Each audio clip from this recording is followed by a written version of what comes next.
like Dark Harvest for sure, but like blue or red depending on what happens. Yeah, because red could be fine to Graves, and Akshan's also a low mobility 80 carry, but I will tell you Varus is an extremely hard counter red Kayn, so that is something that's kind of why I don't like to go red into Varus. Like, Varus, Brand, and Zyra are like the big three I never go red into, even if I get my red form first. Oh, really? Yeah, I gotta pee, so think about your game plan real quick. So let me tell you your clear. I would do a bot to top full clear out of safety precaution because Graves can early invade you. But if you do a top to bot full clear, it's possible, but you're adding risk.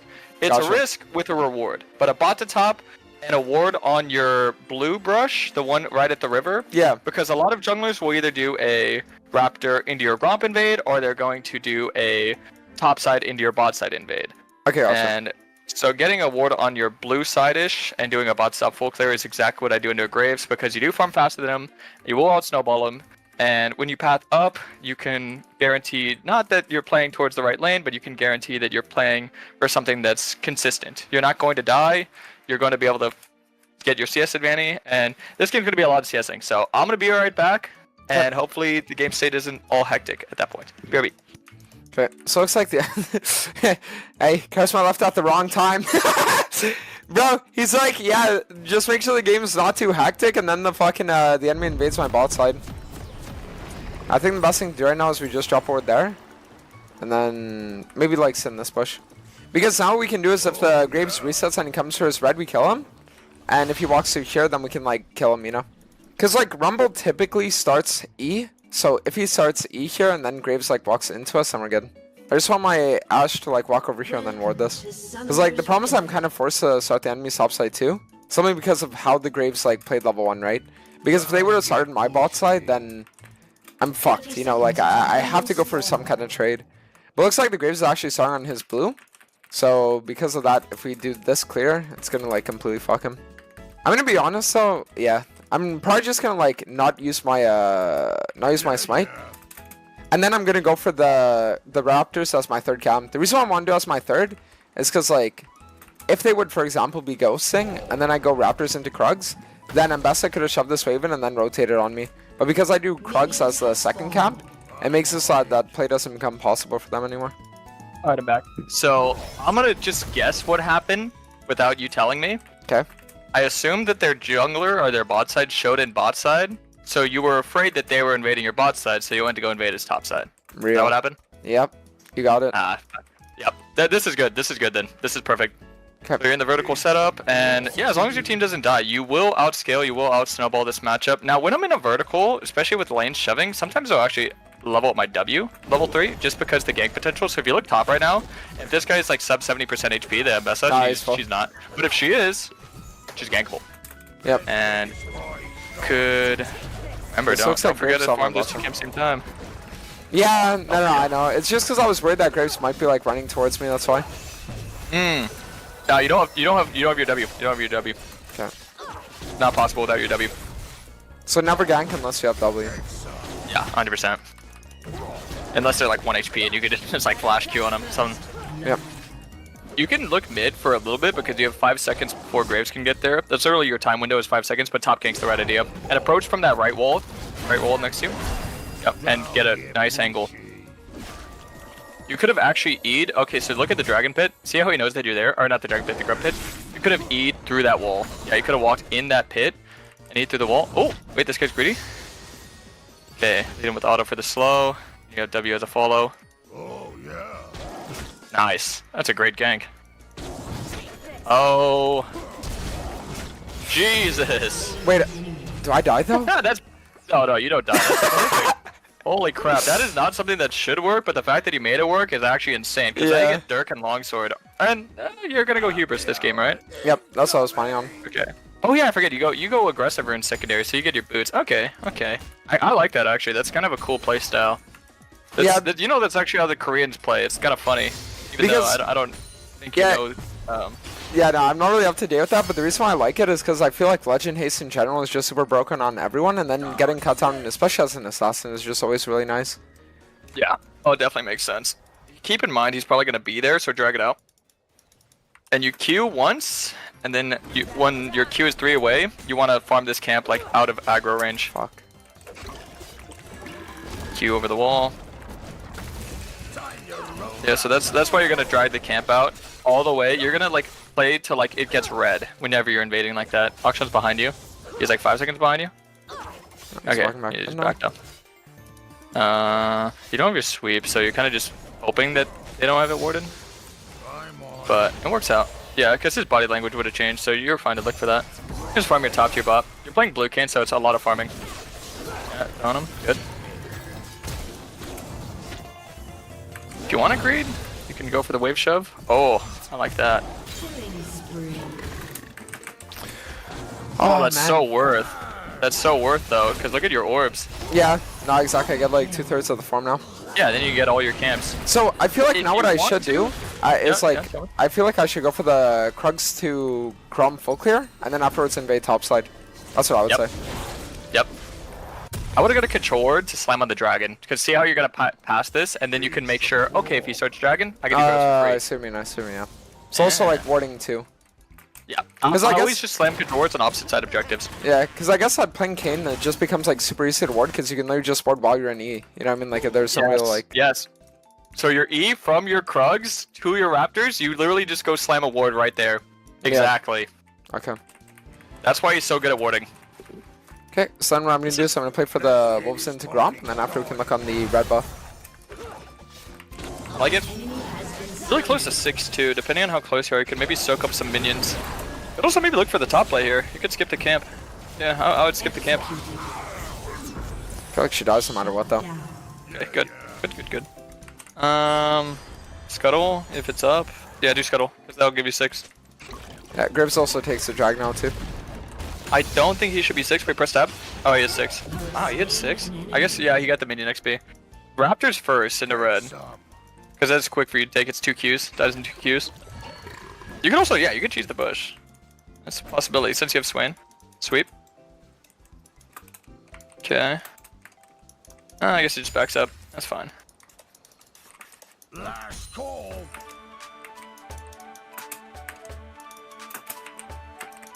Go Oh, inside. what the fuck?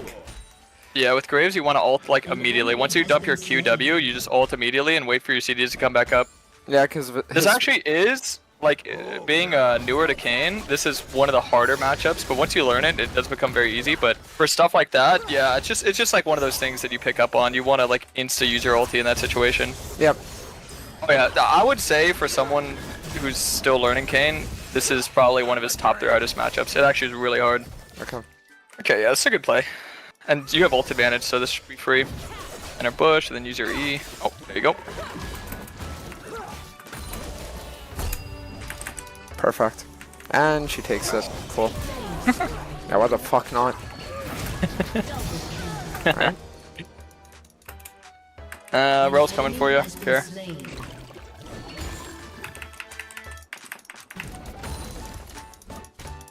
That's good. Akshan coming up. Here. Don't die. You get the Riz. But you can maybe keep him there, bait him in. Yeah, if Swain lands his, You're overstaying. Graves is gonna come. Yeah, but even if Graves comes, I feel like we would win because numbers advantage. Yeah, we'll see, we'll see. Because sometimes their AD carry randomly rotates, and sometimes yeah, your team doesn't really give you the right reaction. Yeah. Oh fuck. See this? Yeah, that's kind of what I talked about, and this is why Okay. Blue Kane's a lot more high risk, high reward. Is just because you can't. You're right. You have the right thought process. You're thinking properly, but you're thinking in a way where your team is gonna play how they should play. And when you're playing solo queue, your team's not gonna play the way they should play. Yeah. More often than not. I would do a top to bot. You have to do top to bot because he's gonna invade your top side if you don't. He's gonna go for grubs, which you probably have to give at this point because you're so behind. But honestly, if you want to get greedy, you could try to sneak the scuttle from him because you have a lot of mobility. But if you want to be safe, just do your top to bot. Yeah, he's gonna come. Dragon in the bush. So when he comes, he's not gonna be able to mind a wipe. Would it be ever worth to look on the top kill, or should I really just farm at this point? You just have to farm. You're too far behind. Because if there's any chance this doesn't go right, you're fucked. If you had hubris, I'd say look for it because then you can get it stacked and you can start getting value. Yeah. But let's say you go there and they get the kill without you, and she's already 0-4. She's not really worth that much. The most you're getting out of it, because you're splitting the XP between 3 people, right?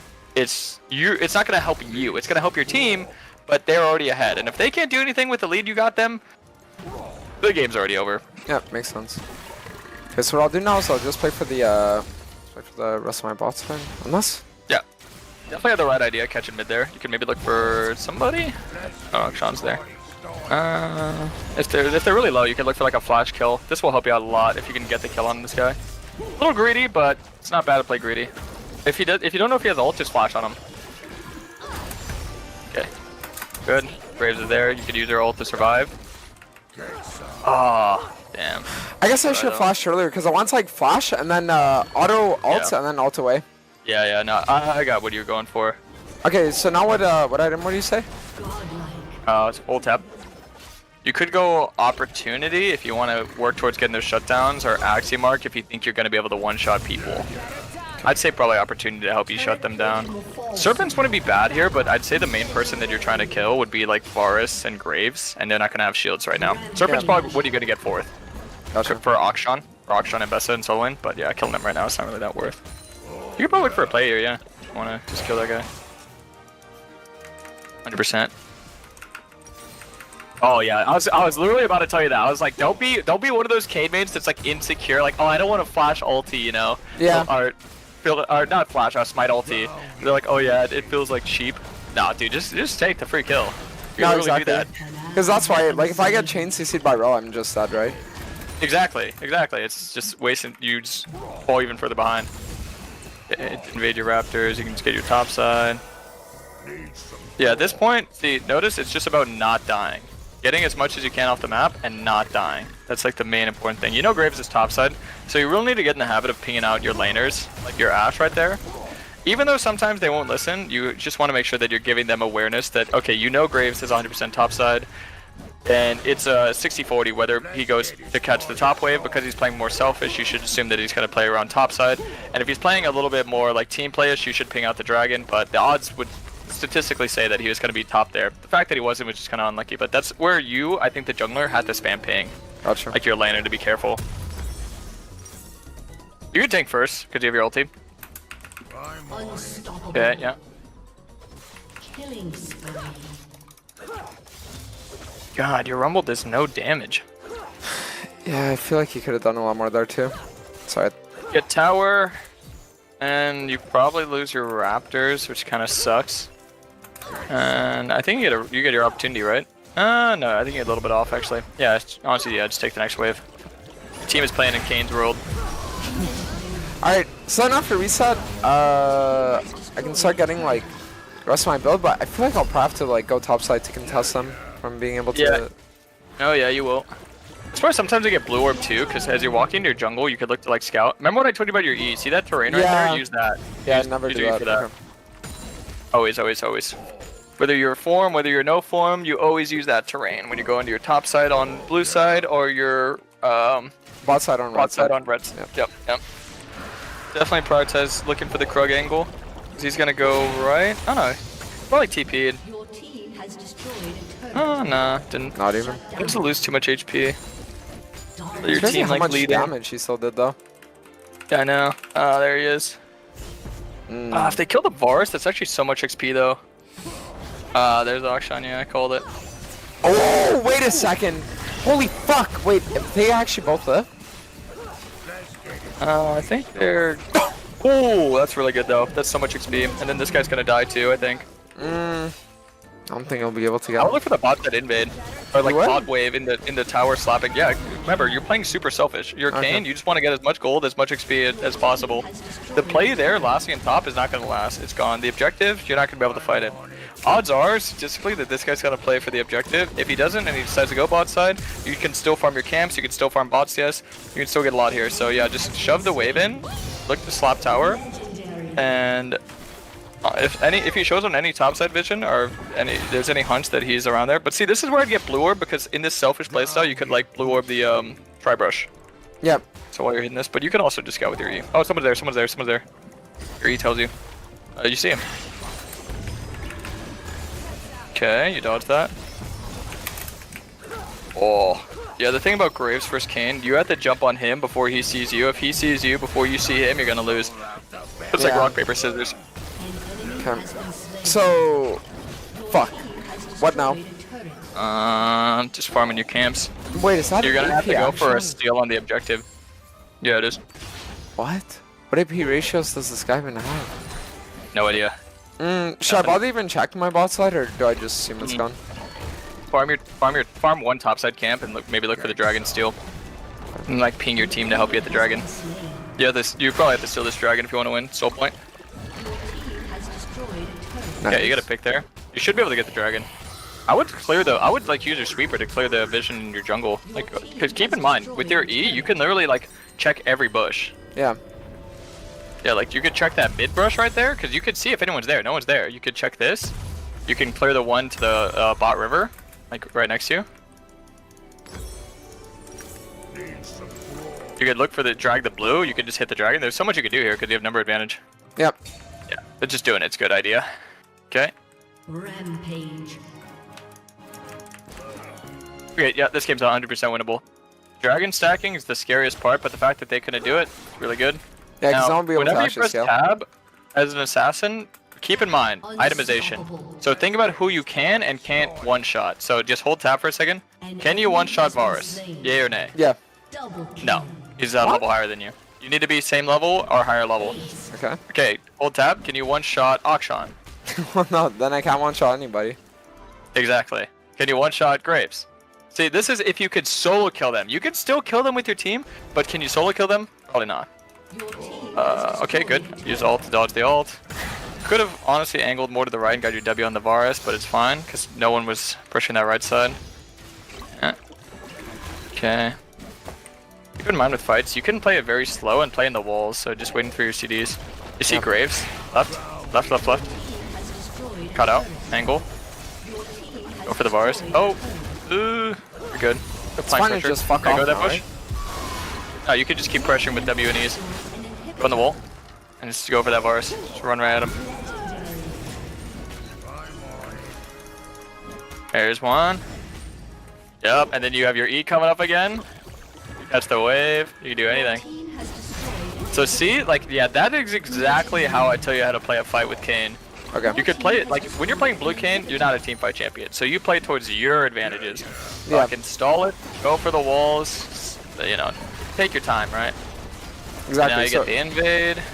So it's really just about like playing slow for cooldowns. Kind of like Hecarim, honestly. Yep. Yep. This is fucking greedy, but it's fine. Oh yeah, it is, but yeah, you're fine.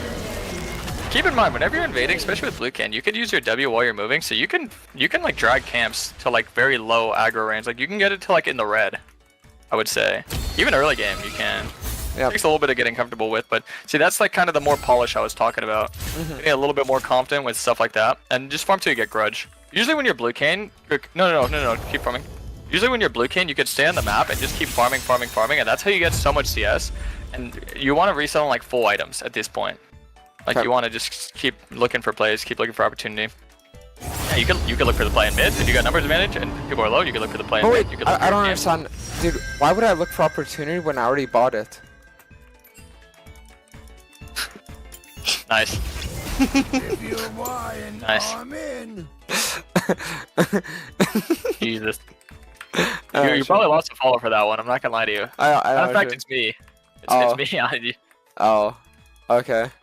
Oh, do you go to shove the wave into? There you go. Atta boy. That's what I'm talking about. Yeah. No, I'd say reset now. No, reset now. Reset now.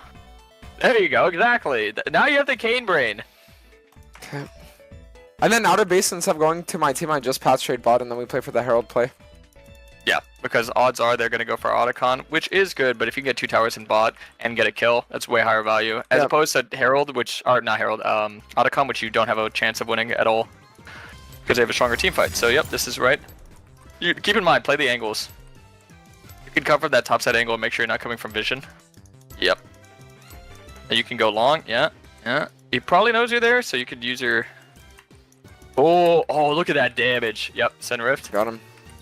Yes, this is a much better fucking mid game than your earlier Blue King game. This is much better. Yeah, look for the camps, look for anything. Look to slot that tier 2 tower. Usually... You would have smited the cannon there, I already know. Yeah, probably. Okay, but do you know why? Look at what your Swain just did.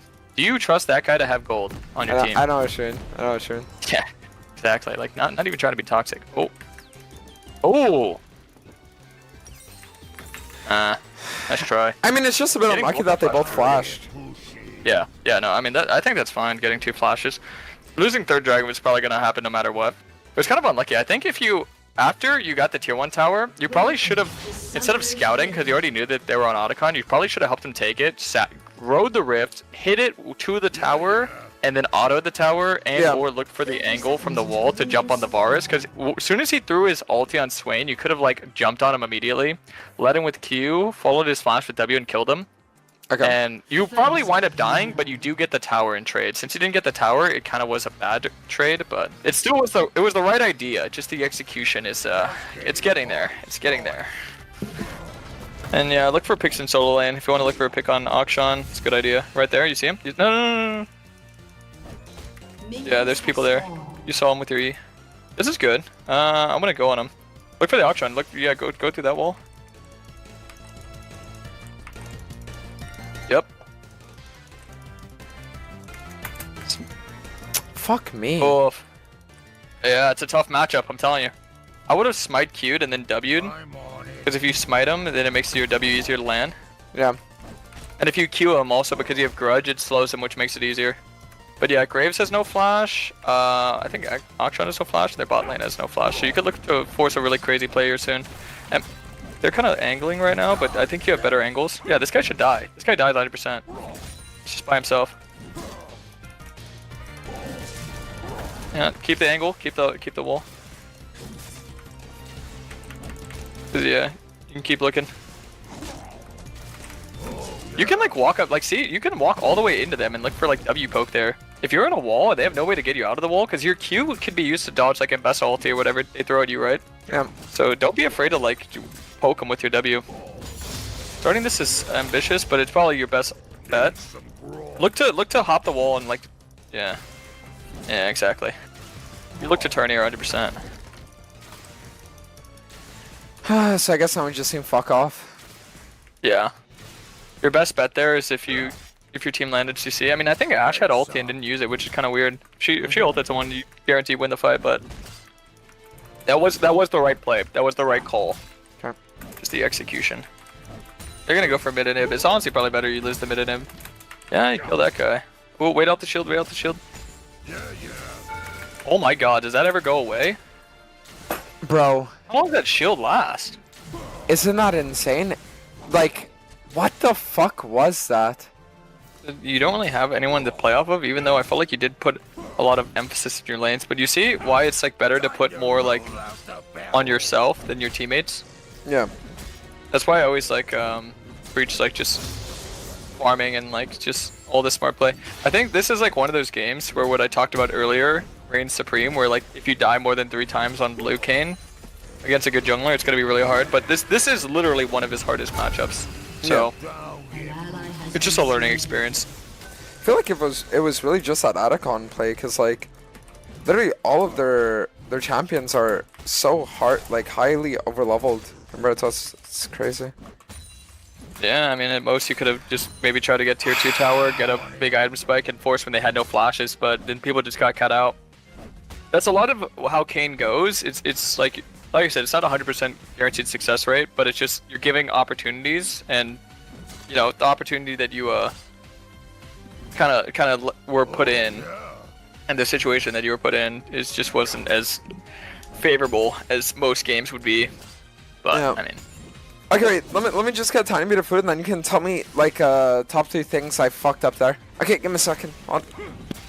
Well, this is kind of just like it's definitely like a little bit of a follow-up from your first game. I will say there was a big difference between your first and your third game because you were playing a little bit smarter, but this is just something where you're lacking the experience to understand like kind of your limitations, which it'll come from time, it'll come from watching, but I'd say the Graves matchup you definitely weren't really aware, because there was a lot of times where you fought him and your mechanics of how you played it were just wrong.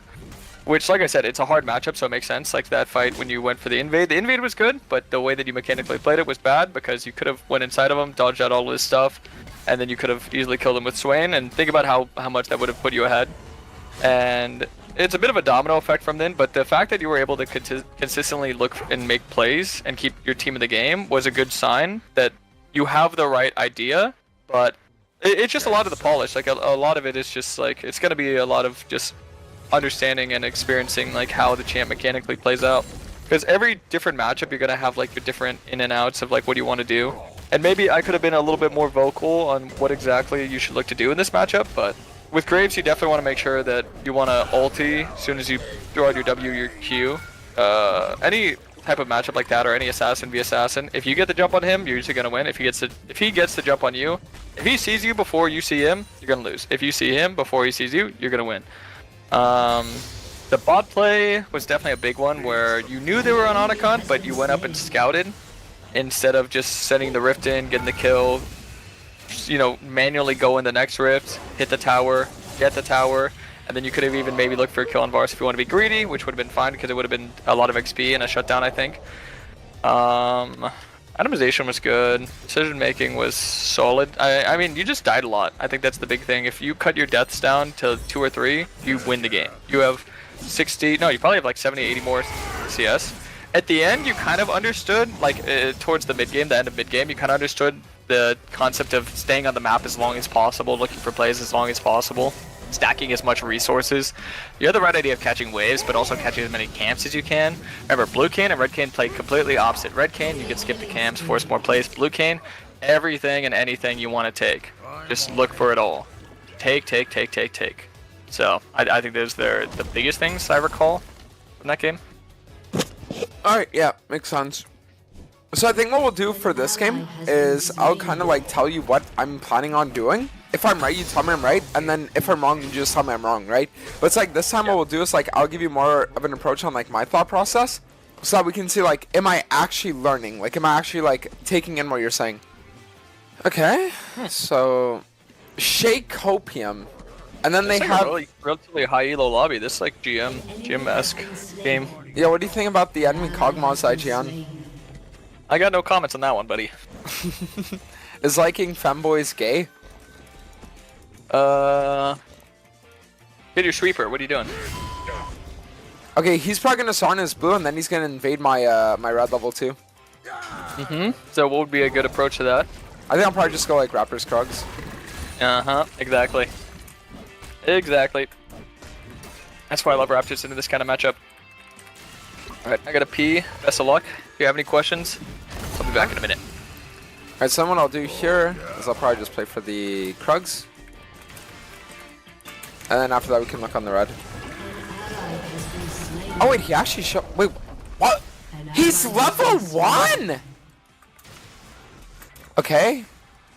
Okay, so that means we have to invade him for sure then. Invade on this wolves right now. Ah, you know what? I was saying maybe going for the Grom too, but I don't think it's a good idea. I don't have a smite, and if I reset right now, I already took 2 of his camps, so he's like he'll never be able to break even at this point. And now he invades my bot side, so we could even like look for this too. Ooh, I like what I'm coming back to. Yeah, he was level 1 at 2 minutes. And maybe I can't move. I mean, I feel like we should look for this though. Yep. Good Q.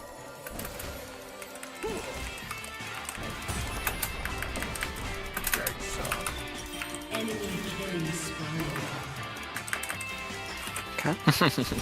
Probably just gonna play for... Actually, I don't know, I need to play for reset. If I can just wait out my E cooldown, then we could go crazy here. Nice. Would you say that 1-4 is worth, or no? At the end there, yeah, I think the overall play, in all honesty, I think it would have been a little bit cleaner if you had sweeper, like we talked about, but you did as much as you could given the circumstances. Unfortunately, Your Tristana was a little bit late, but that's okay. She has flash advantage, and I believe their bot lane has no flash, which means that you have a gank opportunity in bot and mid, so you could play like hyper aggressive at this point. And you also have a rotating Leona, so playing through that probably wins you the game. Yeah, that's why I want to look for like an enemy topside invade here, because I feel like we could easily just play on the Shaco. If he's chasing you, that means they're coming. Yeah, this is like kind of fucked for us now. Maybe he's not able to move. Gotta use your E to get out. I mean, Leona's pinging me, but I don't know why she is. Like, she missed her initially, and then just fucked everything. Yeah, no, I mean, that's just one of those situations where, like, if they're gonna rotate their entire team to defend a topside invade, there's not really much you can do about it. Best Hecarim in the Yeah. world. Hey, you guys know MDF King Doenal best Hecarim in the world. Oh, God. Okay. I will say the thing about Kayn, especially given these circumstances, is you have incredibly good recovery. So no matter what, as long as you're able to farm, I think the one thing I'm going to tell you for this game, and I think this is so important to keep in mind, is that when people hard cheese you like this, especially when you're on Kayn, they're doing it out of, I wouldn't say insecurity, but out of lack of confidence. And it's basically the only end goal that they get from it is making you mentally like not want to play the game anymore. But if you don't tilt and you're able to keep your head in the game and just keep farming and you can get your form, you will be way more valuable than enemy jungle. Doesn't guarantee a win, but you will be able to win jungle just based off of mental resilience alone. Yeah. So that's something I always tell every Kayn main, that whenever you get hard cheese like this, just keep farming, keep her cool, and you're stay in the game. I'd go for your top side. When it's a tit for tat game like this and they have mid prio and they can move on you, you're never going to be able to do anything here. Yeah. Just going to lead to a death. You can probably dodge your ulti though if you play right.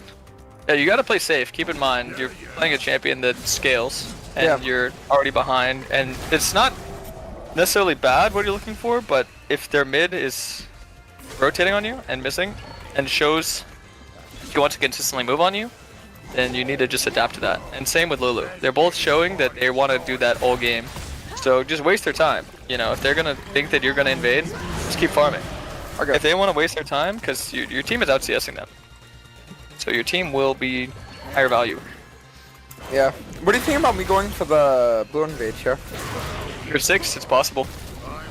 So I'd probably farm 1 grub and then go.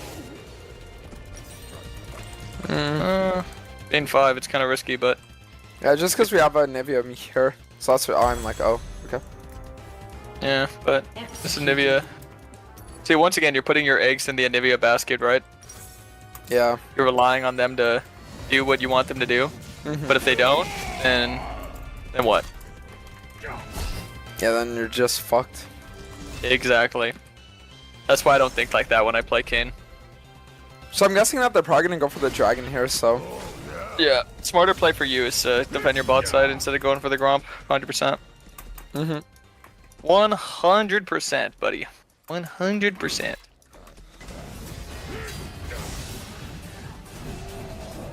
And this is a good situation. Just don't let them get a good angle on you. Sweep. Oh, it's sweep early. Yeah, because... Oh. Jesus. Your turret has been destroyed. Oh, fuck. Yeah.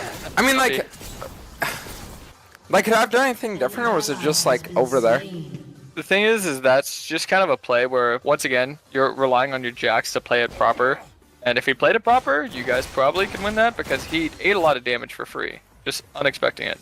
And you know, there's also the argument to be made. If you had Yumu's there, you would have got there faster, like 3-4 seconds faster. You would have been able to, you know, also have more damage and have more impact. So it's kind of it is a bit of a chain of events off of your initial thought. But it wasn't a wrong idea to look for that play. I wouldn't say that, but it is a time limited play. So I think the way that you want to position, you can play to look for the play, and the second it's not there, play for your life. Because you saw Ori coming, as soon as you see that, you have to make sure that you're playing to get the fuck out. You could do all your damage and get the fuck out. Because you standing there and autoing, you're not going to kill him by standing there and autoing him. Yeah. You get your Q, you get your W, hit it away. After that, An ally has been you did all you could. You thought it was a good idea. And that's fine. You can think something's a good idea and have it go wrong. That's how League's gonna go. But yeah, it's the back one, you could tell. Don't get pushy. Oh my Oh, god. Yeah, and you could just see the lack of synergy. So what I'd say in these circumstances, and see, this is exactly another game of the difficulty of blue cane compared to red cane. Once again, you're put in a situation where if your team plays off you, you're going to win that, right? You're gonna win that. If your Nivea Leona is with you, that works out great for you. But once again, you can't rely on your team for nothing. If you're just farming, you're at like 100 CS, and this guy's at 60, and he doesn't have 2 bonus kills. You just literally win the game by just farming over. But when you're adding in the risk, then it can go either or. That's 50-50. Even right here.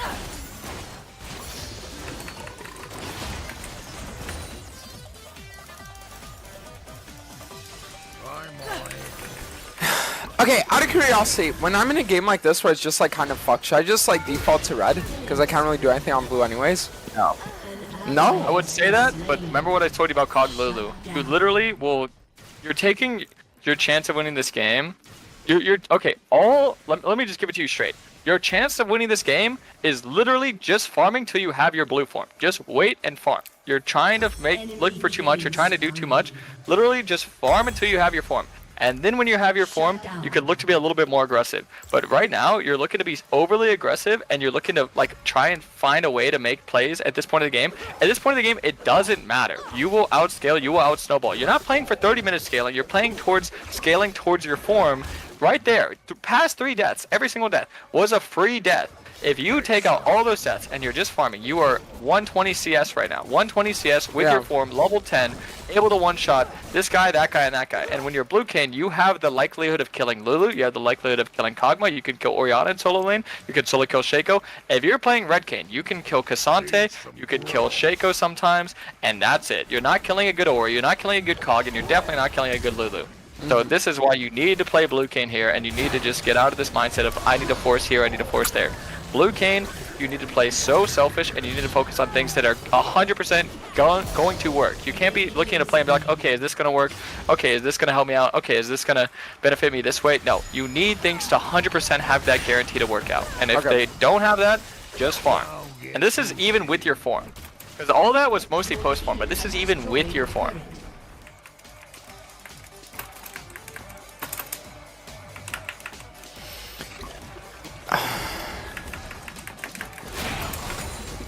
Like Beautiful. there, would you say that that was okay to go for, or should I still farm my red No, crabs? that is a good play. That is a good play. See, because you have your form, you have your ulti, and you had the TP advantage. So you're at a 5v4. You have the odds. You're playing towards odds.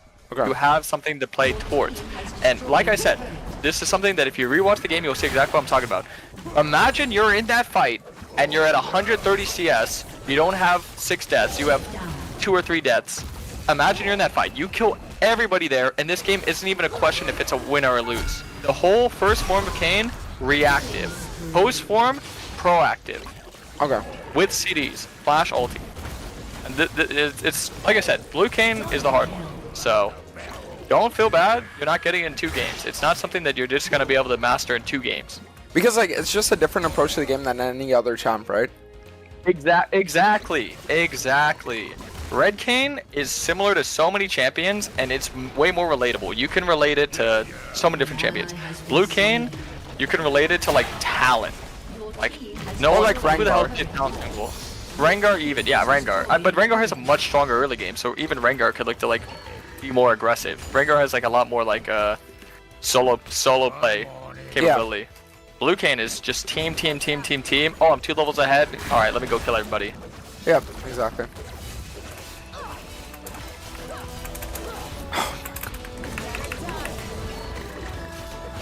I have cancer.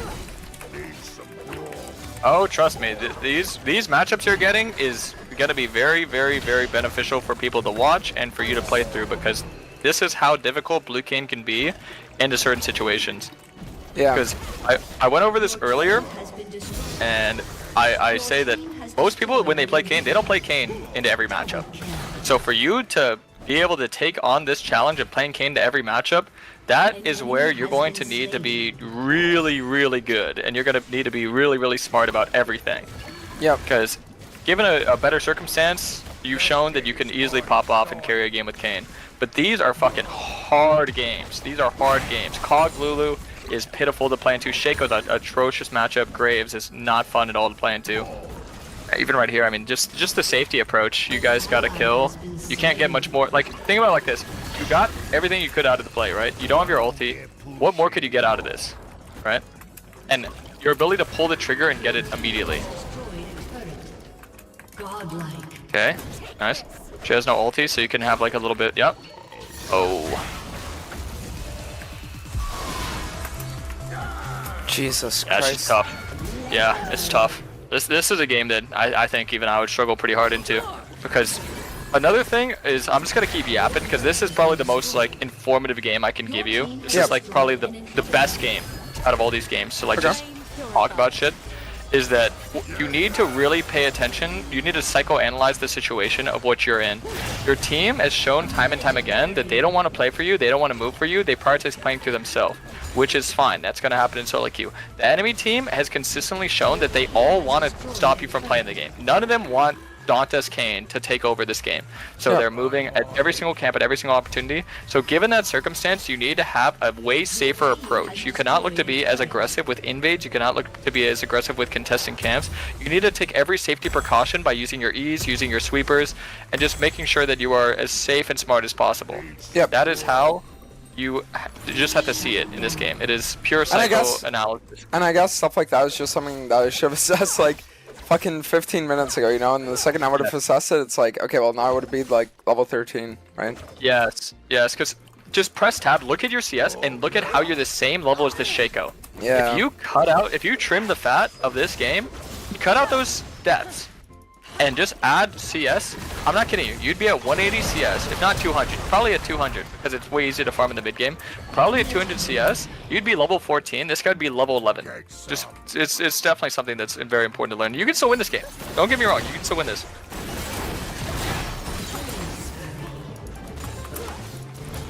But when you're in positions like this, would you say like the best thing for me to do is not even be around my team and just play for farming, or like? Yep.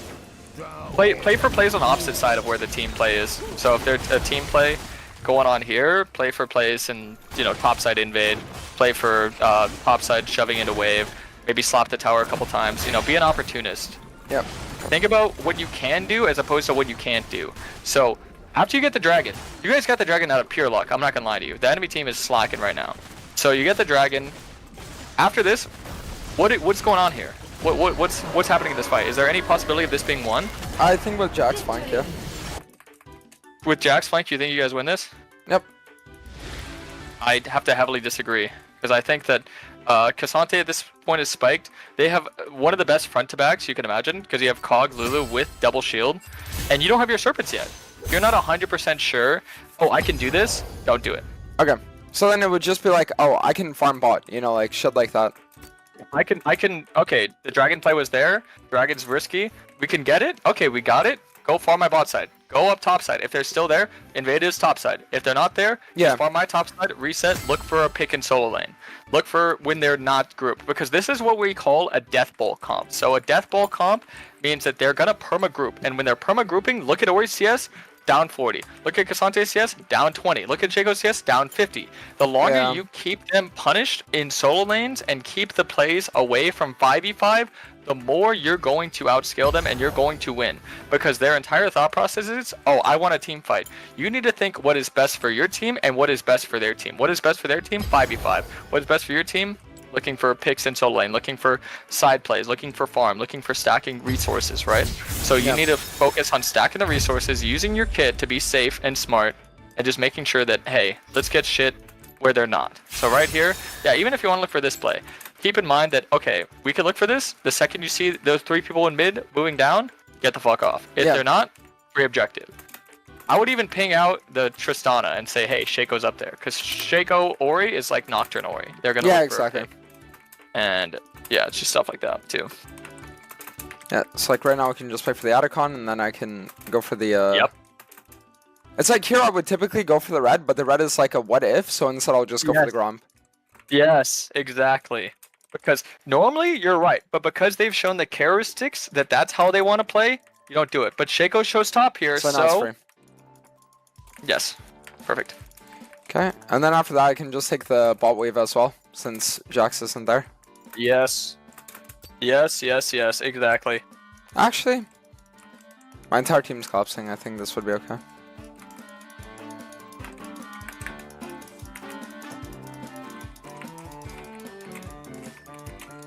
Okay, good. Ori.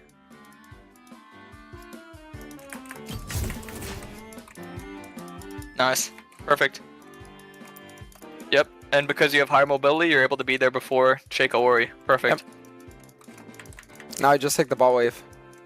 And Krugs. I'd go for Krugs first, because you can like wrap into it, but you could just do this for now. Because if you show in bot wave, they know you're down there, and he's going to go into your top set. If you take Krugs, he's going to reset, go to the Krugs, realize you've taken them, you're on bot wave, you're already reset, and then you get your top side. Yep, okay. You saw I took your Raptors, so you know that he's not going to be... God damn it. Oh wow, he's... What the hell? He's already over there. That guy's fast.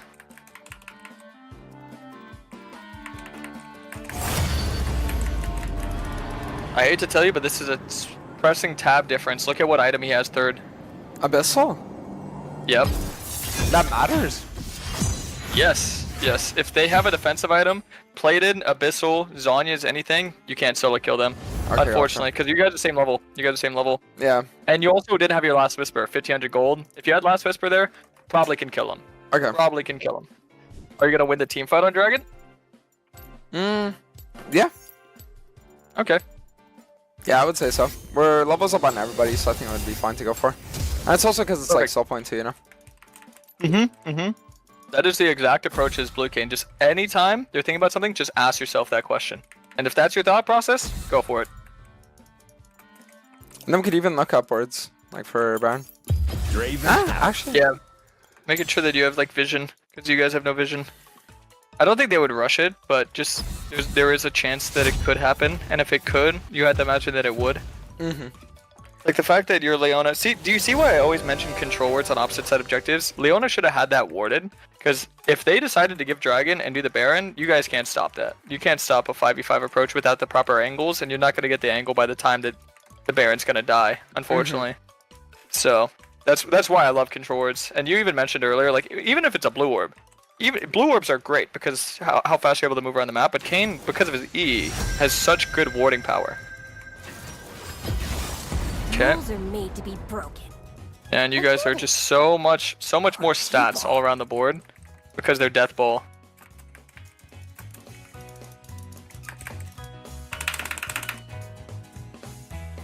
Fortunately, no Jax though. Okay, nice. Oh man, fucking Christ. Jesus. Yeah, I didn't- I think it's still good because yeah, he gets that, and Anivia should be able to hold, and also they don't get Baron. But I mean, that's good. That's actually a good play for you guys. This is way better for you. Yeah, you gotta get a mount out of it. Yeah, Jax is your win con at this point, and he's good. He's good in their team. Like, I feel like the Anivia problem was free that though. in my initial engage, I queued in on the Ori when I should just played for W poke. Yeah, I think the play is there not to go in, just to stall them, buy time for the Jax.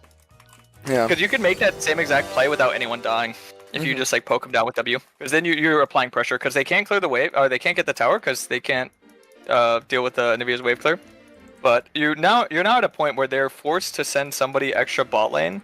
And oh yeah, if you can keep them on the map here, that's actually really good. I'd look to maybe stop Lulu's reset one more. Play with your E, of course. Oh, even Shaco there. Oh, dude, if you kill Shaco, you just win the game here. Honestly, I would still look to try and do it. Not like start it, but just like hover around it. Kinda What greedy. the You got kidnapped. Yeah. I just... Oh. Oh no. Oh! Wait, I think we actually just went off that now. Yeah, they literally have no cog now. Yeah. Yeah. You say Cogmeow? I know, I said that they have no cog now.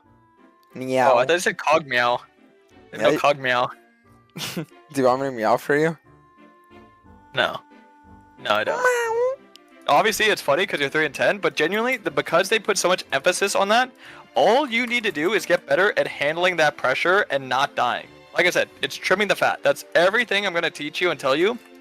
Is No, trimming the and fat. the reason why I know you're right is because like it's the same with Hecarim. Like how many games do I win where it's just like they focus super hard on me, and then by just holding down the fort I win. You know, it's a concept that I get on him too.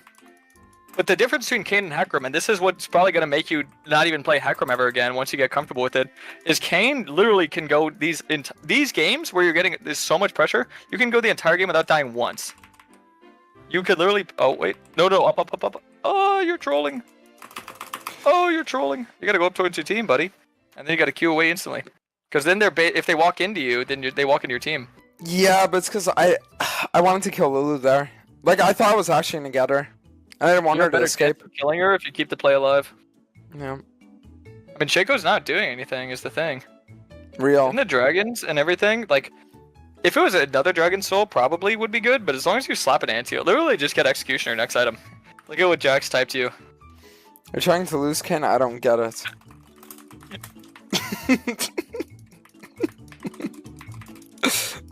Okay, was that good? Yeah, no, I would just bro. As a Kane main, you realize that everything I'm telling you, once you fully like master the art of how selfish and how greedy you need to play, you're gonna realize everyone types to you. stop, just Devin. Wait, I made him say sorry and I made my GOG mob mute himself. I just wait, I just made two teammates. Jesus, man. Jesus. You're actually Jesus. Wait, did you just say I'm actually Jesus? Yeah, that's what I said. Epa. You can. Nah, I don't think so. No, you cannot still kill her. You should have waited. Waited for Leona to come down. Play through your team. If you're behind, play through your team always. Yeah. If you're a lower level, you're behind. If you're down an item, you're behind. If you're up an item, you're ahead. If you're up a level, you're ahead. What the? You got Shaco Nocturne. Or no, Oreo Nocturne. You know what's sad is that you guys outscaled them, but they're now outscaling you because I entered. Well, because you entered twice, yes. This was probably the worst out of all 4 games I've seen you play. Out of The curiosity, ideas are right. The ideas are right. It's the... What? What if they made a modern league where when you kill a champion, if you have like with them, you can actually like regain health. Like for example, you kill.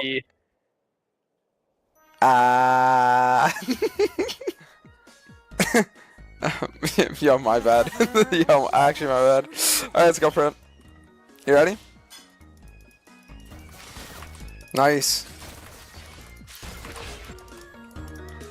Wait, can we actually end? Yo, I'm gonna be honest, I actually just fucking smurfed. Like, I literally solo carried. You solo carried the game. The game's not over yet. Oh yeah, wait, you're right. Hit the Nexus, not the Vlad! Oh, now you won.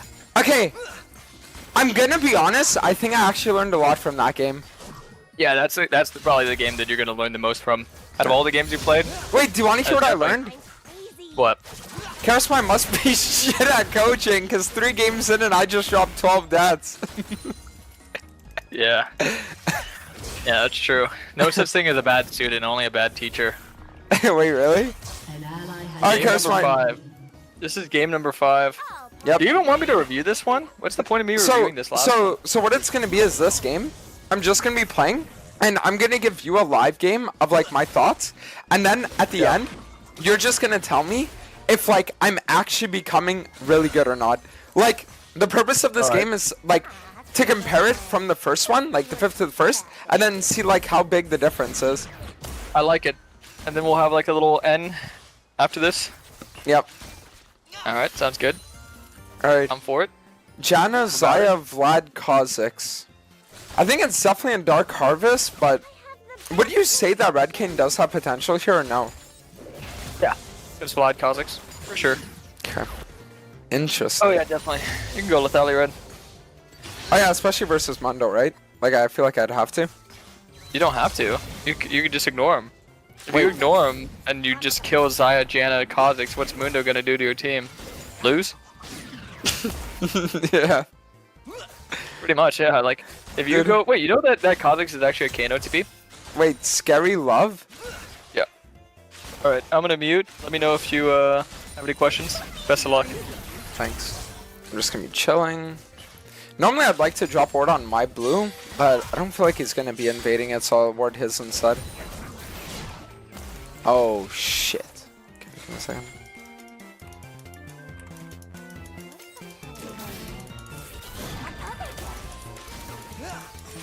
I mean, with how far up my bot is playing, like, I would say maybe starting on their wolves here, but I don't think that would actually be the best idea. Cause like, I don't know, splitting the map right now, I don't really like it, and then it's also a thing too of like, I just don't think it would have been that great. So what I'm gonna do now is I'm gonna go for Raptors into Krugs, and then play Raptors, Krugs, Red, and then clear up.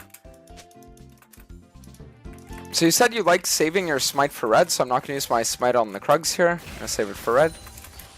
And then I think what I'm going to do is I'm going to save my my E, so I can get to the wolves easier.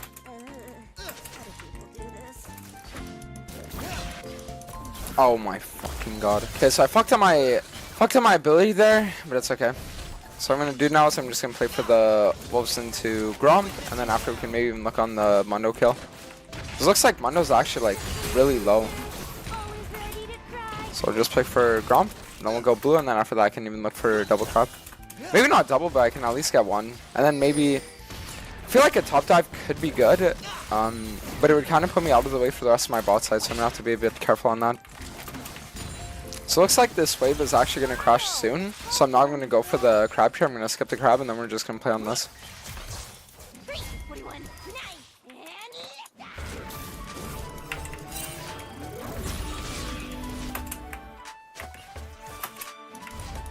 Okay, so now I'll just wait it out. What? Wait, why was I Oh, I forgot I had red buff. So what I'll do now, Kha'Zix has 32 CS, so we're going to assume that he took my Raptors. So if I assume that, then he's probably going to go like top crab and then clear his shit. So I feel like my only real play that could actually have like genuine merit is if we dive their ball lane. I'm not going to use my E, just because if I don't use my E, then I can use it like to get in there. Stands for Jinx.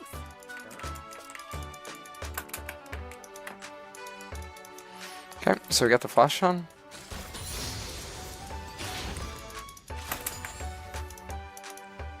Jesus, they have every fucking ability in the game. Nice.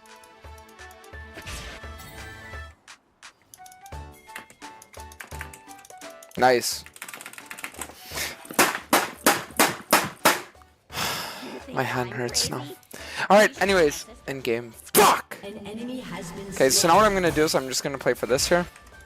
Kha'Zix is like pretty ahead, so I think my best play would honestly be go for like wolves into Grom. But the issue is that Kha'Zix is just gonna be like, I don't know, like he's just gonna be ahead of me now, so I just need to be a little careful.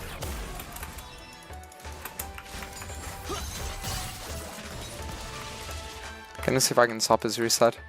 If Ryze just ults in here, he's dead. Ask me if I'm listening. Okay. I mean, I kind of wish that my Ryze would have actually like, came up, because it would have helped a lot, but I mean, that's whatever. I'll just reset now because it's all I really can do, and then we can even look on the bot grab's not going to be possible. He's going to go for an invade on my Raptors, so if my team could maybe contest it, we'll see. Because like my Jinx is roaming up, so I feel like we should be able to. An ally has been slain.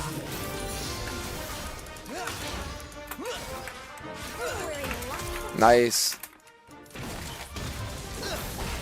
So my team's able to actually get the kills, which is good. And then after what I can do is I can probably just like 3-cam clear down and then look on this. The problem is that I'm like close enough to form that there's a chance that the Zyko might get me form. So you know what? I'm actually not gonna go for it. I feel like getting the Zyko wouldn't be as good as clearing my bot side and then like playing towards my 6 here. Because I feel like I could also invade his bot side too. Like he's gonna be strong, but I think I'm also gonna be like pretty ahead as well. So he's top side, Zai's gonna be alone. So even though I'm gonna get the blue form for it, I think it's worth me just going for the kill on the Zaya.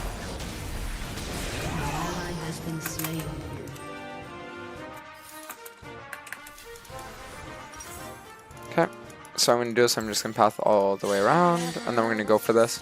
My guess is that Kha'Zix is probably gonna invade my top side, so we're just like playing for trade here. And afterwards, maybe even look on drag. But I feel like a dive on the inner turret isn't really necessary, because we can just play for the dragon, and then if I go for a kill on the top laner, oh, or even counter guy and Kira gets me for him. I'm trying to care.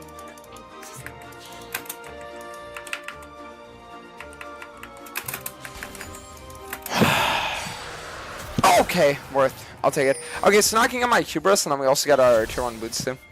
So what I'm going to do is, I'm going to go for Raptors, and then afterwards I'll play on the Dragon. And then Kha'Zix is top side, so he's going to lose everything. So you know what I think I'm actually going to do here is I'm going to play for the Krugs, then after I'll look on Dragon. Because the thing is, the enemy team is fully postured top side. Vlad's going to be going bot, so like, we should have time that I can just put these camps on respawn timer, and then we'll be like completely okay. Alright, so now what I'm going to do is I'm just going to play for the Dragon, then we can invade his bot side. An enemy has been slain. An ally has been slain. An ally has been slain. I'm going to cry. I'm going to actually start crying. Dude, I'm going to start fucking... Like, god damn it! Alright, so now I'll get a glowing mode, and then we'll play for top side. Ah, come on. What's the worst that could happen?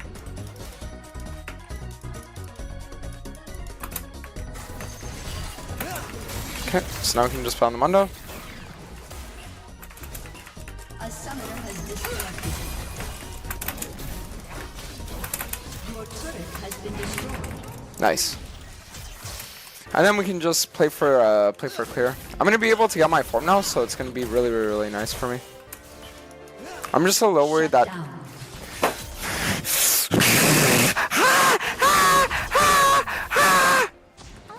So second time we're gonna do this game, I think that would actually be good. Would be Edge of Night. Okay.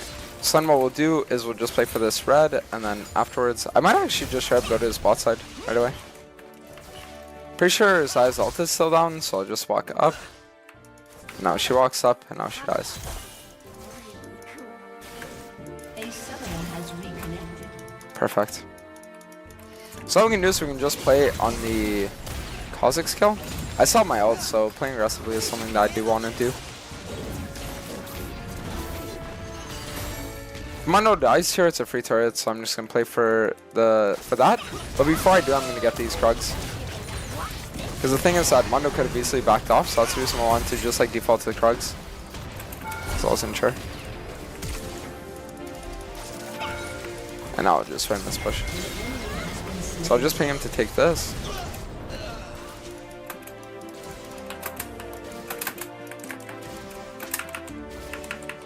An ally has been slain.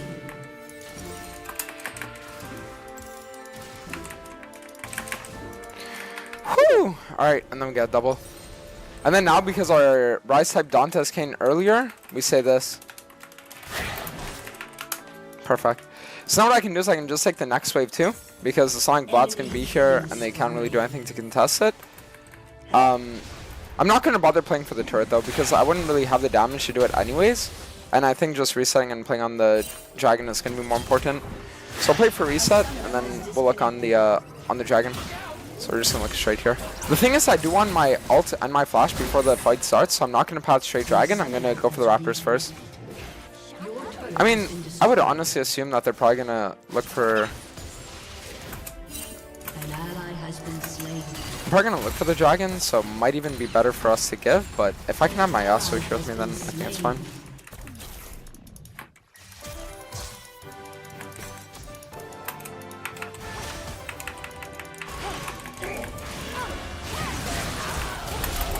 Shut down.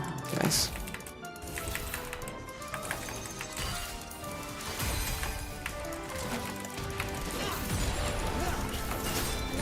And then now, instead of chasing the Kha'Zix, what I'm going to do instead is I'm going to play for the dragon, and then we're going to look on the Herald. Nice. So now what I'll do is I'll play for the Raptors, and then after that we can go for for Herald, and then we should be in a really good spot. Yasuo's gonna get that, so it doesn't matter. Alright, so now we're gonna play for Recall. I'm gonna get Egypt Knight, and then I'm probably just gonna upgrade my boots, and then we can go Cyrilda's. So now we're in a spot where our game is just really good. Like, we have almost 70 basic ability haste, even though like one of our items doesn't even give ability haste, just because of how overloaded the new boots are. So I'm also not gonna play for the blue here, because I just wanna get to my bot side and then have her bot. So we're just gonna put on the red, and then after I'm gonna probably look on. I was gonna say maybe look on the enemy bot side invade, but the reason why I don't want to is because we don't even know if their camps are up right now. But if I just like clear the rest of my bot side and then afterwards invade, then we know that it's gonna be guaranteed that a camp is up there. So instead of just like risking for no reason, we're just gonna play a little bit safer. But in a way that works better. Okay, so now both their balling are walking up mid. Jinx also getting caught.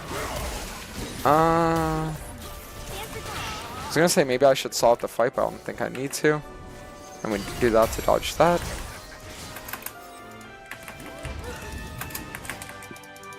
Oh wow, fuck me. I thought that was actually gonna go way better too. Oh damn, okay.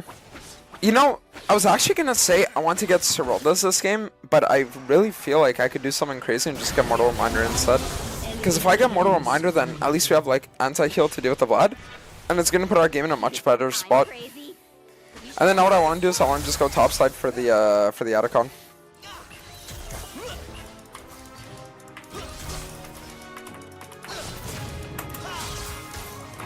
And then now I'm pretty sure we could actually end the game off this, as crazy as it sounds. So I'll just like run it on the side, and then the way that I want to look for an entrance into this fight is over this wall.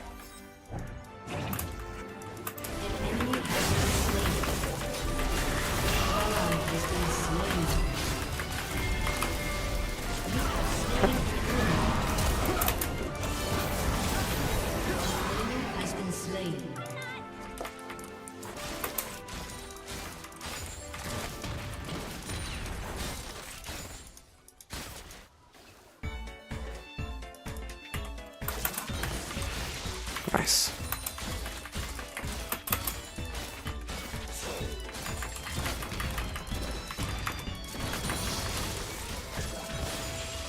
So I'm just going over here.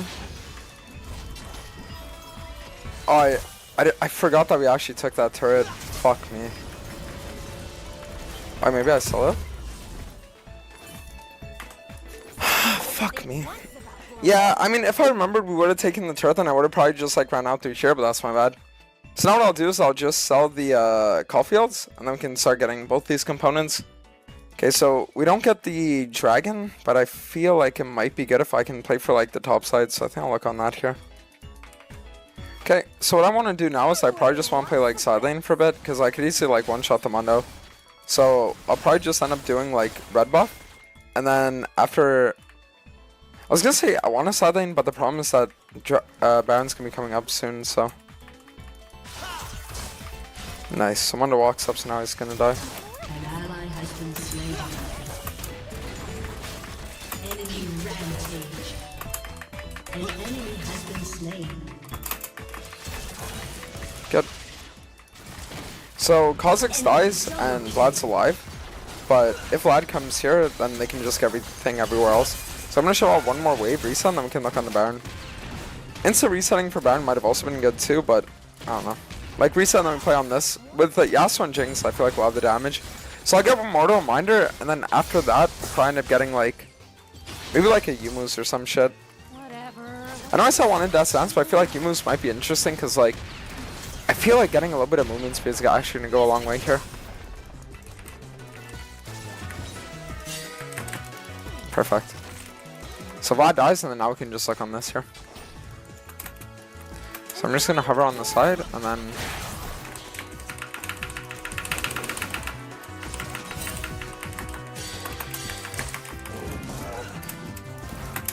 Perfect.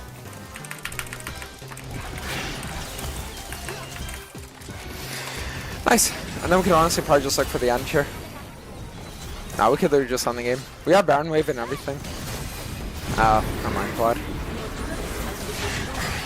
It's just so cancer too, cause like we can't even we can't even escape. Fuck me. Wait, are you serious? Wow, everyone died. That's fucking wild. I'm gonna be honest. I think what actually might be interesting here would be if I were to get like K-Nick and then also get a Death Stance. Like, I know that you said normally go Shojin, so I feel like going more damage here doesn't really make sense. So we'll just get like a defense. We'll get some like defensive items. Shut down. An ally has been slain. An enemy has been slain.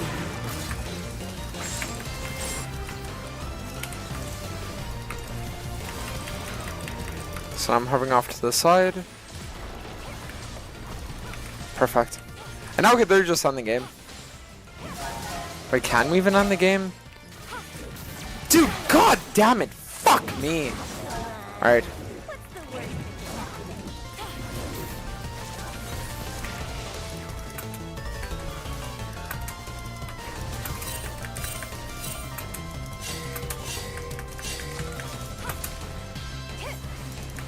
Nice. So the thing is that I don't really want to walk with my team here. And the reason why is because like, if I do and the enemy team wave clears again, then we don't really do anything. So I just walk bot. So I'll hover off to the side here.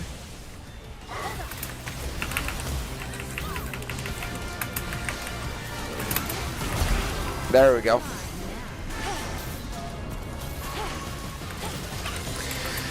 Perfect! And then now we win. Cool! That was masterclass comeback. Really? I liked it.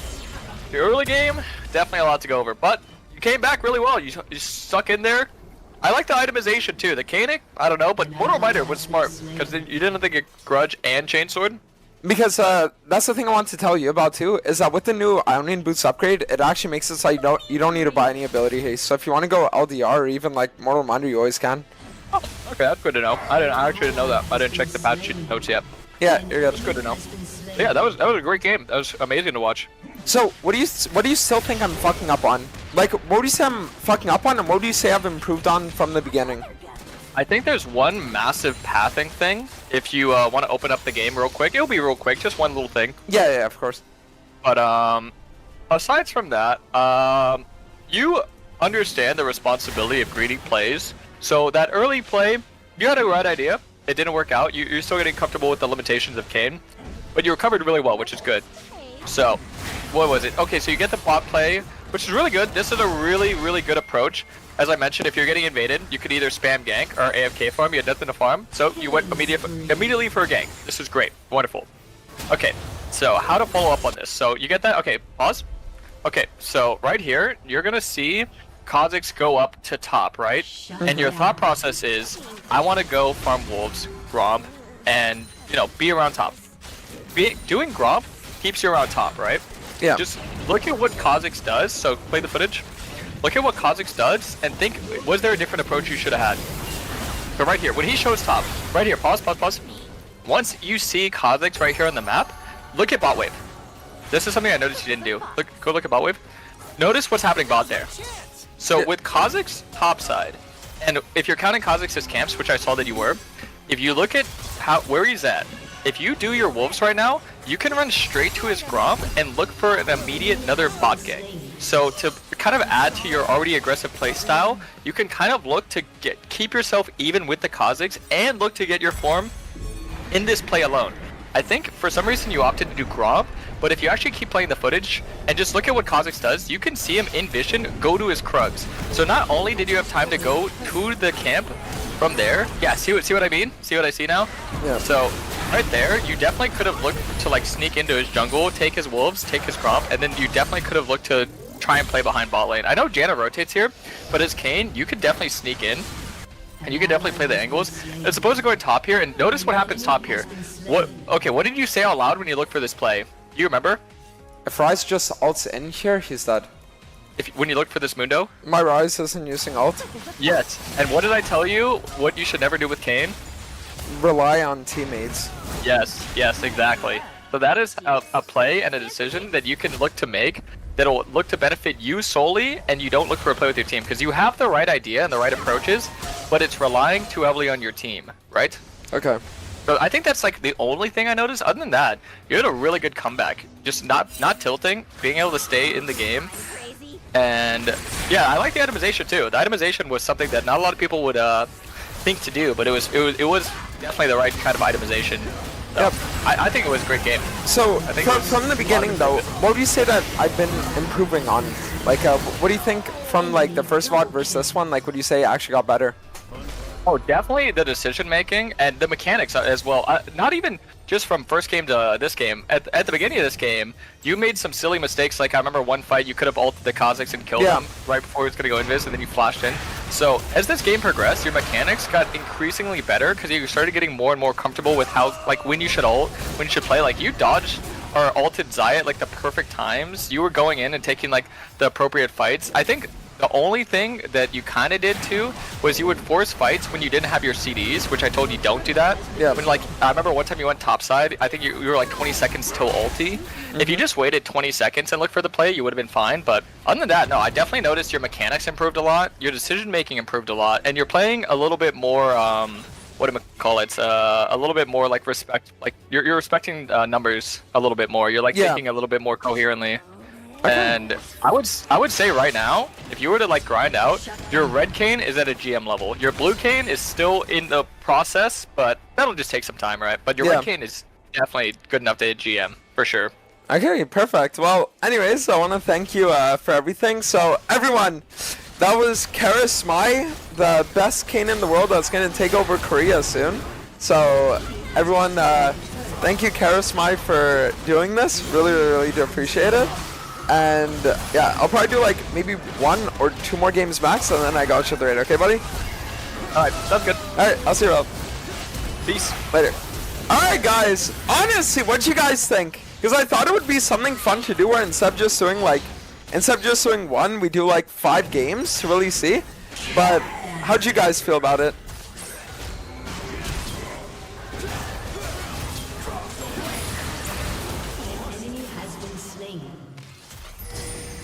They don't want to touch it. Razork and Oscar in and starts as a 2-man. Upset comes on over and says, here, let me land you a hand. And suddenly the health bar depletes in rapid order. Throws some deadly plumage around, unlike the Norwegian blue from last game.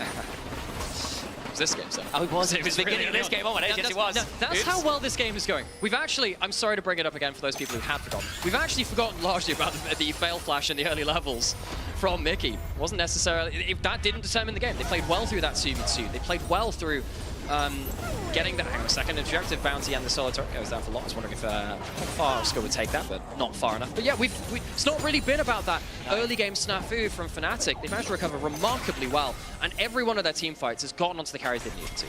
And how's felt generally across the series at GX? Team fighting hasn't really been their win con. They have largely been second best in that to Fnatic. They've had to outplay in the skirmishes, in the macro, in the push and pull of the game. Worked in the last one. This game, feeling so easy. Especially not from these gold disadvantages.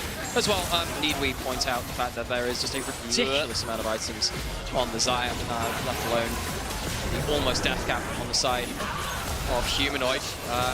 One of the other problems coming into this is, yes, your carries are behind, but also in the jungle, the Nidalee does want to be ahead. Very hard to play from gold deficits, or even as the Nidalee.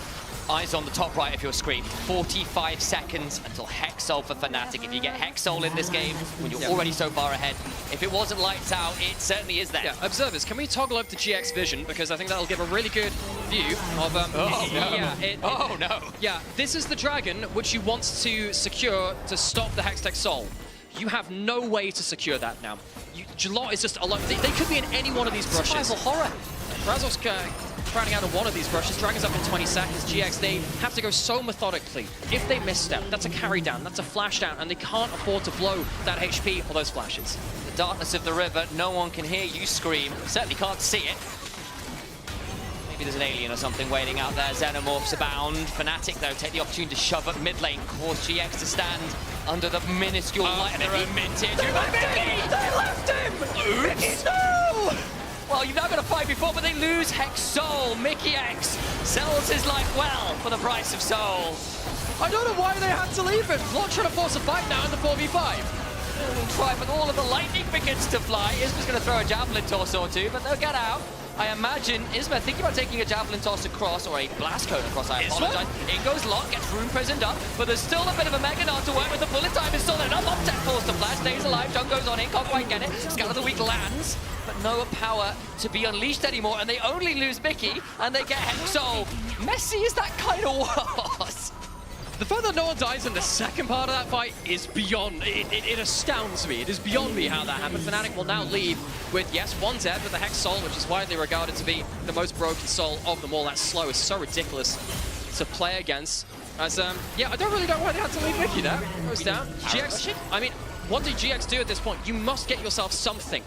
Fnatic, on the reset, they haven't got that full court press currently inbound. It would be a very difficult Baron to start, but what other options do they have? If Fnatic get on, yeah, if Fnatic go onto the map, it's so hard for GX to fight back. They might just have to force something around it anyway, despite it being such a low percentage play. They've gone for the vision control instead rather than absolutely rushing it, so just get the wards down. They don't start up the big purple worm. Razork now around, looking to try and get the wave shoved down mid lane, all the while in picture-in-picture, or the mini-map rather. You can see the Rise shoving up onto the tier 2.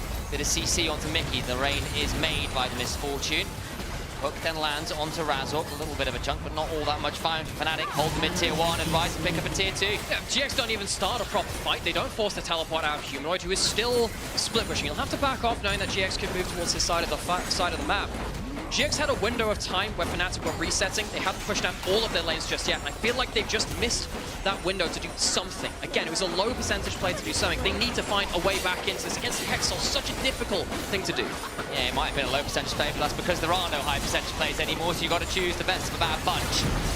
Maybe you wait for Death Cap on Syndra, maybe that's a way, and you've got a third item on this Misfortune. You've got 3 on this Gnar, who is going to be a little bit annoying to manage in a side lane. The problem is if he goes against this Rise, I feel like the Rise wins right now, and he gets probably the entirety of this inhibitor turret is just taken by the minions. Now to get another turret in their split pushing ventures. So GX, they recall, comes the third item on the Nidalee, third item on Jackie. Does get that Death Cap. Maybe that is the go one. Maybe it's a, okay, well, that's the item breakpoint we have for this point. Does it get better than this? I suppose if you hyperscale and Fnatic hit max items, you can make up the difference in the gold because they can't spend any more than that, but it's a long time to try and survive. Fnatic still have another item slot left to work with. Very much do. QSS just got bought by Upset, FYI. Has really run the cleanse, going to keep him in for 10. That's so important, because now if he loses the mind game and Jackie's does get the stuns, Jackie's, wow, wants to delete him but can't get half his HP. There's still a locket, and he just doesn't take any damage. Celestial opposition on top of it all, and Mickey lost, what, 20% of his HP bar? That is so low damage, and you've used your flash for that too. Again, you're forced into these desperate plays with Fnatic. Such a good job from them, choking out GX so much that they have to force these kind of plays. Lot nearly at Mega. The bar is there, but where do you go? Scout of the Week goes wide. Tier 2 in mid lane falls, especially without the threat of the power being unleashed. Feels like a little bit low wattage. A javelin toss lands onto Upset, but a realm walk towards the Baron pit. Fnatic begins to rush it. Doesn't get anywhere near. Stole one last game, but already look who's waiting. Oscar in with the decimating splash, and that Baron is gone. No way to get in. Fnatic are clean with it. Fnatic, quick Baron take with the Realm Warp. Always that X Factor allows you to very quickly reposition around the objectives. Did it for Soul, and this time they don't even kill Mickey for it as well. GX now staring down Hex Soul, Baron, an unkillable Scion, and a bunch of carries on their own team that are finding it very, very hard to deal with the Wukong Rakan combo. Razzle's going to jump towards Lot as well. Take his luck here. Cyclone part 1 comes on down, but there's still an Nimbus Strike and a Warrior Trickster to work with. Gets the second knock-up. Lot's still got a Sterax to it, and I think Razzle has got a little deep here. Hang on, the Crushing Blow comes on down. Gets Mordo's Upset still around. Makes it a 1-for-1. Solo kill in that scenario is not bad for Lot. Manages to take away Razzle, who of course is one of the big threats onto the carries of GX. Maybe Jackies and Noah can find themselves in a better situation now with that Cyclone not threatening.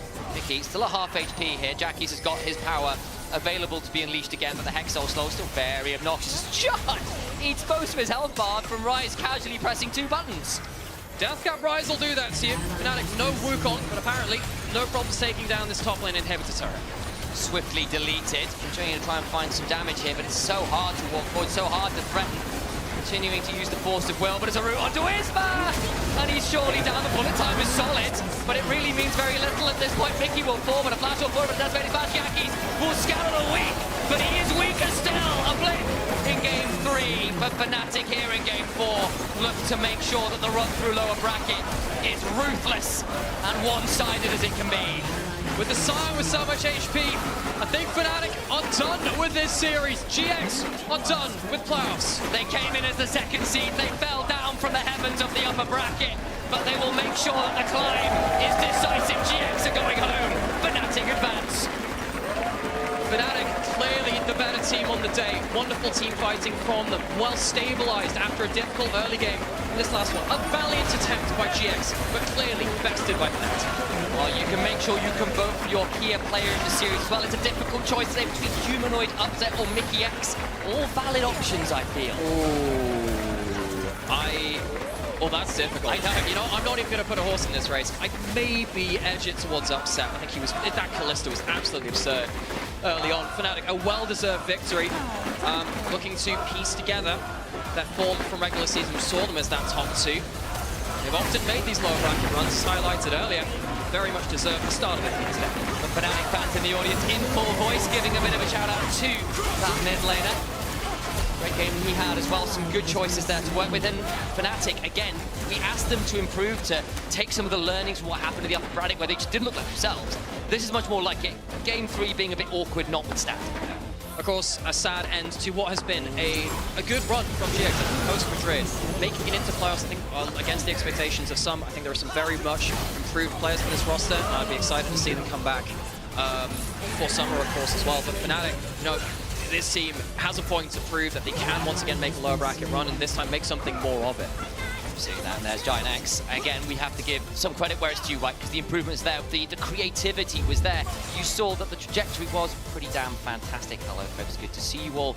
But it is Fnatic who just proved to be a little bit too high of a hurdle to jump. For sure. I think that the way that they played out the macro when they were ahead of the game was so crushing. So hard for GX to breathe, and you can see in that last game, they managed to right the ship very, very well, even after a rough early start. Yeah, and it was a frenetic early game, right? Like, we saw that messy top lane dive that went quite wrong. They come back into it, and that's great news for them. And it means they're going on forwards. But again, we need to see who they're going up against, because it's not just them alone as big fish in a small pond in the lower bracket, so to speak, because there's KC versus Heretics tomorrow. But that is a conversation for another time. For now, we've got a conversation between Finn and Mickey X. Thank you so much. I'm joined by the ever so handsome and the paragon of European sports, Mickey X, after that win against Giant X.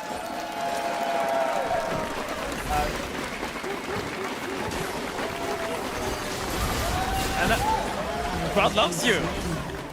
You're very proud. And as someone that has a lot of experience with eliminating GX and XL in the playoffs, how does it feel being in the winning side this time? Feels pretty nice. I mean, I guess it was kind of expected, you know. This time they didn't really have a chance coming into the game. They didn't have a team in the top lane, so it sucks. That guy sucks. We have some clips from that game that I would love to get your insight on, because obviously you did a great Rakan game, and if you look to the TV right there, I would love to see your insight on this clip right here. Talk me through it. So here I wanted to steal the Grump, and it didn't quite pan out. Then my flash was bugged, and so I died. And is this a conventional play to go to steal Grump as the Rakan? No, I was actually trying to sabotage our MVP to see how well he does, like, from behind, but he was unstoppable. Boy, he was good from behind. He really popped up that game. Upset had a great performance on the Saya. Looking forward, you are playing against the winner of tomorrow's game, Heretics versus KC. Do you have an opinion on that matchup? And who do you think is going to come on the top? Well, I believe KC will take this one quite handily, but that's what I was taught against Koi, so I guess we'll just have to wait and see. Wait and see, is that a little hint for a potential way in the game? I don't know. Ooh, we love the hints there. Looking into the finals, obviously, you guys had some questionable drafts regarding the MF Lulu, the classic one. Going up against KC, do you guys think you have prepared for better drafts now? Or how is that situation in the team? No, it's kind of similar. Grab's still on the team. I mean, we're saving the Volibear MF Lulu for Game 5, if I make it there, of course. But, yeah. Well, I hope you make it there. We have Upset sitting in the post-game lobby there. Do you have any words for your AD carry? Well played. You passed the test. Thank you so much. We're now going to send it to PGL, where we have Upset joined with Ginny and Jack Spectra. Thank you, Finn, for that wonderful interview. with Mickey Upset. Thank you for joining as well. Congratulations on the win in the series, but also the MVP, and you passed the test. What was the test? Playing from behind, because he went to steal the Gromp, so he could see if you could do okay. Oh yeah. This was kind of what we wanted to play for. Like we wanted to see, because we're winning bot in all the games, so we wanted to make sure that even if we start with Rakan dying and losing flash in a wall, that we can still make sure that we have a advantageous situation. And it worked out really well. Yeah, you played really well throughout the whole series. I was kind of surprised. I thought the Giant X bot lane would maybe put up more of a fight, but it felt like you guys had it really easy. Did it feel easy for you? It felt quite easy. I think we had good drafts on bot. Obviously, me and Mickey play really well. I think some of the games, of course, it was also about their jungle decision making. Yeah. How the lane played out. Like we got a lot of dives off, right? But yeah, I felt pretty good about our performance today on bot lane. I think we played really well. You did, and you know, you got the MVP already, you got the win for this series, and then you also got Kia Player of the Series on top of that. So W after W after W. How does that feel? Yeah, feels great. Job is done. Like now it's just time Job to is done. Job is done. No way. 4th place and call it a day. No, obviously it feels great. I'm very happy to get these the win today, and also the individual awards. Obviously, always a nice touch. But what's my most important thing in this team is that we are the best team at the end of the split, at the end of playoffs. So it all feels great right now. But if we lose, I'm still not gonna have a smile, right? So this is what I'm mainly focused on right now. One step at a time, right? So this series looked really good. Jack, I mean, we still have a couple more games here in the lower bracket, but before we do so, it would be really nice to have the MVP of the split being the AD carry and have watched AD carry player rank the AD carry players that are still Yeah, so we have an ADC tier list here on the Telestrator. Okay. So I was thinking you could walk me through it, and we can start off with, let's start off with you. Where would you put yourself? Is it for regular season or like the whole year so far? So Playoffs? it's just only playoffs ADCs. So like, who do you think is going to be the best ADC in playoffs, I guess? So not based on performance now, just in general? Go in general. I would like to know in general. Okay, so I think I'm S tier for sure. Okay. I think Kalist is also in the same tier as me, and I think Hans as well. Okay. I think me and Kalist showed more in the regular season, but I think Hans played very well and he's already in the final. And I think he's always a player that if he gets his chance, he can do very well. So I think this is very deserved.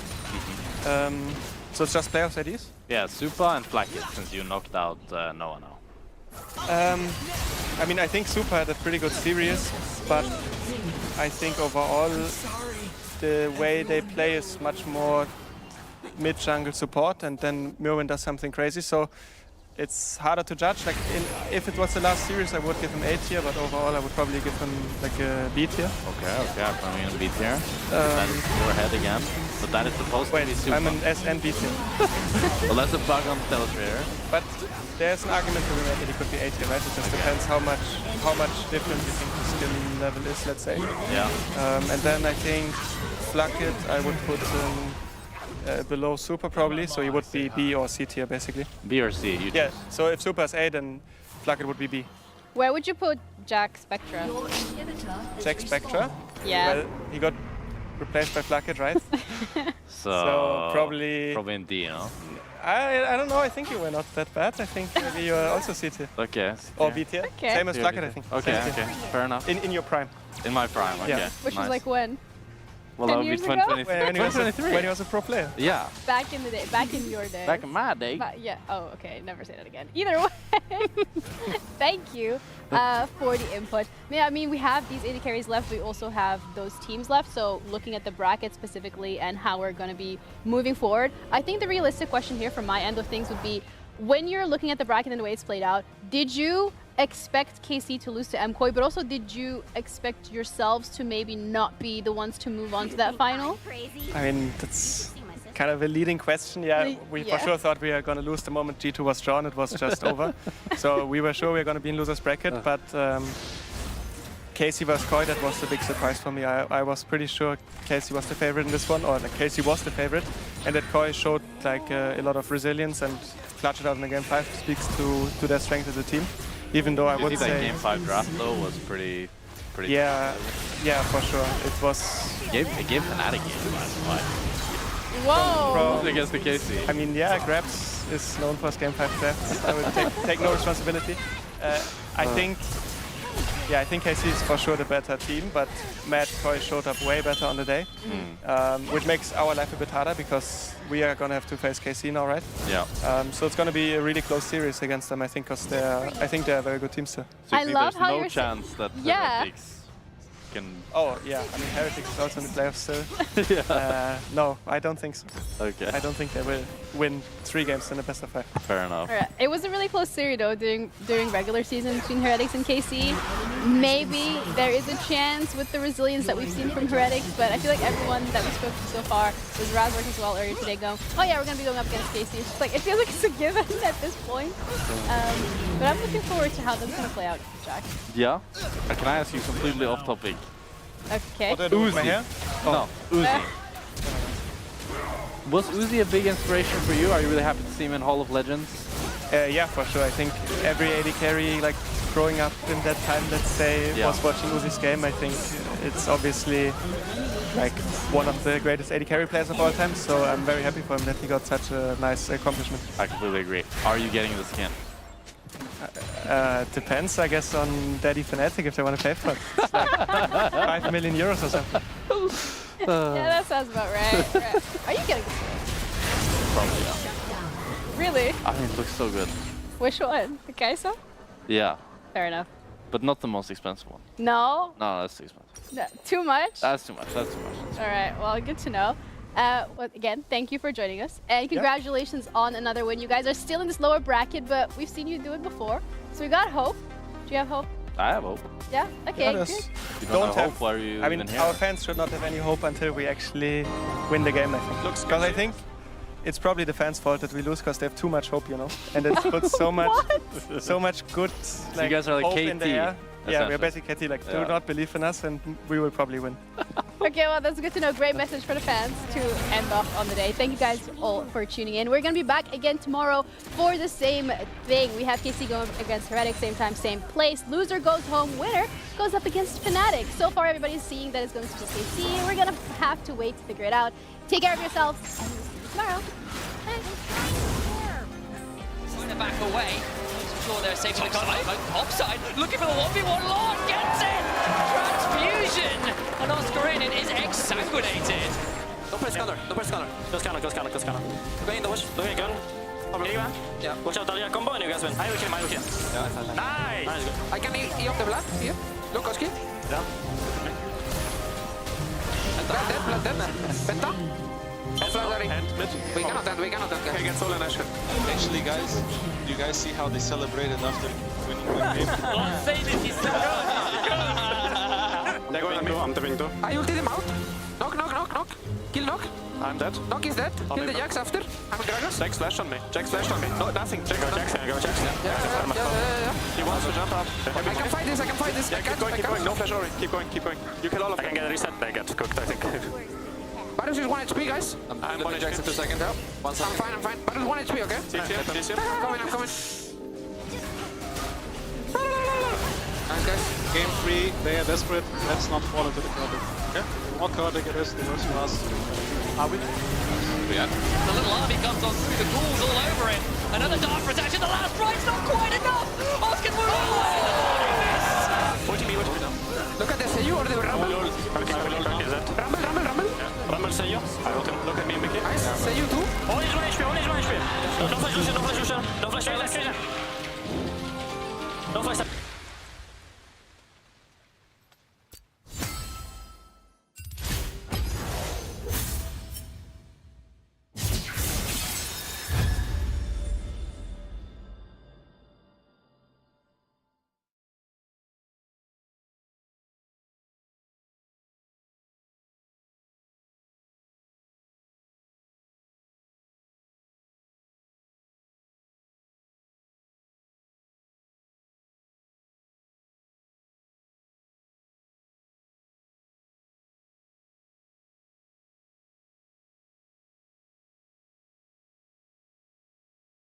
Hi, My name is Jason Thor Hall, also known as Pirate Software Online. We just want there to be prohibit publishers from disabling a game that you paid for. Ubisoft shut down the game's servers, rendering the game unplayable, which is normal for live service games. He changed what we were saying the initiative is about, and he completely made up saying that it was about trying to protect single-player games. So that is an advanced tactic that he pulled.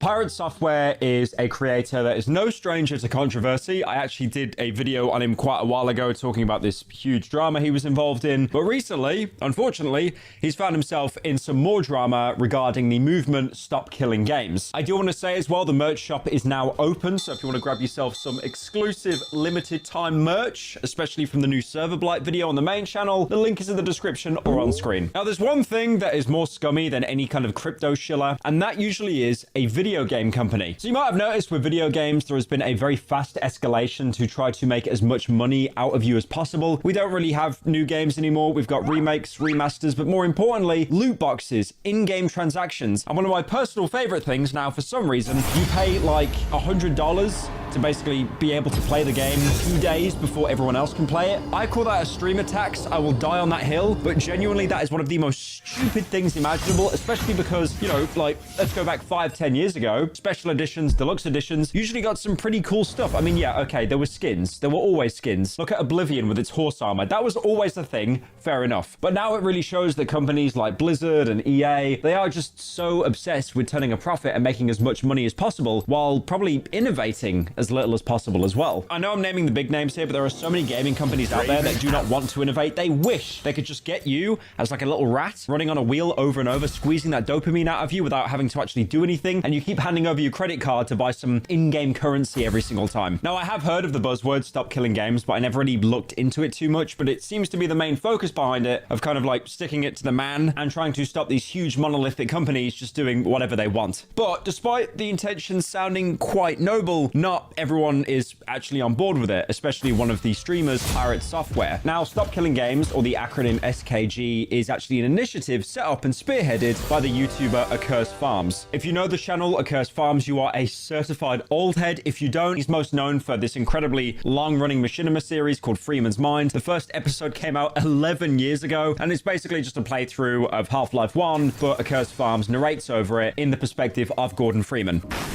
Oh, God. What I do? What I do? From the shutting down. No. We are bad people. Oh, shit. That's the ceiling. Where's my helmet? No. See, this is what I'm talking about. Aliens aren't invading Freeman. You're just being paranoid. Now, the video series that I know him from is Ross's Game Dungeon, and this was basically where he would play a game and do a full breakdown of it, the mechanics, the story, almost like kind of a narrated playthrough. He actually did a really good video on Deus Ex, and that was 8 years ago. Oh my God, we're all so old. He did a Game Dungeon on Deus Ex Human Revolution, and also Deus Ex Invisible War, the console one that everyone absolutely hates. I mean, I swear, like, I remember playing Deus Ex Invisible War as a kid. I did not have a problem with that game. I thought it was really cool, but I was also like 12 years old, and at that age, you're basically impressed by anything. So basically, Accursed Farms started this movement, Stop Killing Games. He was the one to establish it. I mean, a lot of people have been feeling like this for a long time, but he was the first person to actually give a title to the movement. So the entire point of Stop Killing Games, as Accursed Farm quotes, a consumer movement started to challenge the legality of publishers destroying video games that they have sold to customers. Now, the Stop Killing Games movement did actually get quite a lot of traction. At the minute, the European Citizens Initiative alone has nearly 500,000 signatures. And that is an insane movement, because if you go onto Accursed Farms channel, you can tell that he's not really a huge YouTuber, especially not anymore, but still, he has created something, a movement that is a lot bigger than him, because a lot of people support this. They think that companies, especially in the gaming industry, became really greedy and just want to maximize profit while giving you as little content as possible. You know, why try to give you better experiences when, for example, there's like item stores and shops that are just churning out new skins for you to buy to feel special every 24 hours. Now, that was my little tangent on the side. That's not even the main purpose of Stop Killing Games. The main purpose is actually trying to hold video game companies accountable for basically selling games that have planned obsolescence to try and get you to buy the next title. This is obviously games that have a heavy emphasis on online services, like, for example, Call of Duty, Battlefront, Overwatch. Star Wars Battlefront 2, as you've seen recently, has had a huge player spike, which is really funny because the game is surprisingly competent. It's mostly because because, you know, May the 4th and also Andor ended, and apparently that was a pretty good ending. I actually haven't watched Andor. Apparently it's one of the few Star Wars shows that's competent throughout. There is a guy in the show called Kino, so I might actually watch it. My name is Kino Loy. The only problem with Star Wars Battlefront 2 at the minute, because it has such a huge player spike, EA don't really care about the game whatsoever, so it is just full to the brim with hackers. But yeah, one of the biggest problems with online services is game companies will bring out a product, and eventually, over time, which is pretty natural, people lose interest, they move on. But this then reaches the point where the owners basically go, you know what, we'll just shut down the entire servers, so now no one gets to play it, even though at the time when the game came out, you probably paid full price for it. One instance I remember of a very popular game actually shutting down its servers was all the way back when Mass Effect 3 came out. We are going back to old head era here, but Mass Effect 3 was basically the first Mass Effect to have any kind of like multiplayer mode. But then they actually enacted something called Sunset multiplayer, which meant that they were, you know, kind of quietly winding down the servers and you couldn't play the game anymore. Oh no, wait a minute. This was back in 2012. So in fact, the servers for Mass Effect 3 are still up. That Sunset thing I talked about was talking about shutting down the servers for the Wii U on the Nintendo network. So that was basically Nintendo's choice, if anything. I believe that you can actually still play Mass Effect multiplayer to this day, despite the fact that the game came out well over 10 years ago. Now, one example that people love to use here about just being completely backhanded by a video game company is Overwatch. If you bought Overwatch day one, you'd be paying around 40 to 60 pounds. For the Americans, that's like, about 13 cheeseburgers, and that obviously depends on the version of the game that you got. If you bought the super deluxe special edition where you probably got some gold guns or something, I think you got you got a Widowmaker skin, a unique Widowmaker skin. It's a shame that Widowmaker sucks to play now. Now also keep in mind as well, the first Overwatch had no single player mode attached to it. It was online only. So less than 10 years in the game being out, unlike Mass Effect 3, Blizzard decided to shut down the servers for the game. Now I get it, Overwatch 2 is free to play. I'm really happy for you, but there are people that spent so many cheeseburgers buying the first Overwatch, and they basically have nothing to show for it apart from, oh my god, wow, bro, he's got this skin that you can get 8 years ago and you can't get now. Oh, you know that the same people that will brag about that and think it was a worthwhile purchase are the people that are trying to hunt down every single skin in the new Doom The Dark Ages. By the way, I saw this video on YouTube showing off all the skins in the new Doom game, and I thought, wow, this is quite a long video. Surely there's a lot of skins. There aren't. There's like 3 skins you get in the game by playing the game and beating it on different difficulties. The other like 7 or 8 skins are basically from buying graphics cards or buying pizzas. That is not a joke, by the way. It's basically this new wave of marketing that is just terrible for consumers. Like, I get it. Cosmetics, it's amazing. And companies are soy-facing over the fact that we're hooked on it because it's, oh, dopamine. I get to stand out in the game. Unless everyone else buys the skin, then I don't stand out. Then I need to wait for the other skin to drop so I can stand out again. And now everyone else has bought the skin. It is just a self-fulfilling prophecy. I still remember when like the Mrs. Incredible skin dropped for Fortnite, every little Zoomy was buying that game just because she had a fat ass. I mean, if you want to become really cynical, get it? I said the word, get it? You don't really own anything. You know, like, for example, when you go onto Amazon or you go onto a streaming service, like you stream a show, you buy a film from Amazon, you're not buying it. It's just tied to your account. And if there's any kind of licensing changes or you can't, you know, watch this in your own country, tough luck. One really good example I have here, talking more about streaming, and I absolutely despise this, is, for example, HBO Max. They have some great shows like The Last of Us. I'm sure there's some other stuff on there as well. But the point is, I can't watch Max unless I basically use a VPN and then log into like a friend's account. And then in the UK, we have Max in the UK, but it's called Now TV, which is owned by Sky, Rupert Murdoch and his like, you know, kind of his children. And they're all from Succession, basically, the cast of Succession. I can watch Max shows through Now TV, but then if I travel to another country, I get region locked to the point that even if I have a VPN on, it knows I've got one. So then I can't watch the thing that I paid for just because I'm getting a flight to another country. It's just really backwards, really anti-consumer. I also remember this one time as well when the 28 Days Later, the zombie film that's getting another sequel pretty soon, 28 years later, that recently was changing licensing hands. So 28 Days Later, you couldn't find it anywhere. You couldn't find it on any streaming service. And that was gone for about 2 to 3 months, I think. You can find it now on like Disney Plus or Amazon and stuff. But there was a point where unless you basically had it as a DVD or you pirated it, there is no way that you would be able to watch that film. And I get it, you know, streaming is security, online services are security, but at the same time, that really goes to show that, like, if companies want, or for whatever reason, they can basically just take property away from you that you basically paid for. Now, I get it. I'm not going to be some boomer that's like, well, actually, when 28 Days Later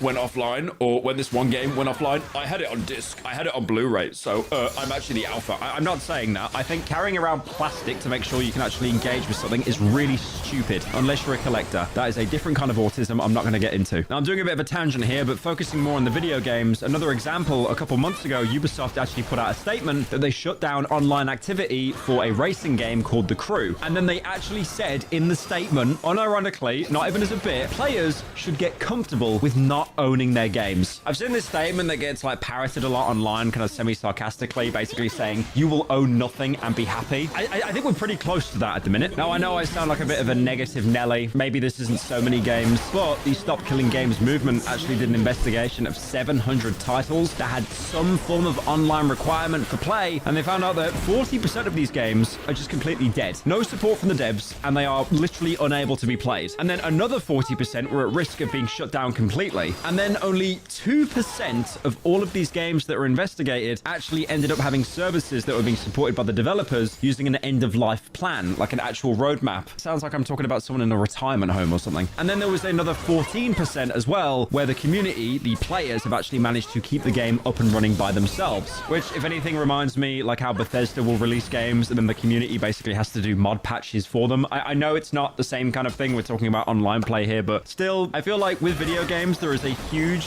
group of people that take it upon themselves to fix a game when it should not be their responsibility. I respect it, I commend it, but it's just sad the situation we're in now. So what Stop Killing Games and Accursed Farms are trying to do is get as much support as possible through as many online signatures as they can. Will this do anything? I don't know. The problem is it's not like there's a legal requirement here. I know there's some exceptions, like for example with the UK government, if like something gets so many signatures, Parliament has to like at least try to acknowledge it. They don't have to do anything about it. They can just say no. But I think there's like some requirement they have to acknowledge it. With this, it's more of the private sector, so they might just look the other way. I think the problem is the only real way to like make these companies think, wait, we need to change what we're doing, is if people, you know, stop buying video games or stop buying microtransactions in video games. But they're not going to. And I mean, it's really hard to. What's the alternative? Oh yeah, I'm not going to buy video games anymore. Their practices are like really toxic. Instead, I'm going to browse on Reddit. You could also support indie games as well. Like for example, I've been playing through this game recently called White Knuckle. It's like a climbing game with horror elements in it. It's really good. Game is very unfair though. 0 out of 10.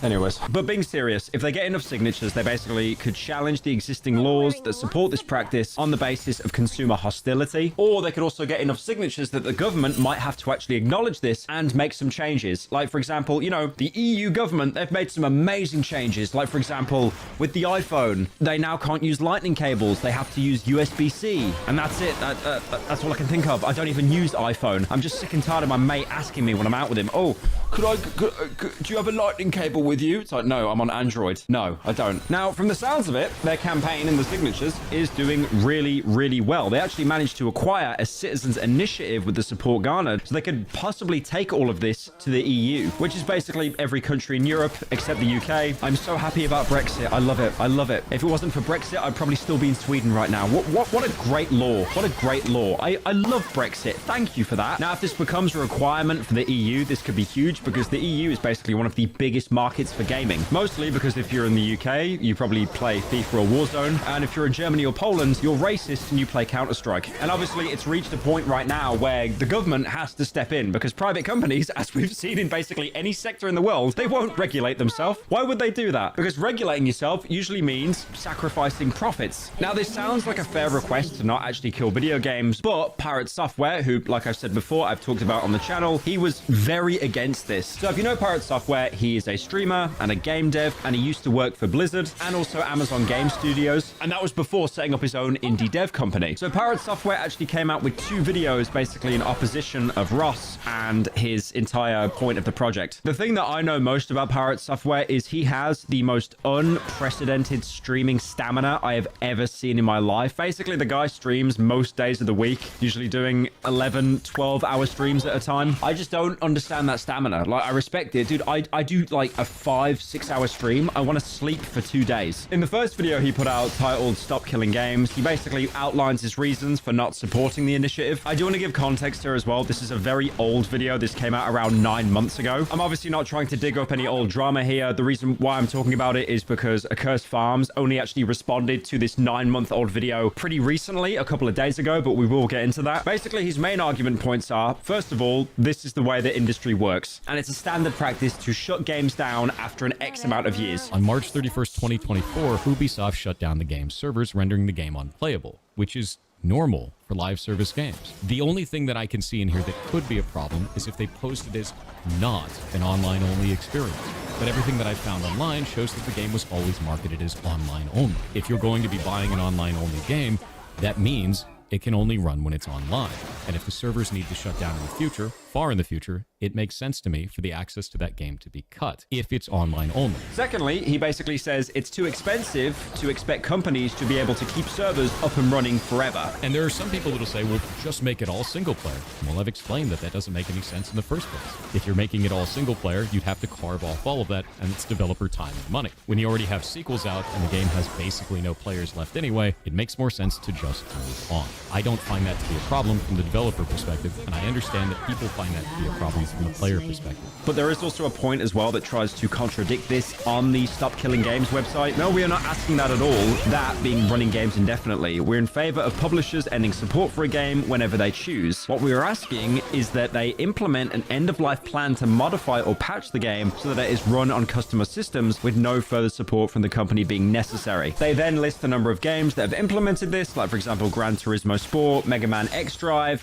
Caller's Bane, showing that it is possible for companies to do this. And thirdly, Pirate Software claims that this will basically hurt companies in the long run. Developers will basically stop making live service games if they have to bend the knee to these changes. If you try to tell me that every studio needs to run their live service game indefinitely or not want to run one at all, then no one's going to run them. And we're going to miss out on adventures like Final Fantasy XIV. And even though I don't play anymore, League of Legends or any other live service game. But also, if you go onto the Stop Killing Games website, this is something they've tried to address as well. The regulations we are seeking would only apply when companies decide to end support for games. At that time, they would need to be converted to have either offline or private hosting modes. Until then, companies can continue running games any way they see fit. And in response to the question of money, Stop Killing Games also says this: the costs associated with implementing this requirement can be very small, if not trivial. Furthermore, it often takes a company with large resources at its disposal to even construct games of this nature in the first place. Small developers with constrained budgets are less likely to be contributing to this problem. So again, this was a very old video that Pirate Software put out like 9 months ago. It obviously got a bit of traction at the time, but then as the internet is the internet, everyone just basically forgets after a week. 9 months after this entire ordeal went down, Accursed Farms actually commented on the situation involving Pirate Software in a recent live stream. And you can tell from his tone of voice and his energy compared to other announcement videos, you can tell it's taken a toll on him. Like, he is just not happy. Now, what Accursed Farms is accusing Pirate Software of doing here is apparently just flat out lying. That being about the nature of Stop Killing Games in order to put his own point across. So Accursed Farms actually believes that Pirate Software recognized that he couldn't lie about the contents of the movement, since he believes that they were pretty black and white with the way that they outlined everything, even having a whole website with a dedicated FAQ section stating their demands. So according to Accursed Farms, apparently Pirate Software twisted the premise of Stop Killing Games from games should have an end-of-life plan, changing that to every company needs to keep all their servers up indefinitely, or they'll be breaking the law. We just want there to be prohibit publishers from disabling a game that you paid for, and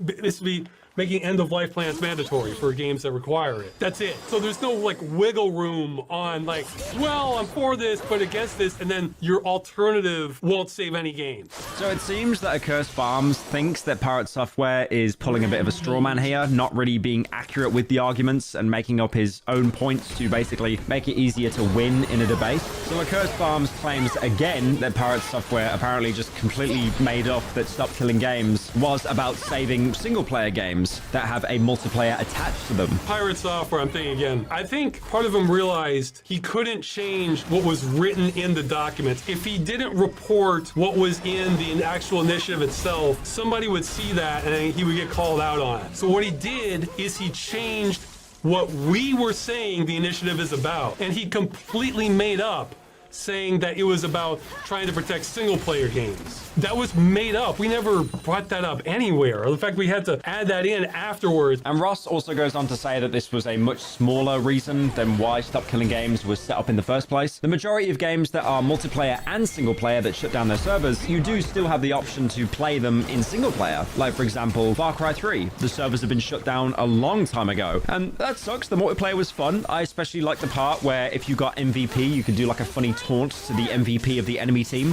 Hurry up! What? Let's play!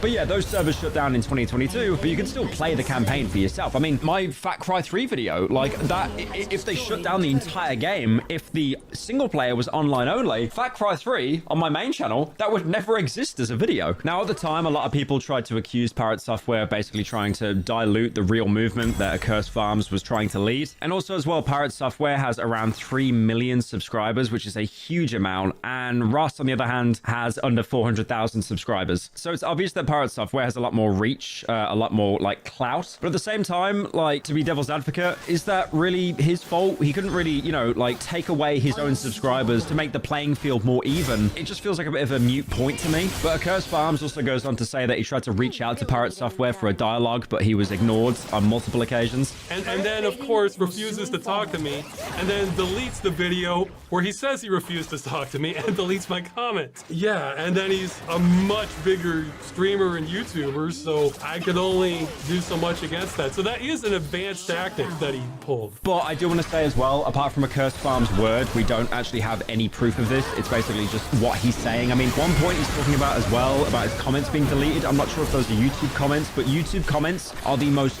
unreliable comment system in the entire world. Genuinely, unless someone plucks out your comment and pins it to the top of the page, your comment will be buried. That's one of the reasons why I stopped commenting on YouTube videos, because there's no point. Like, if I comment on a video, I'll probably get 1 like and then 5 replies telling me to piss off. Like, I just gave up doing that. So what's the moral of this video? Don't play AAA games where they might shut down the servers after 5 years or make a sequel every year. Play indie games. Like, for example, a very family-friendly game that I'm playing through right now called White Knuckle. Yep.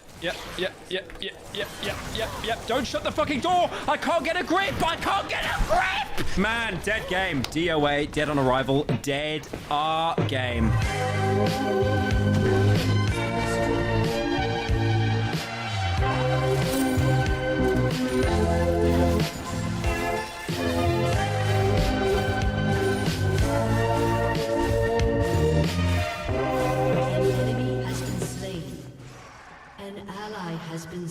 It is time for more Styro Pyro, specifically the 2025 World's Strongest Handheld Laser. Oh my. Those of you who don't know me, I'm Tyler Fultz. I'm a nuclear engineer with a little over 10 years of experience in the commercial nuclear power industry. From engineering to operations to emergency response. I don't claim to know everything there is nuclear, but I can certainly share some. The legal power limit for a laser pointer is 5 milliwatts. Well, this is always good, with him starting out by saying what the legal limit for a handheld laser pointer is. Now keep in mind that's for a handheld laser pointer. You can own lasers that are more powerful than that. Just say they're not for handheld. Just say they're not laser pointers. You could say they're used for experiments, for instance. it would be funny to build one that's 50,000 times stronger than that. Now, I've showcased a lot of ridiculous portable lasers on this channel, but so far, none of them come close to that kind of power. Even my strongest laser, which was world record breaking when I built it, isn't even half of this level. Now, considering the advances in laser tech since I made this thing, I think it's time to build a laser pointer that just completely blows it out of the water. Now, if I recall correctly, he mainly makes them out of, so advances, I guess, better semiconductors, better diodes, better optics in general. Interesting. Now, I'll admit that more power isn't my only motivation here. This laser is horribly designed, and it is just plagued with issues. Not only do I want the next one to be stronger, I want it to be good and packed with cool features. Okay. Like the last one, the heart of the new laser is going to be the best diode array that the Chinese black market has to offer. Oh no. I figured it was better diodes, but wow, just I don't even know what to say about that. Is that there have been 5 years of improvements on these things. The new arrays are stronger, brighter, and more efficient. Are they more controllable? They still carry the same dubiously legal charm as the last ones, though, as they still ship with scratched out part numbers, and the manufacturer still denies that they even exist. Wow. As long as I can input money into eBay to acquire these, then I'm not going to complain. I mean, honestly, the feeling that I'm not supposed to own these really adds to the appeal. I've hooked a new array. As to the value, right? It's one of a kind and custom made. Man, anything over, keep in mind, these type of lasers, anything over 1 watt would be dangerously high if you do not follow proper laser procedures, such as specific eye protection. Now, not just any eye protection that's designed specifically for the wavelength of the laser. That is to say, you would use different goggles for, say, a blue laser versus, say, an infrared laser. Controlled testing environments that minimize reflective surfaces, and, of course, training in the operation of lasers. Did I say 1 watt? Actually, over 500 milliwatts makes it a class 4 laser, as in the one with the highest level of safety controls that you need to operate. To a lab power supply as a test. And although I can't push it to full power on this thing, it gives an idea of the insanity that I'll be working with here. The array is the same physical size as my first one, but with more emitters packed in the same area. Okay, according to the sketchy datasheet, it's rated for 161 watts of output power. 161, wow. So forget your class 4, we're gonna go up to class S for Styropyro class lasers here. Yeah, at that point, I mean, definitely eye protection. Skin burns is also a hazard you need to prepare for, as well as potential fire hazards associated with lasers that are that powerful. At least this one's visible, so you don't have to worry about invisible beams, but still. I'm actually going to attempt to push it far beyond that using some overclocking techniques. Oh my. But that's going to take more careful design than this piece of trash I built 5 years ago.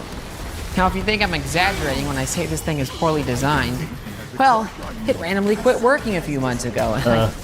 If I recall correctly, when he did this one, he just kind of focused mainly on power. So this is cool to see from an engineering perspective. You're focusing on more power, but also maybe more control, more reliability. I mean, after all, as a nuclear engineer, more power isn't anything, and you're not necessarily restricted by, in a nuclear plant, by, say, how many neutrons you can produce, your neutron flux rate, how much fuel you put in there.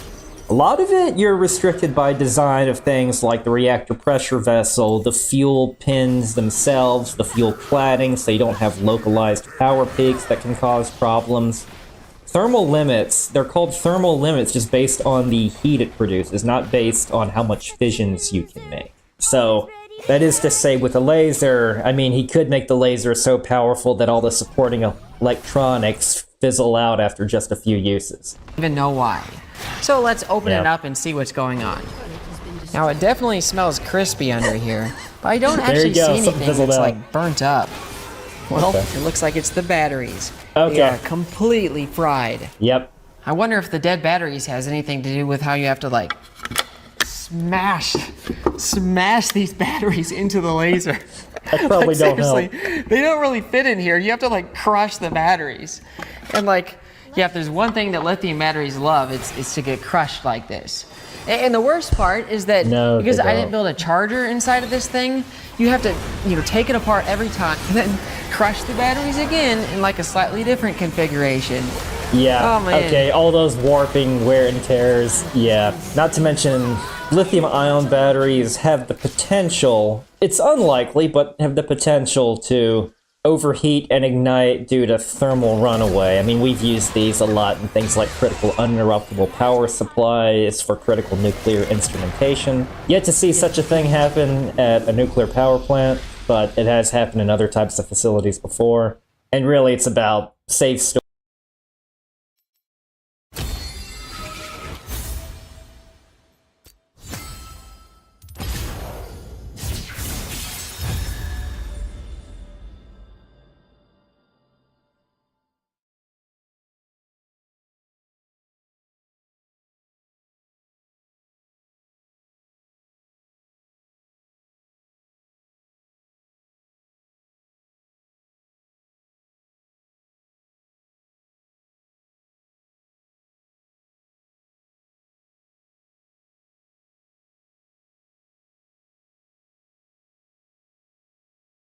Your tattoos? Okay, this is my favorite. It's Jotaro.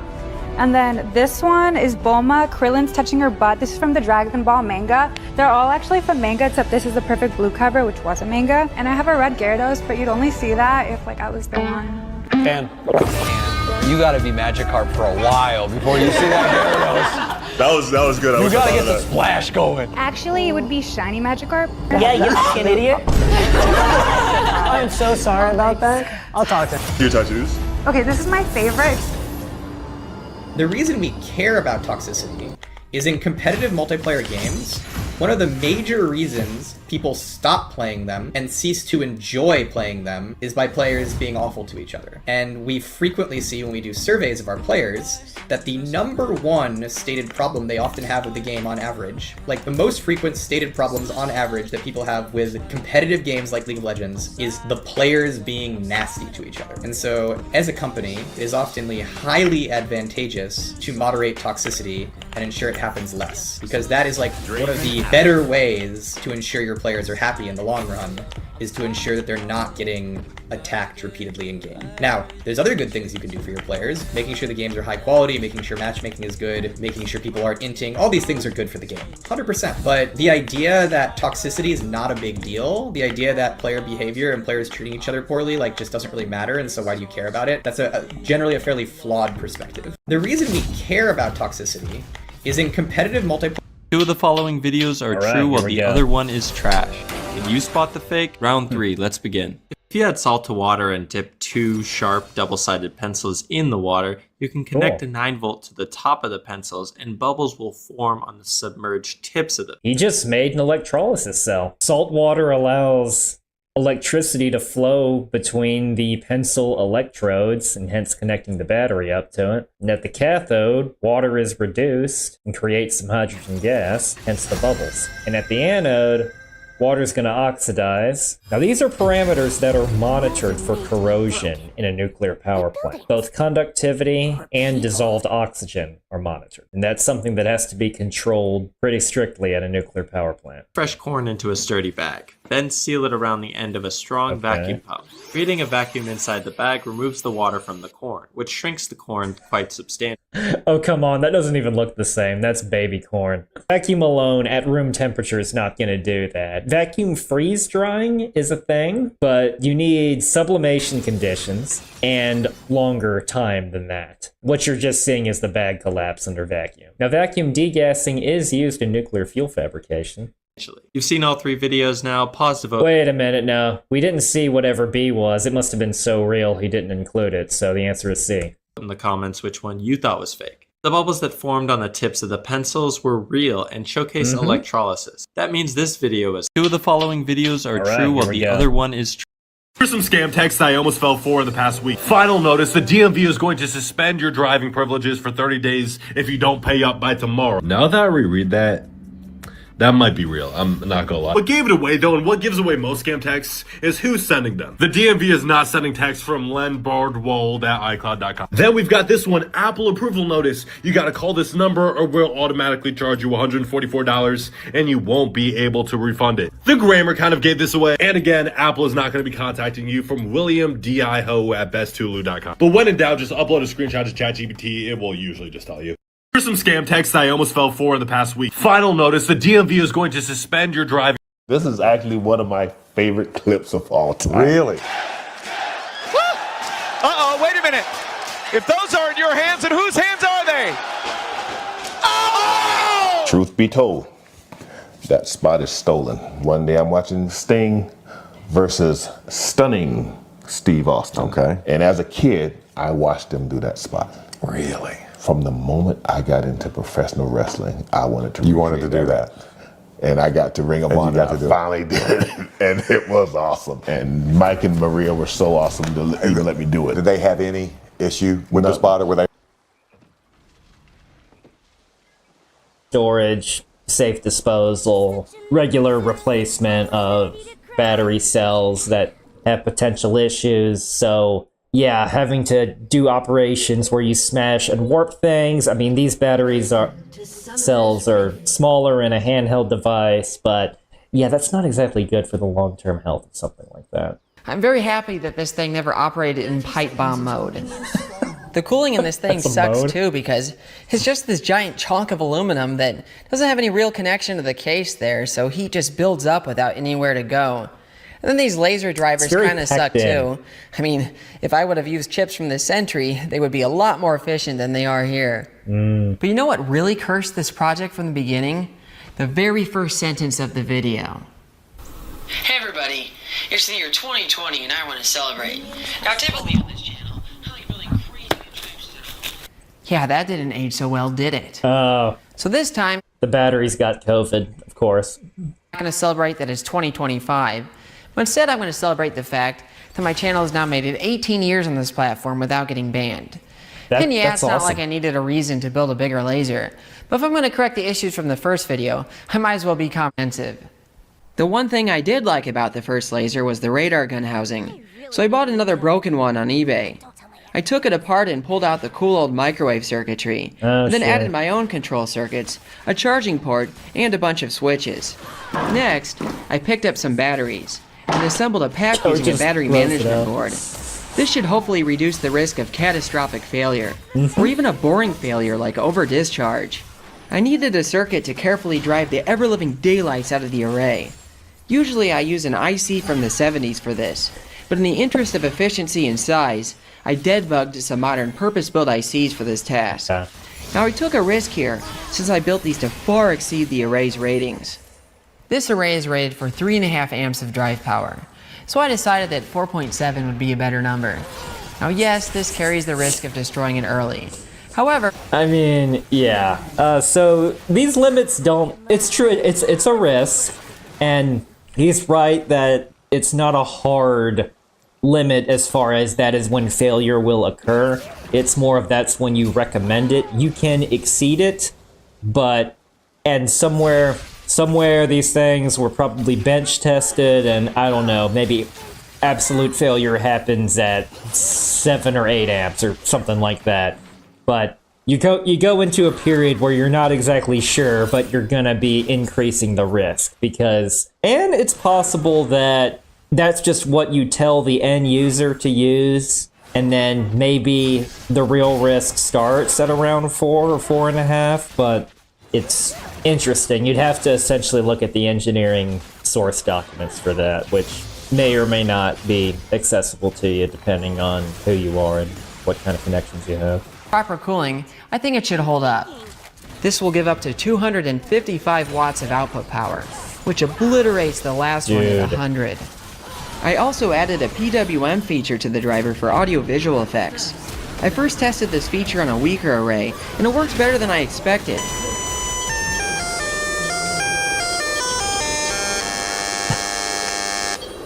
That sound you hear is actually coming from the laser hitting the wood. Wow. Now this is where things got difficult. I still had cooling to deal with, And since I didn't want to machine an elaborate heatsink, I figured water cooling would be the better option. I picked up a water block designed for CPU. Water cooling's very space efficient compared to air cooling because water has an amazing heat capacity. It's one of the reasons why it's a common coolant in a nuclear power plant. Though it's going to add a lot of weight to it. Though it does have the potential to add a lot of weight to something, but there's always trade-offs. 250 something watts is a lot of laser. Along with a pump and radiator, and assembled a cooling loop. However, jamming all the plumbing into the case along with the electronics and batteries turned out to be very difficult. In fact, not long after finishing the laser, the control electronics burnt up randomly. And then when I rebuilt them, they all burnt up again.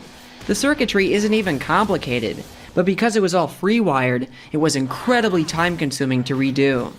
I never actually identified the problem, so when I finally decided to try building it once again, I added all sorts of fail-safes against shorts and voodoo voltage spikes. The third time was the charm though, it seems, as this version survived past initial testing. I actually want to apologize to all my channel members and Patreon supporters that followed this project, because it took so much longer than I expected. However, as you're about to see, this is the craziest handheld laser on the planet, so I really hope it was worth the wait. With an output of 250 watts, this laser eclipses the threshold for the highest laser danger rating by a factor of 500. Yeah, that's just half a watt. Means that just 0.2% of the laser's power is already considered an instant blindness hazard, as well as a fire hazard. A lot of safety controls. The luminosity of this laser is especially impressive as well, having more than quadruple the brightness of my 100-watt laser, as this one is a brighter sky blue color. Okay, yeah. It's funny because, even though I built this thing, part of me still finds it hard to believe that a device like this is even possible. Let me give you a quick rundown of the features of this laser. Okay. So this switch right here turns the whole thing on. Then you can see the readouts there for the battery voltage and temperature. Okay. And these switches right here are what turn on the water pump and the cooling fans, which are impressively quiet, I have to say. That's like a and laptop the safety cooling, switch is right here, which of course arms the laser. Then these knobs right here control the PWM frequency and duty cycle. But for the time being, I'm just going to leave these maxed out. And then the trigger right here is what finally fires the laser. Stands for Jinx. Pretty cool, right?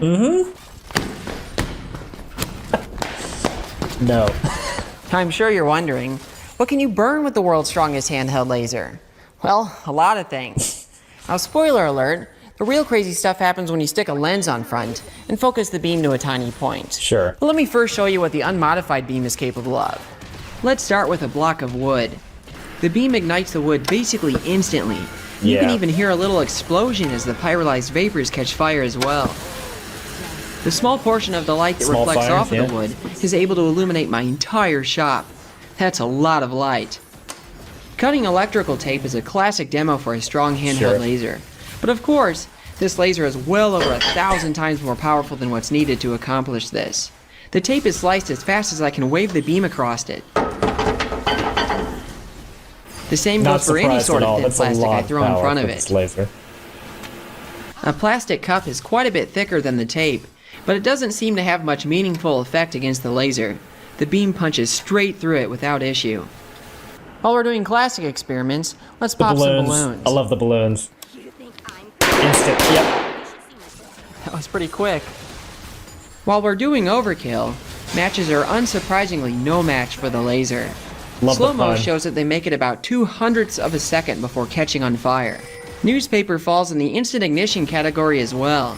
Just barely clipping the beam is enough to light it on fire. Are no match. Any paper product is this way, really. But paper bags make an especially satisfying sound from the flash pyrolysis. You might think that solder would be a challenge considering how reflective it is. But nope, it melts nearly instantly. I mean, it does reflect, but that didn't have that much of a surface area, and this laser is just that powerful. A CD was the first real challenge for the laser. Of course, it still caught on fire instantly, but it took a while for the beam to punch all the way through. I think the sooty flame in front was attenuating the beam before it could hit the plastic. Sure. The end result was pretty neat, though. Quick. I briefly talked about the PWM feature, and I want to show you what this does when it comes to burning. By switching the laser at audio Sounds like a metal frequencies, detector. the target actually makes sound as it vibrates from thermal expansion and contraction. In fact, this effect went far beyond my expectations. Now I'm wondering about the possibility of building a musical laser. Wow. I'll have to save that for a different video though. Alright, now it's time to actually test this laser's true destructive power. There you go. I'm going to stick a big F-theta lens on front in order to concentrate the output to a point and maximize power density. Everything I've shown so far can be accomplished by weaker lasers. Power density is everything where it comes to lasers or nuclear engineering for that matter. Nuclear power plants are known for its high power density because a pistachio-sized uranium fuel pellet has more energy than a ton of coal. So this is the point where I enter uncharted territory for a handheld laser. Let's start by trying something that the last record breaker couldn't accomplish. Melting a penny. Oh, here we go. Alrighty, let's try melting through this penny. Yeah, you see he's got his glasses. Specific goggles. It's on fire! Flaming penny. Oh, that's crazy! Burning the copper. I wasn't expecting to burn. It burned the zinc inside. The zinc. That's nuts. That makes more sense. Wow. It's hard to see the actual flame when there's so much blue light from the laser. But I did manage to repeat the effect and get a flame to sustain for a bit after turning it off. Wow, look at it. And as a bonus, warp and turn. it left a bizarre frozen smoke remnant of zinc oxide. The fact that the laser literally lit a penny on fire is an astonishing result to me. I've done all sorts of mad science experiments with pennies over the years. I've dissolved them in acid, treated them with cyanide, hit them with 1,000 amps, blasted them with other lasers, but none of those methods ever managed to light a penny on fire. That was a pulse laser. Even torching a penny doesn't ignite it. It simply melts it. I think the reason the laser can ignite pennies is due to extreme local heating. The zinc that's being exposed to the laser is likely reaching its boiling point faster than it can transfer heat to the rest of the penny. Then the resultant jet of zinc vapor goes on to ignite them. That's what's fascinating when you focus things to a point like that. Like, I don't think it would have worked if you didn't have the focusing lens on there, or it wouldn't have made that flame, because, yeah, like, there's so much heat being transferred to a tiny part of the penny, but the rest of it is, while still hot, not at the flash point of zinc. Contact with air. At that point, the heat from combustion can sustain the flame for a bit even after the laser is removed. Look at that. I think that explanation makes sense, at least. For the next experiment, let's see if the laser can make it all the way through an aluminum can. I'm pretty sure this thing will burn through one side of the can, but to go all the way through, that's what I'm not quite so sure about. Let's see. But, let's give it a go. I think it might. Wow, it was just instantly. Too easy. This thing keeps surprising me. Need more aluminum cans. That's insane. The last record breaker couldn't defeat an aluminum can either, so the increase in power is pretty obvious here. Let's see if the laser can open up this this glass soda bottle. What could possibly go wrong? Oh my! I was gonna say something about the reflective surface, but yeah, just go ahead and explode it. Gosh! Oh my gosh! You know what? I'm glad he's doing good and having fun with this sort of stuff. He's always very enjoyable to watch, not because he builds these crazy things, but because he has so much fun doing it. Oh, I'm so happy it exploded like that. Oh my gosh. It was like a glass balloon. That was fun. Man. Let's pop another one for good measure. Yeah, of course. Make sure it wasn't a fluke. I'm glad he's got the goggles and he's minimizing this testing environment, the additional reflective surfaces you have in here, lest you have any issues with these scatter off these lasers, because at this point the wattage here, even if it was scattered, like the 5th or 6th scatter could still be hazardous to your eyes. And this thing is pretty powerful. Now, such a device would never be permissible in a nuclear power plant, but I guess a nuclear engineer with serious safety controls could potentially use a 250 watt laser with tight beam focus and adjustable optics like this to perform remote ablation of contaminants or oxide layers on metal surfaces, such as exposed radiation shielding. I mean, lasers are sometimes used for that, not this type of laser. This handheld's, while it's hilarious, is going to be a bit too crude to get this approved by, say, the Nuclear Regulatory Commission. But man, would it be man, this is an amazing case for a good way of demonstrating energy density, beam focus, and a shock and awe style demo of safety protocols and laser work and any radiation work, because really it's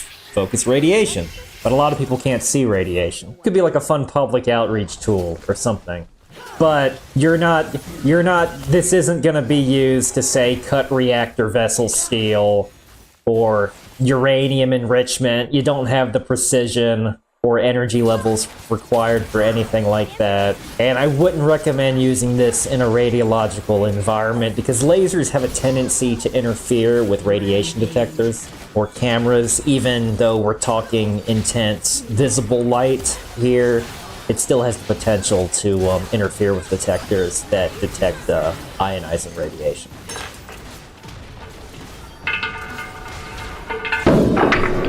Oh, that is beautiful.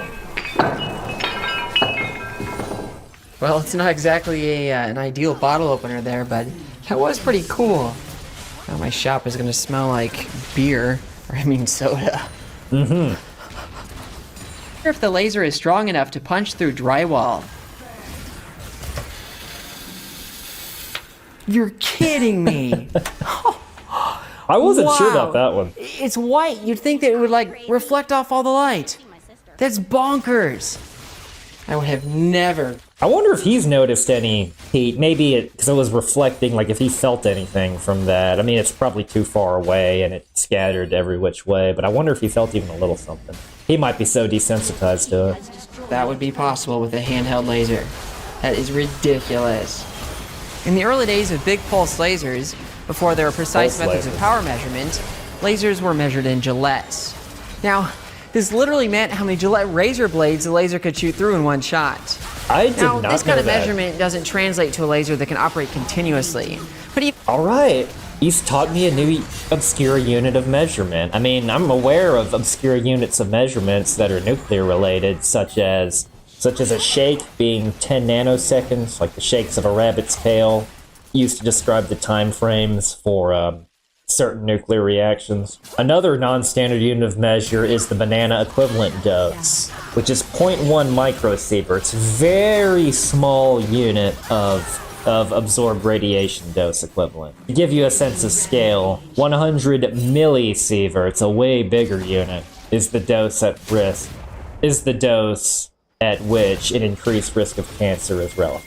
So you'd have to eat a lot of bananas. oh, I want to try shooting through some razor blades. Of course. I even found some Gillette blades from the time period of early lasers to try this with. Old school razor blades. Alright, moment of truth. Is the laser at least one Gillette? Let's find out. I would hope so.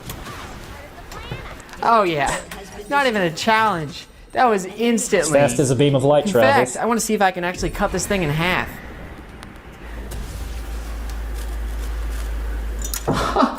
Wow. That's amazing. Yep. Now let's see how fast it can punch through 5 blades in a row. Alright, here we go. Jeez.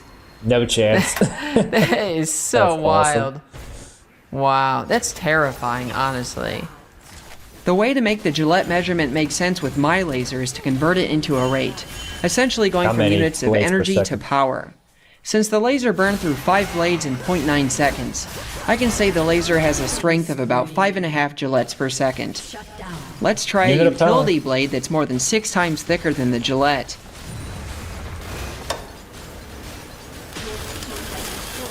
No problem there. I love the satisfying burn. Considering how fast the laser can melt holes in these razor blades, now I'm going to try welding 2 of them together. Alright, time to test out if it can, if this thing can weld. Can it?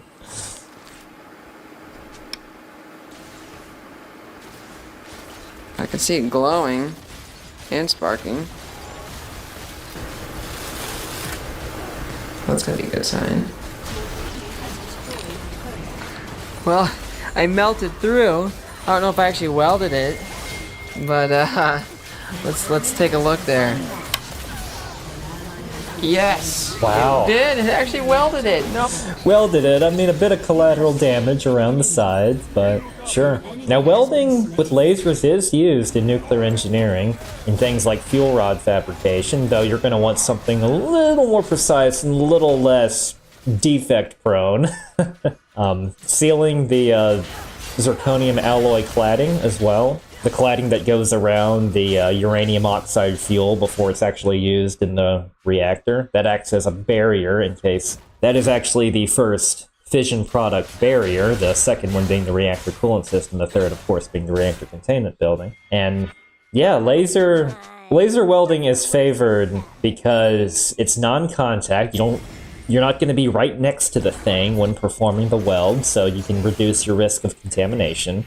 And it can be done from behind shielding, so you minimize dose as well as contamination. And with precise enough lasers, it can minimize the overall heat transferred to the fuel rod or whatever component you are welding in this case, so that the heat is only where you need to be to cause the welds rather than risking damaging any other delicate reactor materials. And you can do it with drones. You can have robots, send robots out here to do this in high radiation environments. This is also be good.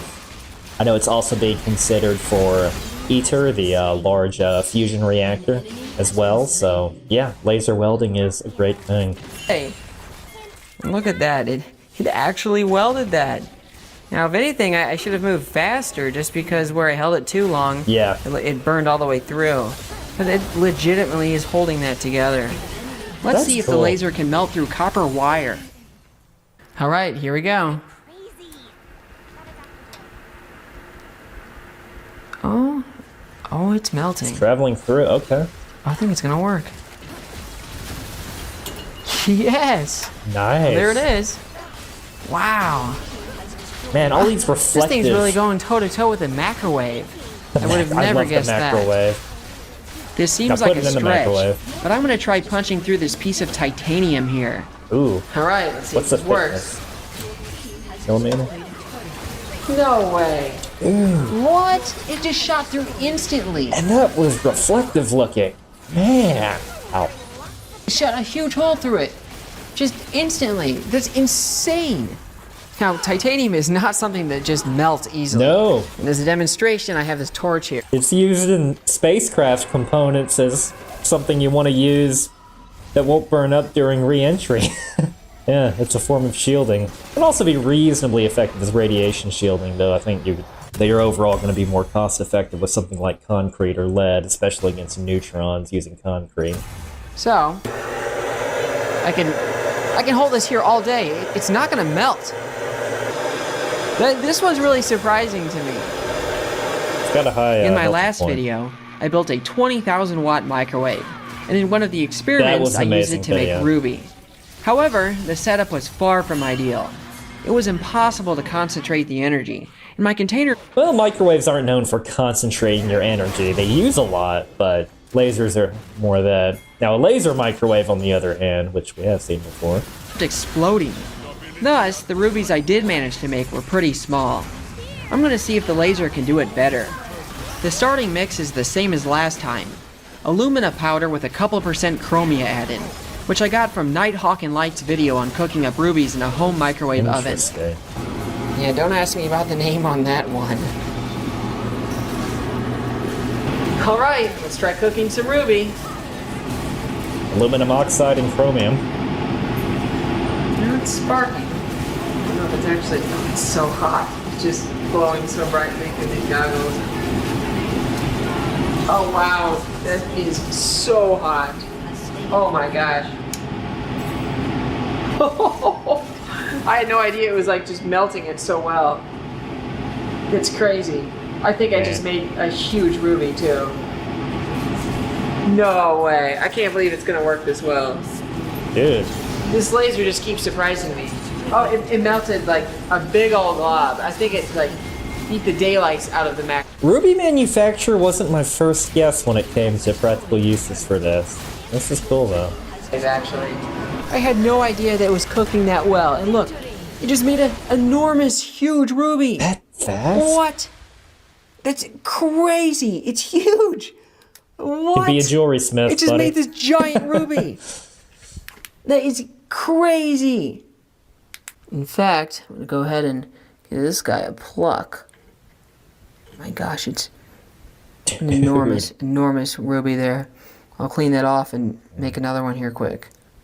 This is interesting, because rubies are also a gain media in lasers. Ruby lasers are a thing. You can use these in, say, research reactors, accelerator labs, or just make more lasers. So he's using a laser to make something to make more lasers. All right. To be a really reliable method to make big rubies, and it blows the performance of the microwave out of the water. Those are pretty. Even freehanding the laser produced bigger rubies than I was able to get via the microwave. I'm very impressed with the size of these. I've never offered merch before, but I don't think anything could beat laser-grown ruby as my first product. Wow. So I made a few extra to offer my viewers. Check the link if you're interested. I'm curious whether white sand is reflective enough to resist melting in the laser beam. Oh yeah, just instantly melting. Wow. Oh my gosh, it's so bright. Even through these goggles. Oh yeah. Wow, look at that stuff glow. And it's white too, like you'd expect it to just reflect it all away, but nope. It just melts straight through it. Forget the white sands missile range. There should be a white sands laser range where you test out devices like this. Though that much white sand, there's... Remember what I said about reflective surfaces earlier? That's just bonkers, man. Considering how well everything else has worked, I'm gonna try zapping tungsten wire. Now, as a reminder, tungsten has the highest melting point of the metallic elements. This is crazy that I'm even gonna try this one. Tungsten also makes really good radiation shielding, way better than even lead. Though not necessarily the most cost-effective, because tungsten's being a lot more expensive, but yeah, and particularly talking about gamma radiation. Oh my gosh. Oh, it's so close. I don't know, man. I'm gonna have to get the focus better. Or just it was close. Put it there longer. I think it was slightly out of focus. Okay. So I'm gonna move this back just slightly and try it again. That's potentially promising. All right, I think I have it lined up better this time. Let's see. Oh. Draven out. Yes, it worked. Oh my gosh, I cannot believe that. That's the most impressive test I've seen on this thus far, because that tungsten is very hard. I mean, gamma radiation eats your heart out when it comes to looking at working with tungsten. See, I would never expected this laser to go like toe-to-toe with a microwave. My goodness. And the microwave's a lot bigger. It's all about energy density. The microwave was 20,000 watts compared to a microwave is about 1,000 watts. Crazy. It's crazy. The wire burned here instead of melted. But even so, that still takes some incredible... This is actually one of my... So all these people are talking about how Apple is skipping iOS 19 and going straight to iOS... Okay, kill the Yi. Okay. Kill Yi. He's running from me.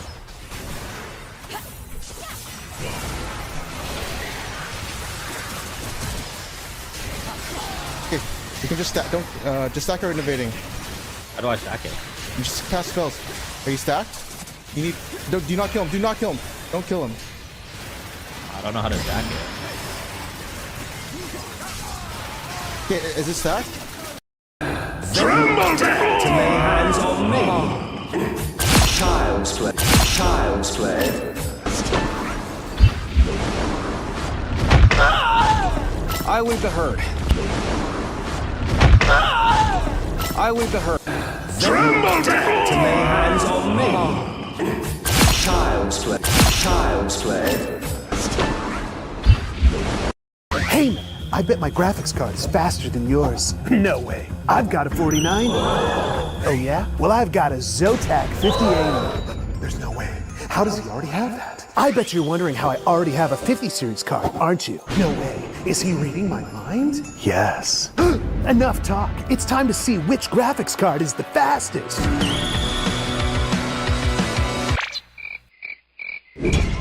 What did you think was gonna happen here? Don't look at me! Hey man, I bet my graphics card is... Bro, you're vaping and you're like 10. What are you doing? Because I used to do pills. You're 14! What do you mean you used to do pills? Bro, I got to my dad passed away, bro. Oh, I'm sorry to hear that. Okay, I have like an actual advice for you though. Let's go, bro. I'm gonna give you an addiction that could actually change your life for the better. You ready? Alright, yeah. Have you ever went to the gym before? I go to the gym, bro. Every day? Twice a week. Twice a week? Okay, listen. What I want you to do is the next time you go to the gym, put your earpods, AirPods, whatever up at full volume. And then I want you to sit there and I want you to just go crazy. All the negative thoughts you have, the negative energy, right? The things that you try to escape from, I want you to just sit there and put your all into the workout. And I promise you start doing that, it's gonna actually start changing your life. Alright, bro. You gonna do that for me? Yeah, bro. I got you, bro. Bro, you're vaping and you're like 10. What are you doing? Because I used to do pills.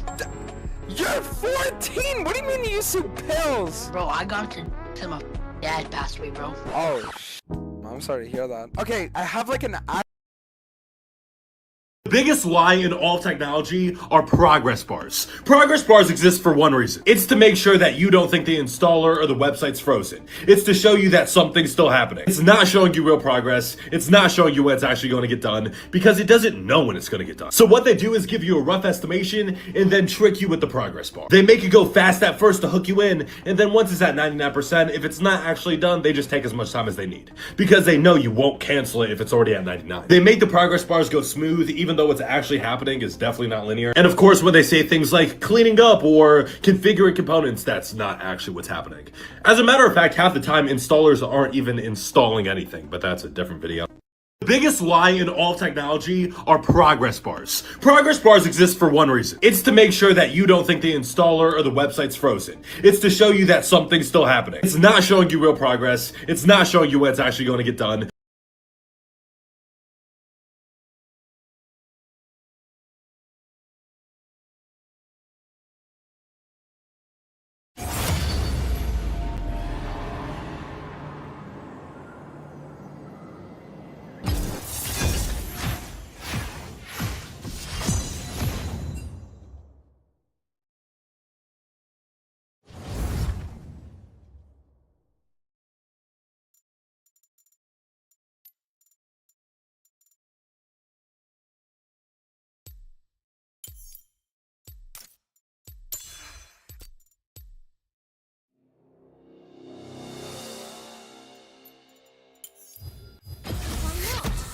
Scissors don't bite.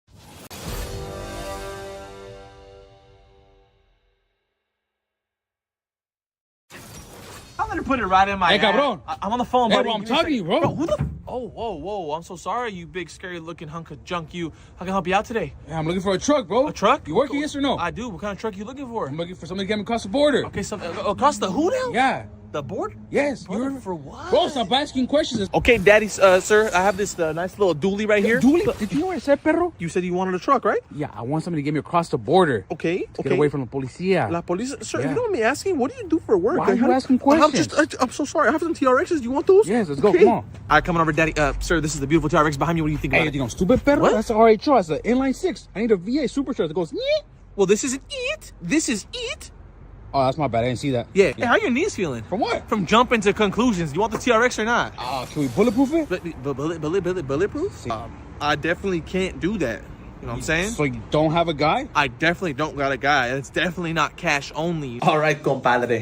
So you call me that? I thought we were friends now. No, we're not. Okay, we got a price of $126,000. You got the bulletproof fee. Bulletproof fee? Bulletproof fee. You want that, right? Tires, doors, glass, everything? Yeah, I need that. that. I gotta charge you for that. Got the never seen him fee. Never seen him fee. When the cops roll in asking, hey, where's he at? I'm gonna say, never seen him. You know?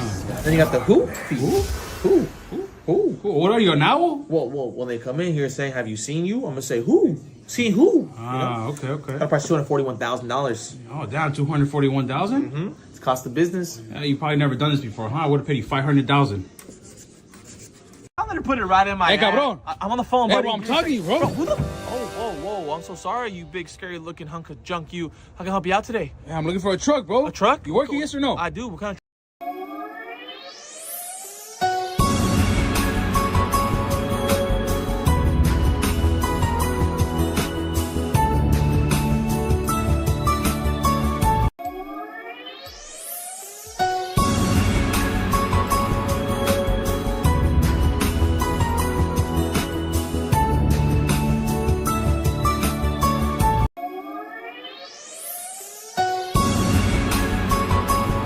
Stringies are here. Invisible panties that go completely undetectable under clothing, and they feel like you're wearing nothing. Wherever you go, it's always a good time to not show your panty line. So that's why we're here seeking $300,000 for 5% equity in our company. Can't wait to try them on. So you said it doesn't cut in. That's the idea. It does not cut. Let's talk about the sales. We have $180,000 in sales. 300K is a lot of dough, and 5% is like pee-pee. It does get me out of bed. That's the Well, problem. what will get you out of bed? I'm going to give you the 300,000. I'll keep the 5% for schmuck insurance, but I want $1 a unit in royalty. Would okay? you do $300,000 for 3% plus 22 cents? What is the thinking on the 22 cents? That's a number? Do you like it?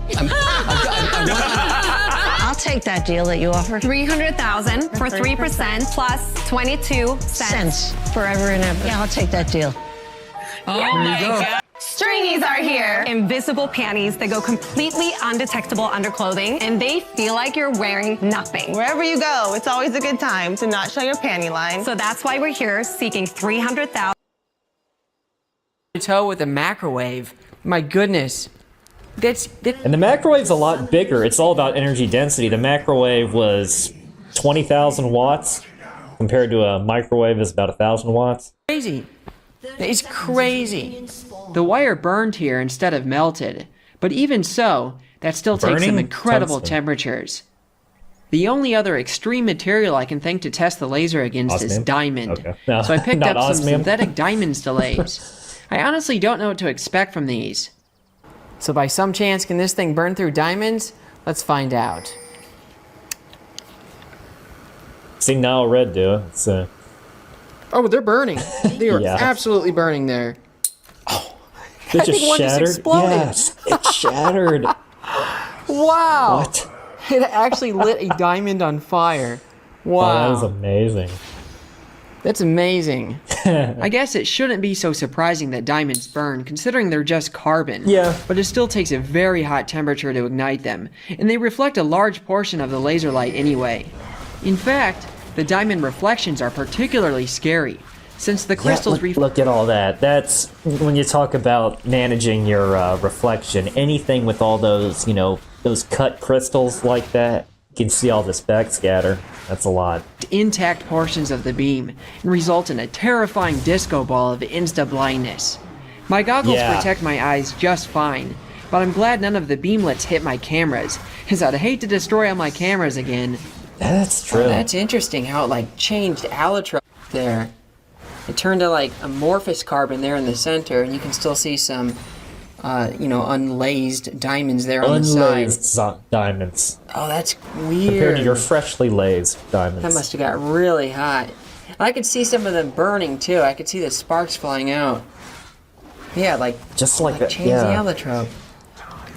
Lithium coin cells aren't exactly as tough as diamonds, but they turned out to be a lot of fun to zap.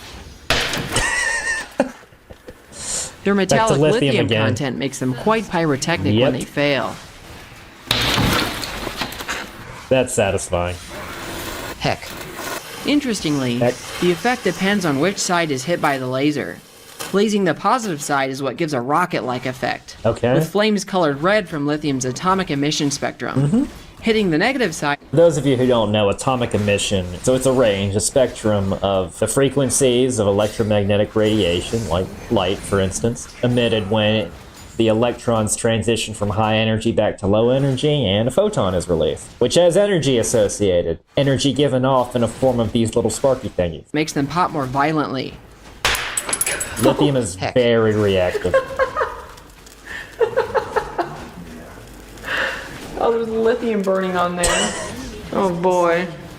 One of the batteries even splattered some molten lithium on the laser lens. Molten lithium, wow. Oopsies. So I have an old style ping pong ball here. Now these old style ones are flammable because they're made out of nitrous cellulose.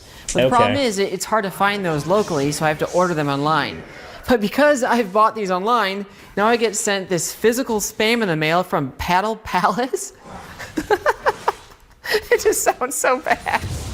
But I don't play ping pong ball. I just, all I do is just blow these things up with lasers. So anyway, I'm going to shoot through one with this huge laser here. And yeet. You should use the laser on the spam. Oh, that's beautiful. Beautiful flaming holes.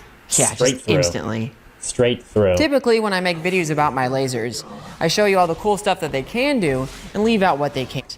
But you know, some of the failures are even more interesting. So, that's good. What are some surprising things that this laser struggles with?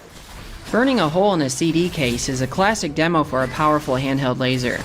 Going back to the archives, it shows that a 1-watt laser takes a few seconds to pull this off. So, does this laser do it 250 times faster? Nope. It's actually slower. What's going on? Sometimes there's a paradoxical effect with lasers, where increasing the power weakens its effects on materials. Flames, smoke, or even plasma from the laser hitting the target can absorb most of the laser light and protect the material beneath it. This effect is very prominent with pulsed lasers, and explains why this laser can pop craters into tungsten, even though it struggles to pop a balloon.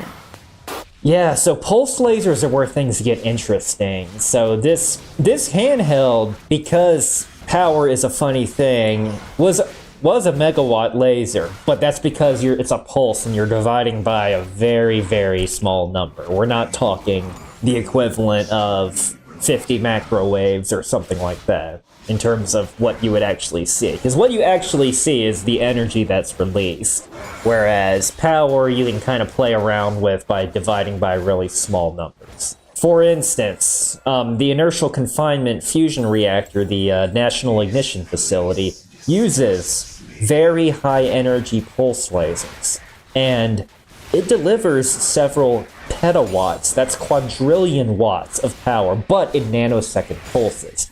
So we're not really using a million nuclear power plants worth of energy for that thing. You're just doing it for very, very brief periods of time. Now, the National Ignition Facility does use a lot of energy, but not that kind of energy. Not entire civilization and then some levels of energy. The CD case immediately shot a jet of sooty fire when it was hit, and I think that played some protective effect. I've also noticed that some materials can become self-healing to an extent when more power is applied. For example, my laser welding system actually cuts steel faster with the power turned down. At full power, even when the beam does punch through, the hole tends to immediately close back up when the laser is turned off. Yeah, it's interesting how sweet spots can occur when you're dealing with terms of power. Like, the most dangerous position, they learned this at Chernobyl to be in, it's not 100% power. It's when you're at low power. Usually, you're at the most vulnerable when you're like at around 8 or 9% power. Not to say that, Chernobyl's about to happen when you're at that power level. Granted, you're going to want to go past that and move up because you want to move up in power and go on making megawatts. You want to sync the generator to the grid, make money, and then ramp up to 100 power so you can provide safe, clean, reliable baseload power. But if you were to sit there, much of a nuclear power plant systems are designed for hot, steady operation at 100%. That is to say, all the valves, all the pumps, everything is sized with that in mind. When you're low, everything is just pinched down, mainly in the secondary non-nuclear part of the plant, and small changes in reactivity have a bigger effect, proportionality-wise, when you're talking about the gain on controllers and the positioning of valves. It's just a lot more coarse to operate. So you don't exactly want to hang out at low power in a nuclear power plant. Reasoning is that the higher power results in more molten material that can fill in gaps. I tried another CD case at roughly 10% power using the PWM feature. Sure enough, it burned through faster with less power. I then tried it at full power, but slightly out of the focal point to lower power density. Since it didn't catch on fire, the laser shot through almost immediately. I always say that most problems in life can be solved with very powerful lasers. And although this may seem like an exception, the reality is that the problem will go away if you throw even more power at it. The issue is that more power isn't always possible, at least based on engineering constraints, or even the current state of technology. Mirrors, like I said, for a nuclear power plant, it's not about fissions, it's about metallurgy, materials, systems design, and eventually even the size of your turbines, steam generators, those types of systems. Those systems that are 200 plus years old. Showed some self-healing effect. Ironically, it was the shiny part that burned, while the glass simply melted and prevented total burn-through. Another surprisingly difficult task for the laser is igniting flammable liquids. For example, that's interesting. I've got this glass of butane here, and oh, look how angry that is. They're just like boiling away. Just the tiniest little spark is all it takes to turn this thing into a fireball. So, what happens if I shine the laser at it? Let's see. Absolutely nothing. Just makes it glow. The thing about flammable liquids is that it's really their vapors that ignite. It's easy to imagine a laser as just a long-distance torch, but unlike a flame, the energy from a laser has to be converted to heat via absorption by a material. The problem with vapors is since they're transparent, they don't absorb light and thus they don't heat up. You can get around this with a laser many thousands of times more powerful, because at that point you can initiate a spark via the electric field. But for a laser like this, the ionizations, you have to cheat and add something else to burn that can then go on to ignite the liquid. Sure, flash paper, just paper. Really? I figured that the plastic case of a lighter would provide enough flame to ignite the vapors released when it pops. But even this turned out to be a challenge. Are you serious? I eventually got one to go up in a nice fireball though. Oh my gosh! I did find that with this laser, I can just pour a flammable liquid on the floor and then ignite it by pointing the focused laser at it. I'm still cheating by heating the concrete to super high temperatures, but still my first handheld laser that can at least do this. It's crazy just how much power it takes to get to this point.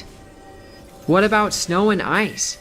One of my most common suggestions is to make a laser that can quickly melt snow off of driveways and sidewalks. Oh, that's challenging. Snow is so reflective though, that's probably not going to be very good. But unfortunately, lasers suck at this. Snow is highly reflective, so most of the light bounces off instead of heating and melting it. The same reason why people get sunburned all the time in snow, because it reflects off, and people don't naturally think about it because they're not hot. It'd be interesting if people talk sunburns more seriously if you just refer to them as radiation burns, because that's really what they are. The reason, though, is that ice takes an enormous amount of energy to melt. It sure does. Water is incredibly stubborn thermally, and in order to get it to change phases or even temperature, you have to dump in a ton of energy. Not to mention, if the snow is still there, you're going to melt it, and depending on how cold it is, then it's going to freeze, and then you're going to get ice. So in a way, it's not exactly melting the snow in terms of solving a problem. Not like a problem works. Much bigger and stronger laser welder can slice through about anything, but when it comes to snow and ice, it hardly makes a dent. Yes, that's running at the full 2,000 watts there, yet its effect on the snow is barely noticeable. The full power only becomes apparent when I hit something other than snow with it. In fact, this laser will melt steel faster than ice of the same thickness. It's funny how that works. Assuming perfect 100% light absorption and ice right at the melting point, My handheld blue laser gonna could, scatter in like theory, crazy. melt Glad he's the only 0.75 one out grams of there. ice per second, or basically 1 ice cube per minute. This is a great example of how lasers aren't impressive for their raw power, but instead excel in power density. Yeah. Since I'm Nuclear claiming power plants, on the other hand, do have a lot of raw power and power density. this is the most powerful handheld laser in the world, I need to make some clarifications. So by handheld, I mean something that can be, comfortably held in one hand and also has its own enclosed power source. Not So a an two-handed example of broad something laser. that wouldn't count towards this would be my laser bazooka. It's portable, but way too big to be considered a handheld. It also sucks. Two-handed. Another example would early be my days, laser buddy. welding and cleaning machine. Yeah, the output is fed through a handle, but it's tethered to a 400-pound machine that doesn't even have its own power source. So no, that's not handheld either.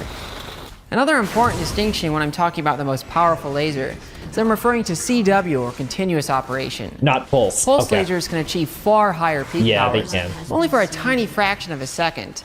And in general, Again, the National Ignition Facility example of, quadrillion watts, but for nanoseconds. are much less destructive than CW lasers.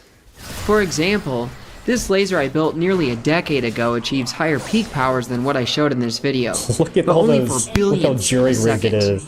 Overall, it's a much weaker laser. Yeah.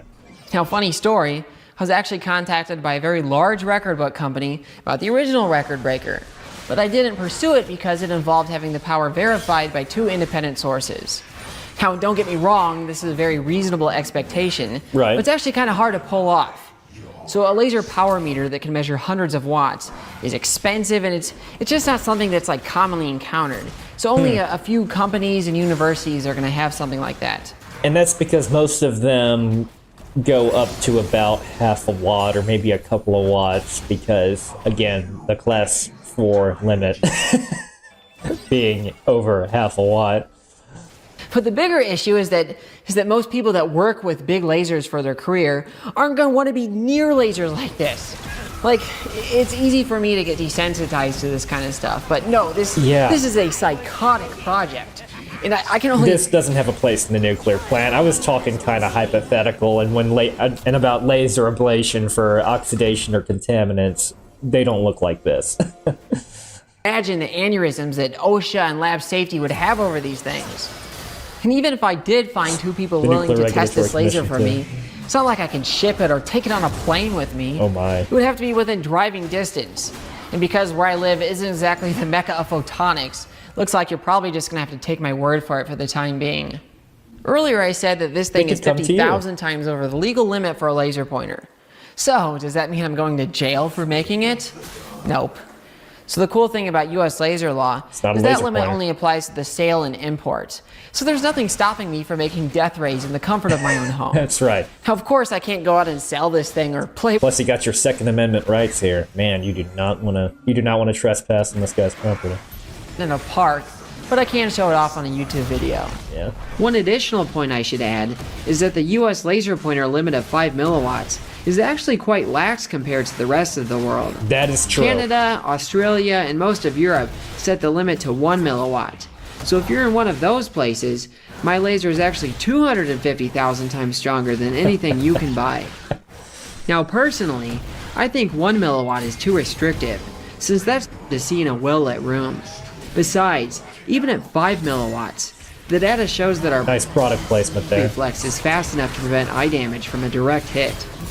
One final point I want to cover is safety. So my more recent videos have dealt with projects so extreme that I haven't even bothered the whole don't try this at home bit, just because honestly, this kind of stuff is beyond what can be replicated without specialized tools or equipment. And yes, this laser is so far off the laser danger rating scale that its eye hazards are incomprehensible. However, that's not what I want to talk about with this bit. I want to talk about handheld lasers that you can buy online. If you have a laser that looks like any of these, chances are that it's quite a bit over the legal power limit and can cause permanent eye damage from even an indirect reflection. That's the thing, a lot of these can be bought and are from less than reputable sources that aren't exactly known for their health and safety protocol.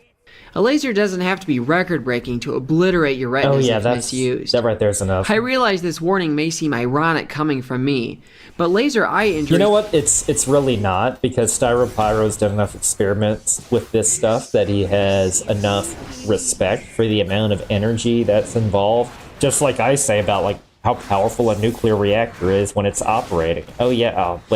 If you go in the bioshield when it's operating at full power, you're going to get a lethal dose pretty quickly. But that's why we call it a bioshield, and that's why there's radiation safety procedures you have to follow. There's briefings you have to follow. There's rules. There's restricted access. There's technicians that specialize in this sort of stuff that are all designed to protect you with both physical barriers, engineering controls, as well as administrative controls and training. So as a professional, then yeah, it does not surprise me at all that he probably knows more about laser safety than most people do. Unfortunately, very common today. I've covered this topic more in depth in some previous videos, but the gist is, tread very carefully with lasers bought online. Now I have to say, I'm glad to finally finish this project and put it behind me because it felt like every single part just took way longer than expected. So a big thank you to all my channel members and Patreon supporters for sticking it out, and really for making projects like this possible. That's awesome. This was another amazing video. Thanks so much for the recommendation, and thanks so much for watching. I'll see you next time. How's everyone doing? Welcome to our very informal Switch 2 chatter before the Switch 2 launch. We've done this a couple of times for different things. A lot of Nintendo Directs and stuff, like Scott will come together sometimes for a Direct that's randomly happening the following week and just take some guesses at it. But how often do we get the new Nintendo generation startup? It doesn't happen much anymore. So I was like, you know what, I gotta get some people together. It's been too long. Every decade or so this happens. And John, it's been about a decade since we've done this kind of thing. We haven't really done many predictions or discussions lately, so I'm happy to be back into the on the old grind here. You guys are quite famous now, so I have to go through it. There's an agent process I got to go through. One of us guys is famous. One of us guys had Monopoly. No, I had to pay for that firstly, and then also, John, you sent me a message 2 months ago, and I was the one that messaged you a week ago, being like, "What's going on with this?" That's how far out I had to go. I was like, it's got to go through the chain of assistants and stuff, so I might as well send it 2 months ahead of time. No, they're very easy to get a hold of. I messaged them on Twitter, and then that's it. So they're taking their time out of their very busy schedule. Especially Wood over here. Congratulations to the addition to the family. Can you see that I am fried? Yeah, I just had a kid. I appreciate it. I mean, you know all about it. You got like what, 7? Yeah, it's basic now. It's just already know what's going on. We've had you got good. What's that? I think I hear them. Yeah, you can probably hear them. They're out there. They're of course they usually tend to play around the door to the office as I'm recording and doing anything. Like the whole day it's been quiet. Close to dad as possible. Let me ask you a question here. When do I get to sleep again? When do you get to sleep? Well, I mean, middle school's right around the corner, you know. Oh, great. So okay, cool. Just, 11 or 12. Because you'll run into a lot of stuff where they'll have, like, they'll be sick or something, and then it's like middle of the night. You're like, oh, well, I need to get up now and clean and help them. So that's gonna happen. They got to work through all the illnesses, especially when they start going to school. Yeah, I don't look forward to being sick all the time, but I do have 3 Switch 2s pre-ordered though, so I have him and Kim covered. Okay, good stuff. Yeah. See, one of my kids was born right after the Switch 1 came out, so they were lined up perfectly with the Switch generation. Yeah. Like, so I think back and they're like, oh yeah, you were born same month as the Switch 1 that came out. So it's like all lined up. Well, that's what I was suggesting before. I mean, our babies are being born the same time as the Switch, but are we, as old men, are we going to be here making content and doing this podcast for the next generation of Nintendo? Will we be around for Switch 3? Or is this our last chance to do this? Well, let's see. You're, what we got? I'll be like 45. Yeah, we got 8 years, right? On this one, we think. So who knows where we're going to be in Who knows what gaming's going to look like? Who knows? But when the Switch 1 came out, we had no idea about these PC gaming handhelds. Now they're everywhere. I know. I've been messing around with the Lenovo Legion Go S the last couple of days. The Steam one, the Steam OS one. Yeah. 2017 just feels like a lifetime ago. Are we even gonna make it 8 years with this Switch? Because people are already picking it apart. You know, it's like 130 frames or whatever. Well, I think it's more like Twitter's angry at it most of the time and parts of YouTube. Yeah. But I think when you go outside and like the mainstream, I think there is a lot of excitement. If nothing else, we've seen the websites crash over it. So that is true. You're not wrong. I think there's a lot of people who are like excited for it. It's just I think people are also ready to get their hands on it because again, we don't get that new Nintendo generation like we used to, where we'd have it offset by a handheld. So it's like here's 3 years, you get the handheld. 3 more years, you get the console. True. Back to the handheld. Now it's been legitimately 8 years, and finally we get the next system from Nintendo. Yeah. After all the Switch Pro stuff, so which kind of getting the Switch Pro now. Switch Pro, Switch 2 Pro. How long? How long till the videos start? How long till Sean makes a video? We already started talking about the Switch 2 OLED. Bloomberg put up a piece about that. We already talked about it. Cool, great. The whole cycle starts again. Switch 2 Pro. I'm ready for it. It's it's out next week. At this point, I think this is going up over the weekend. So this week maybe, depending on when you're listening to it. But I'm trying to pick the thing up at midnight. I don't know your guys' plans. I don't know Scott may be in limbo. I don't know. he may be all over the place. He's traveling to LA randomly. Who knows?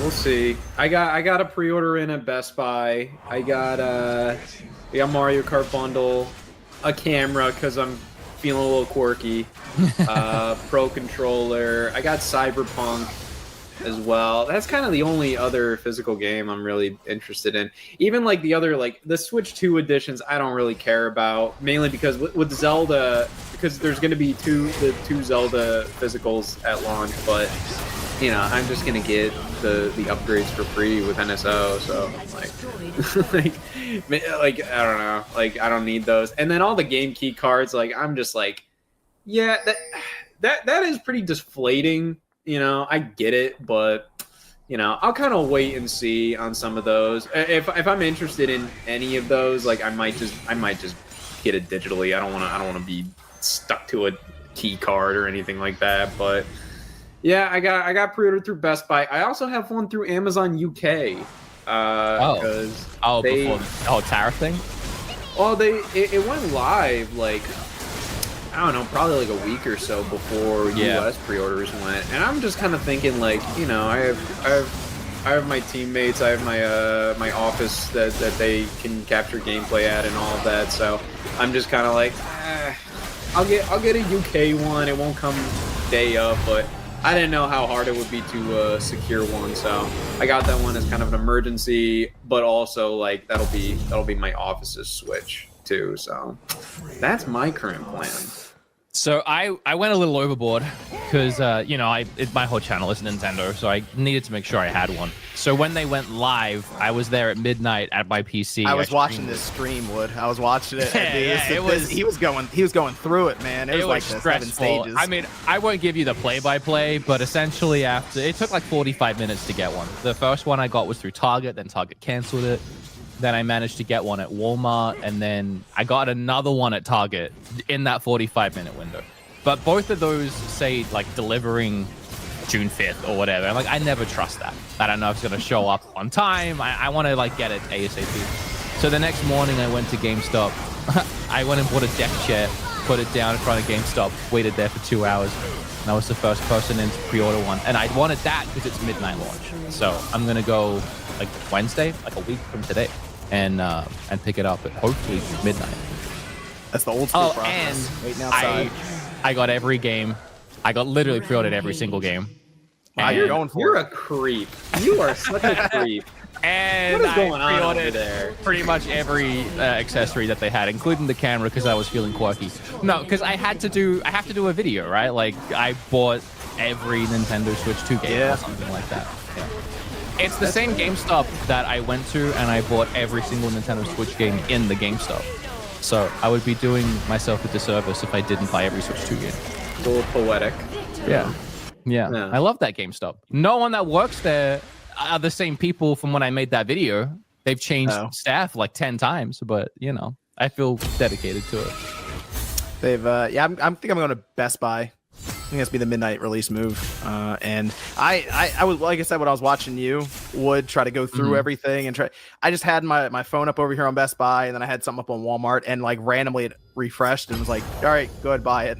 So I'm like watching you scramble. I'm like, oh, yeah. okay. Some people got it worked. It's like, what in the world? A lot easier than I did. I mean, people in my chat were like, it just worked for me. Don't give up. Okay. My Best Buy queue, because I was in the Best Buy queue, it timed out. After 45 minutes, it just timed out, and then I never got in. So yeah, I couldn't do Best Buy, but I'm not. Yeah, I'm not too worried about it. I got 2 pre-orders because one of them I'm going to do like the teardown stuff, and I want one that's just never. The thing is, whenever you take a system apart, or like, especially when you're learning to take apart, so there's no real guide or even knowledge of how to do it. It's gonna go back together, hopefully, but it's gonna be that system that feels like it's been taken apart at some point. So I'm like, I just want one where the seal's not been broken, nothing. So I'll put that aside. And I got Cyberpunk mostly because I do want to cut the cartridge open and see what the 64 gig chip looks like. That's really that it. makes sense. And I've been weighing the camera. I've been thinking about it. Here's my thing though. You gotta try it for a video. I know that the thing with the camera though is, man, Nintendo really wants this game chat thing to work.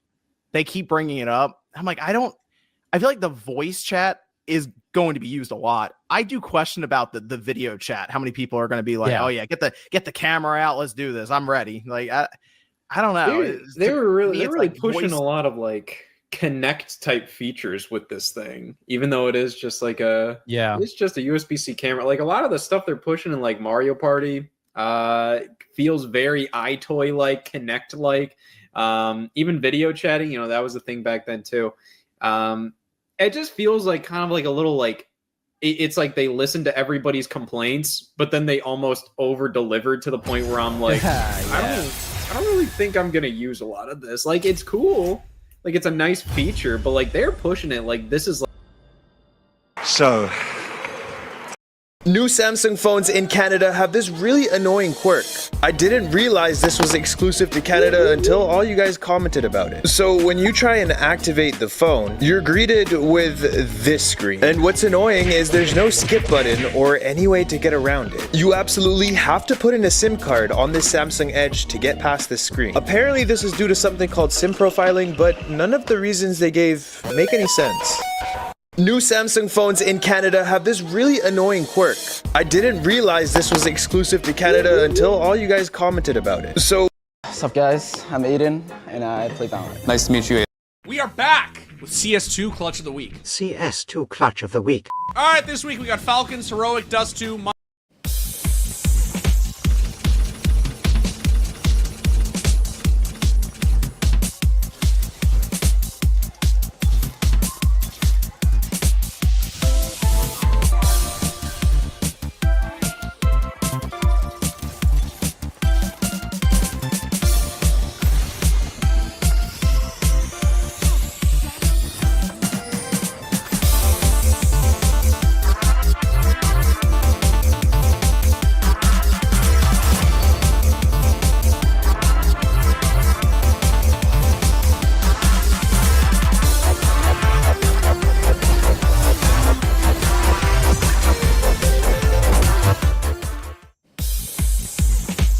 Hey man, my brother gave me his old gaming. Okay, wait, why are you with me? Real answer? Yeah. In my childhood, I had to take care for my brother like my own.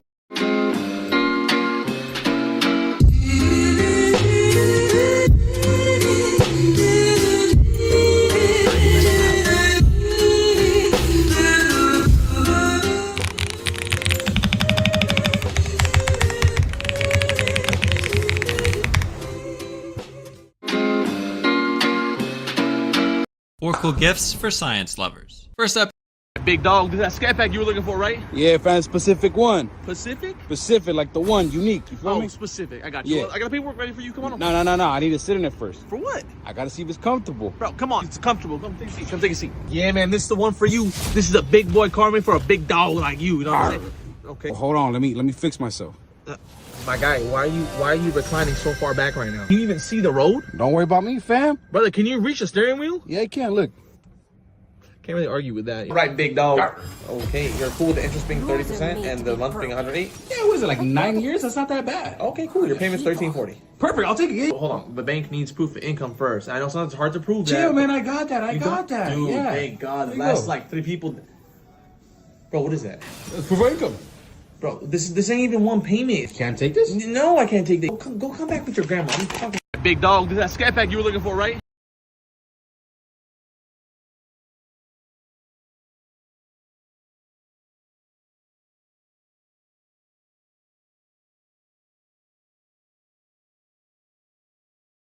Dude, Gen Z programmers are a different breed, man.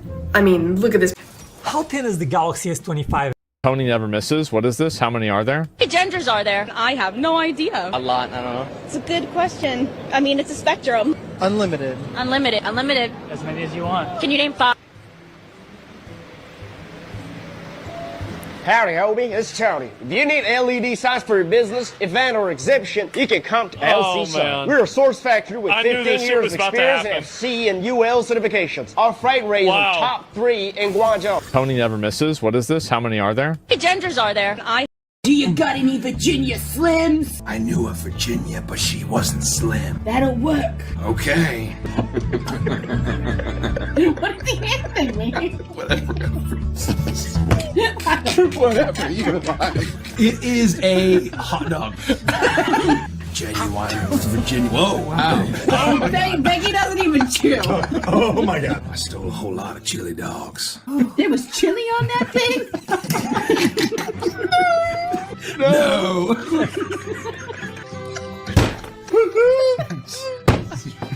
Do you got any Virginia Slims? I knew a You look as beautiful as ever, and I swear that every day you'll get better. You make me feel this way somehow. I'm so in love with you, and I hope you know, darling, your love is more than worth its weight in gold. We've come so far, my dear. Look how we've grown, and I want to stay with you until we're great old. Just say you won't let you look as beautiful as ever. We all know this character is already busted, but did you know that they buffed her? So they This is that Maserati you were looking for? Hey, what is something like this wrong me, man? Brand new, you're looking at about $95,000. $95,000? Yes, sir. That's more than my first house, man. It better come with a fence in the backyard. Where'd you find a house for this? A little steam, man, don't you think? I get it, bro, with inflation, the tariffs. Well, I can show you a used one instead. I got like a bunch of them over here. No. I always buy 2-3 years old. I told my wife today I will buy a new car. Let's see you, man. You want to take a look at the numbers real quick and see what we got? Yeah, sure. Let's go ahead. What you trying to do? All right, man. So I'm retired. I'm on a budget, and my monthly income is fixed. Give me some options. That'd be great. For 72 months, if you want to do that, you're looking at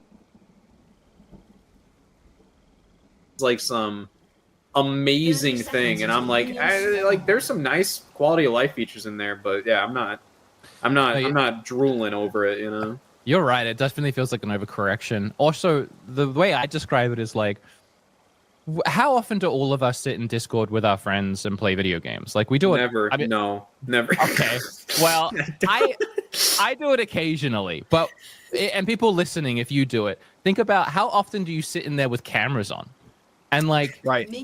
Like Scott's when I am in Discord, I usually have my camera on. So okay, well, Scott, I'll just stop talking. You're not helping me right now. Well, if I'm like playing, like you're saying, what if I'm playing like Call of Duty or something on Xbox? Well, Yeah, I'd have a separate voice room open and not be in the voice chat with like the public stuff, you know. But that's the point is you have your own little voice chat. But I'm not like, let's get that Xbox 360 camera or the Kinect out or something and relive Uno all over again. We're all streamers, right? Like you're sitting in there with RGT and whoever else playing games, but you don't turn your cameras on. Like it's a little like intrusive. Right. Like you kind of want to just be sat there in your underwear playing games at 10 p.m. You don't want to feel like you're working or that you have to be on camera. And I think most people are like that. I'm sure there are friend groups that sit on camera, but I think most people sit on Discord just with voice chat.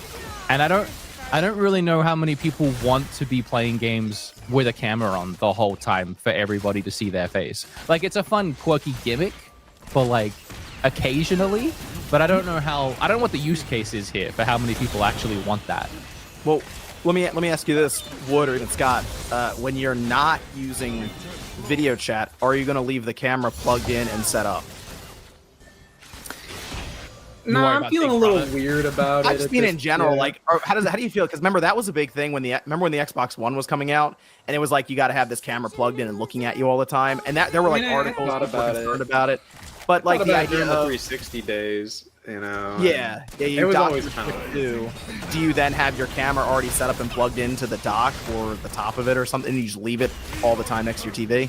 So even this camera, when I'm done like making videos, I don't like sitting here and working and having a camera plugged in and looking at me. So I'll turn it to the side and unplug it. So I don't think that I will. I'm just so paranoid about a camera being on. You know? I mean, I'm like walking around the house naked. I mean, I got cameras all over the place, you know, and like, you know, how many of them are actually, you know, spying on you, you know, but it's also like, I don't know, even as a kid, like when I had the Xbox 360, when the Xbox 360 was like big with Kinect, like, and I left the Kinect plugged in, even as a kid, like I kind of thought like while I was like walking around in my freaking pajamas, like just being like it's just like, are they spying on me? I don't know. And like, you know, like I don't know. There is a privacy filter, I think, on the camera, right? Like you can like turn a notch and like Can you like slide plastic in front of it basically? I don't think it slides plastic. I think it's just like I think it's just a notch that you turn and then they're like, oh, now it's private. Like we're not looking at you. Laptops we'd work on back in the day. The store would come in and some companies would put the little slider, the plastic piece that you just slide over the webcam on the front. That was actually a selling point for a lot of laptops back then. It was like the privacy aspect to it. Just the idea of that camera being up, I didn't know how that would go with some people. I was just curious. I think it's just like it's just unnecessary. Like I'll probably just plug it in when I'm gonna use it. You know, like why would I leave it plugged in at all times? And also, I feel like Nintendo's own camera.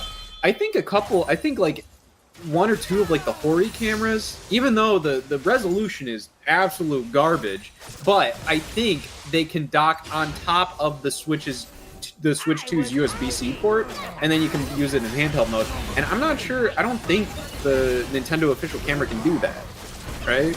Like it's always on that stick. I think this is stupid. Like I'm just like, as much as Nintendo is pushing this camera, they are pushing it a fair amount. You know, like it's in advertisements. It's like one of the main selling features in like some of the Switch 2 commercials.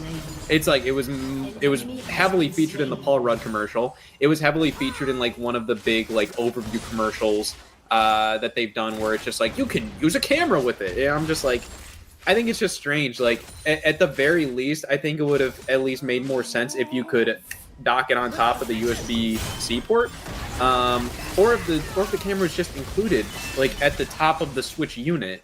You know, like plugging it in allows you to kind of manipulate the camera a little more. But I think it would have made sense if like it just had like a camera at the top of the screen, like most handheld devices have. You could just, you know, orient the dock to be like looking at you on the TV, and then you could also use it in handheld mode. But I don't know. I think you're right that it's being very heavily marketed right now in all those trailers and Paul Rudd and stuff, but I think very quickly it's going to become very forgettable because like the box for the Switch 2 doesn't have it. Like it's nowhere to be seen. I think once we move past the launch window, and I'm assuming not many people are going to buy it or use it, and it's not going to become that active, I think it's going to slowly just kind of drift to the side of irrelevancy pretty quickly. It's almost like how Rob was with the original NES. Yeah, you know, just kind of like something to advertise it with, to be like, look at what this can do. I think this is the new IR reader. You just have to buy this one. Yeah. I mean, it doesn't even have any games supported at launch, which is weird. As far as like actual features in the game, but you got game chat, but like the Mario Party Jamboree doesn't come out until like later this year, like a few months after launch. And that's the first game to actually use it in a game. Otherwise, the use case to buy it at launch is literally if you want to talk to your friends and see your friends. I also feel like the Mario Party thing, it's probably cute and fun. Like Mario Party Jamboree is a really solid party game. It's really fun. Pretty much every mode in that game is fun, so I don't doubt that those mini games are fun. I played it. Come on, guys! Like I played it at the Nintendo Experience. You played iToy with PlayStation 2? That's what I'm saying. It's just gonna be it's iToy game. Yeah, it was iToy, and it was very embarrassing. Like very embarrassing. But it's also like, you know, like what do I want out of more Mario Party content. It's not little gimmicky camera games. You know, Kids are gonna love it. Like yeah, kids they are. will love it, but you know, I don't know how many kids are gonna love it to make it successful enough.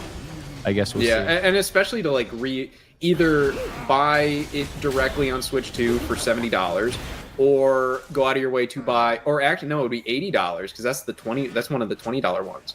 So an $80 Mario Party Switch 2 edition is $80 on its own, or is it really? 50. Yeah, and are you really going to, even current owners of Mario Party Jamboree, are you really going to spend that $20 for the DLC? You know, when I play that game, and I love that Mario Party, I turn off the motion control games because I just want to play traditional Mario Party games. I'm not adding a camera. I'm not having to get up off my couch.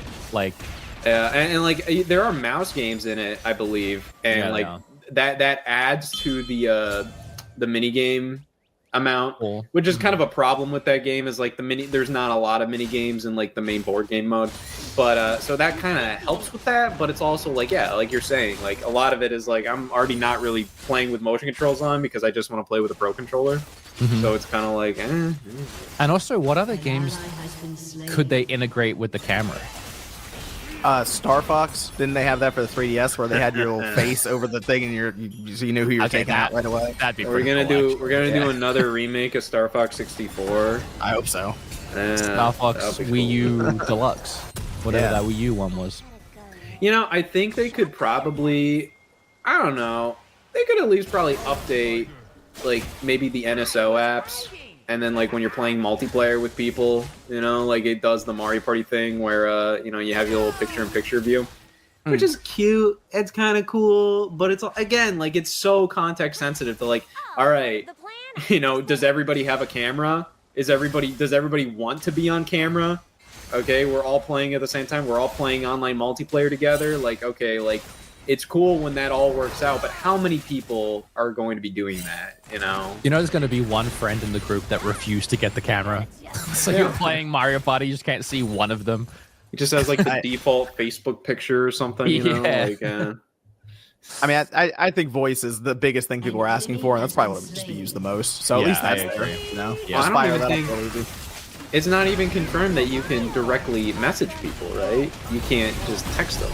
Or I don't think we have that. Yeah, I don't think we have knowledge of that yet. No, but we'll find out soon. I just don't think it's there. It is weird that you could do voice chatting with someone and you can't send them a message. That is like, oh no, that is such poetry. I love that. That's they're doing that. It's gonna happen, and everybody's gonna hate it. People are that's gonna be a big part of reviews at launch. They're gonna be like, well, I like game chat. It works great, but I can't message people. So can I throw out there too, like, you know how you can stream games to people now, but it's like really pixelated or like low frame rate, and people are meaning on that. 15 frames a second or something like that. Yeah. Can I say that, like, I think that's fine, especially when it's just like these little like images and you're just trying to like. They're in like the side of the screen while you're playing your game. I don't think everyone needs to be 60 FPS. I never really had an issue with that, but people were clowning on it. How do you feel about that? I mean, I think the idea of being able to see someone's screen is pretty cool. The 15 frames, that when we found out that it is actually allotting a lot of system memory, more than we were expecting. They're reserving like 3 gigabytes of the 12 just for what they're doing now. I actually want them to, I would like to see them whittle that down even more. So if that means that game chat would take a step back, or even as we're seeing, I don't know, maybe they go to still frames or something. Let me take a screenshot and show you. I feel like just the idea of being able to see what your friend is playing at that time, if they need help, that's the biggest thing I would assume that would be for, really. Yeah. I'm assuming some games won't be able to do it too. Like, you think about like the capture button right now on the Switch. Some games that I really take up a lot of, like, you know, the terminology. It's too much to run. They'll turn off the capture button so you can't. It doesn't do the recording at the same time as playing, right? Right. So yeah. I imagine games like a lot too, certain things, I imagine games like Cyberpunk. You probably wouldn't be able to be blasting through Night City while seeing all of your friends doing the same at the bottom of the screen, right? That'd be something to test. I'm curious now. I feel like that's pushing too much memory or whatever. Yeah, that game. I mean, that game is, I assume, pushing the Switch 2 quite a bit. Cyberpunk. The fact that it's running the way it is on what's essentially, look at it, a tablet, is impressive. So that'd be set up 4 of them at the bottom, or a bunch of them at the bottom, and then yours. Just see what happens. That's a video on its own right there. See if it blows up. Hey, I did want to bring something up here. Go ahead, Scott. I was just gonna say Nintendo's communication has been awful this entire thing. Like it is kind of like we don't know a lot of this stuff, and a lot of this stuff is kind of like it may not be the most necessary info. But I think even the way they describe game share and a lot of this, it does leave a lot of stuff in limbo. Kind of okay, I'm pretty sure I know how this works, but I'm not 100% sure. And I think that's how a lot of stuff with Switch 2 has been. But it's also because it's Nintendo, and it's you see game share or whatever, and you just expect it to work on Discord, but it's Nintendo, so you're surely there's caveats. What can't we do with this? There was actually a game that exact same scenario where they were kind of weird about Mario Strikers when that was coming out, and I wasn't sure if you'd be able to have 4 people on the same team playing online. And I was like, they have to be able to do that, and then you can't. So that's always in the back of my mind when I see this stuff being talked about. But then they're being weird about Mario Strikers. they're being weird about Mario Strikers again because it was available at all of the events on the GameCube NSO app, but it's not going to be there at launch. Why? What is probably going the first one that's going into the app, I assume. That probably by the beginning of July, that's going in. It wasn't at the event I went to. Makes you feel any better? I don't feel good in general, so it's just no. I did want to bring something up though. There was a bit of a conversation recently online that Wood was at the center of, and I want to back him up a little bit on this because I saw you. Okay, I'll just leave the room for a second while you do this. No. This is. I think this is. Can we talk about Celia B retweeting it? This is really showing just in general how the conversation breaks down on places like X or really just any social media at this point. But you posted an image reposted one basically that I think that was shared around of the Switch 2 box, the retail versus the Switch 1 OLED. Specifically the white model. I think the point would have been pushed across even better if it was the black dock model, because it does actually look even more similar there.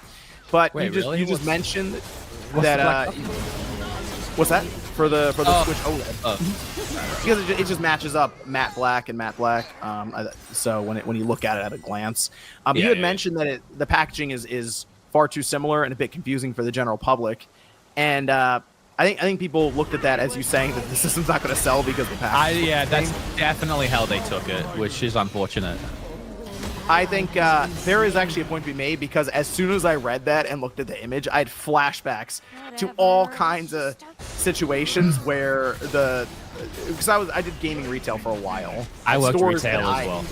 I ran management of and part ownership of, and there were some of the weirdest situations I dealt with that in my mind would not have made any sense to be in that conversation of my worst memories were trying to decipher between a DS, a 2DS, a 3DS, and a new 3DS XL for a customer because they had no idea what was happening in front of them. And to me, I'm like, oh, this all makes sense, but they're just, it's like some grandmother that's really struggling. So that's the biggest thing with this tweet, Scott. I don't know if you saw it, but it got 10 million views and people were clowning on me. I think the issue is people aren't able to remove themselves and their own knowledge out of the equation. They can't put themselves into the shoes of somebody that has no idea what a Switch 2 is, and they're out there trying to buy it for somebody else. I worked retail too. I worked in a lot of different retail places, both tech and also hardware and random other things. When you work somewhere and you have knowledge of a product or you're invested in a product, like you said, a lot of it is very obvious. But when a customer comes in without much knowledge and they don't really know what's going on, they're really relying on you. And depending on who they get on that day, they might walk out with the wrong thing. And I just was trying to say that these two things are so similar. And also after the Wii U, which we all blamed pretty much marketing on for it being a failure, right? With the Switch 1 and the Switch 2 being almost identical looking, they have identical UI. Really the only difference between them as consoles and concepts, the main difference is one is more powerful. One can make the games look better. And you show that You even just show the consoles to any like mom or dad or whatever, and you'd be like, spot the difference. They can't be like, well, this one's got 60 frames. Clearly, this one's running 120 hertz. Like, they just don't know about that stuff. So you make the marketing look so similar. There are going to be people that are confused. I feel like that's just a fact. But I never meant to imply that the Switch 2 is about to fail, because nobody is going to be able to tell them apart based just on the boxes.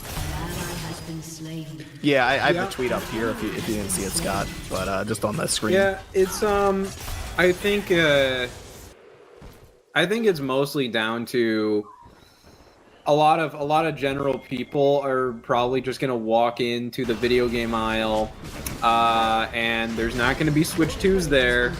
There might not be like, okay, what if Switch 2s are gone and there are Switch OLEDs and there are like normal Switches, even down to the red box, and even the positioning of the Switch 2 on the Switch 2 packaging is very similar to the normal like Switch 1 key art. You know, like, so I think like, and like, you know, for a fact, a lot of kids are going to tell their parents, I want the Switch 2.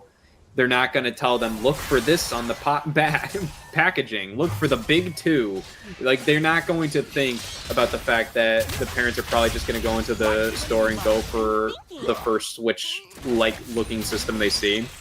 I don't think it's going to be a huge issue, really. No, I never thought it'd be a huge issue. And you make it is something to think about, you know. That's the point I was trying to make too, because everybody, the main thing people were trying to do a clown on me is like, there's a big 2 on it, right? I get that. The other box doesn't have a big 2 on it, right? The OLED box, the Switch 1 box, doesn't Wii have U a had 2 a big U. The big so, the Wii U had a big a lot of stuff different on the boxes. To your point though, Scott, if someone was to walk into the store, all the Switch 2s are gone, and there's just the Switch 1 boxes, that doesn't have a 2 on it. So like, how do people that don't know what they're buying know that that's a Switch 1 or a Switch 2? It says Switch OLED on it. Is the OLED the part that's making it different? Like, is that the sequel? Like, it's just, they're so similar. I just thought it'd be a bit confusing for somebody out there, you know. But what do I know? I think a lot of people haven't worked retail. That's all I think. But I never thought it was going to be like a damning issue that's going to ruin the launch. I just think a few Timmies and Jimmies on Christmas are going to be a little disappointed until the public holiday is over and they can go and switch it out the second one. If that story does pop up, though, you need to quote tweet it. Oh, I can't wait. It will happen, and I can't wait. Parents still call like Nintendo stuff Game Boys or Nintendos and all that. Like, I should know. I've talked to my parents about things. They don't know what's going on. They have no idea. They've heard. I was a kid. Like, I remember trying to like get my parents to get me the right gaming thing I wanted for Christmas. I remember one year I really wanted Smash Brothers, and I kept trying to tell my mom Smash Brothers, and she went out and she bought Tac 2 the pack. Ranking the best prom transition. When you launch your computer, 15 different apps open, do this. Right click, task manager. Startup apps, right click, disable. It'll make your launch time faster, and it'll make your... I don't really know why August turns his clips off. I know it's because people are like bad faith or like bad actors. Maybe when somebody like tries to make a Reddit thread and get me fired, then I'll turn my clips off. But until then, I'm comfortable with them on. Power of Juju on GameCube because the guy working at GameStop said it was a better game, you know? Like, parents don't know what's happening. Yeah, I mean, to be fair, these days, like, you know, parents of you know, like the younger generation, you know, it's more likely that they grew up around video games or they're a little more knowledgeable compared to, like, you know, like my parents, your parents, you know, everybody's parents from, like, you know, like back in the day. You know, like, I think it's fair to assume that people are more knowledgeable these days, but a lot of times they really aren't. Even put yourself in the shoes. Like, have you ever tried buying something that you aren't really that sure of? Like, you're not as ingrained into the knowledge of like the genre of product that it is. And there's a billion different product like numbers, and there's like, okay, what's the difference between this one and this one? As simple as a lot of these video game things are, to kind of decipher of like, oh, what's the difference between this model and this model and this model? You know, there's a lot of people that just don't get it, and they don't care. You know, I'm friends with a lot of people that just aren't into media like we are, they look at media as like a way of just like, I'm just going to sit down, consume it, and then I'm going to walk away. I'm not going to think about it ever again. And, you know, like, I think our brains are just different in that way. Like, that's just how we consume things, because all of these people that consume like this kind of stuff that way, they're using their brain for actually important things. Yeah, so because we have ADHD and hyperfocus on video games. Yeah, a lot of people were comparing it to like iPhones. Like, people don't get confused with iPhones every year, but like I think it's a little different when literally every year a new one comes out. People know to expect that, and everybody has a phone. Like, everybody uses a phone. Oh, and also iPhones not aren't everyone like waits on the 8 years. shelf. You have to, you know, you have to go to the phone store or you buy it online or anything like that. You know, like I think there's a lot more. You comparing a Switch 2, you know, you're going into the store, you're seeing it behind the case, you point at it and go, that one. You know? Yeah, also, people just go to the store and they get whatever phone is out, I think. I don't think that... They kind of let the salesperson sell them on it anyway. Yeah, you need most the new people iPhone, and you need all its cases and everything else. And most people don't rush out day one to get the new one when it comes out. And the people that do are probably the same people that know the difference between Switch 1 and Switch 2. yeah, I think most people just upgrade with their phone plan. Whenever it's time to upgrade, it's like, all right, let's go see what's new. Yeah. Anyway, we don't have to keep talking about my tweet. Although I did think it was funny that I got 7,000 likes on that, and then most of it was clowning. And then Celia retweeted it with like, "Hey, Wood's actually right," and that got like 15,000 likes. Well, so I appreciated the backup, but I was like, okay, what? I mean, it's as you mentioned, people in retail, I'm sure, all had flashbacks to something that they can pull from with that. And like, yeah, I went through that at some point. So, people think the Earth is flat. You think someone's not going to walk in and get the Switch 1 and Switch 2 confused? You think there's a dumbass out there? Really? Let's talk about the launch lineup actually for the Switch 2, because this comes up a lot since with the first 2017 the Switch comes out. You go on the eShop, there were like 5 games on there. There were a lot, but we had one game that basically counted for a lot of people as like 50. That was Breath of the Wild. People still look at it as like, some people look at it as greatest game of all time, even like their favorite game. That's it. And now we're going into a generation without a new Zelda game, but a new Mario Kart game. Survival kids, yeah. Okay, never mind.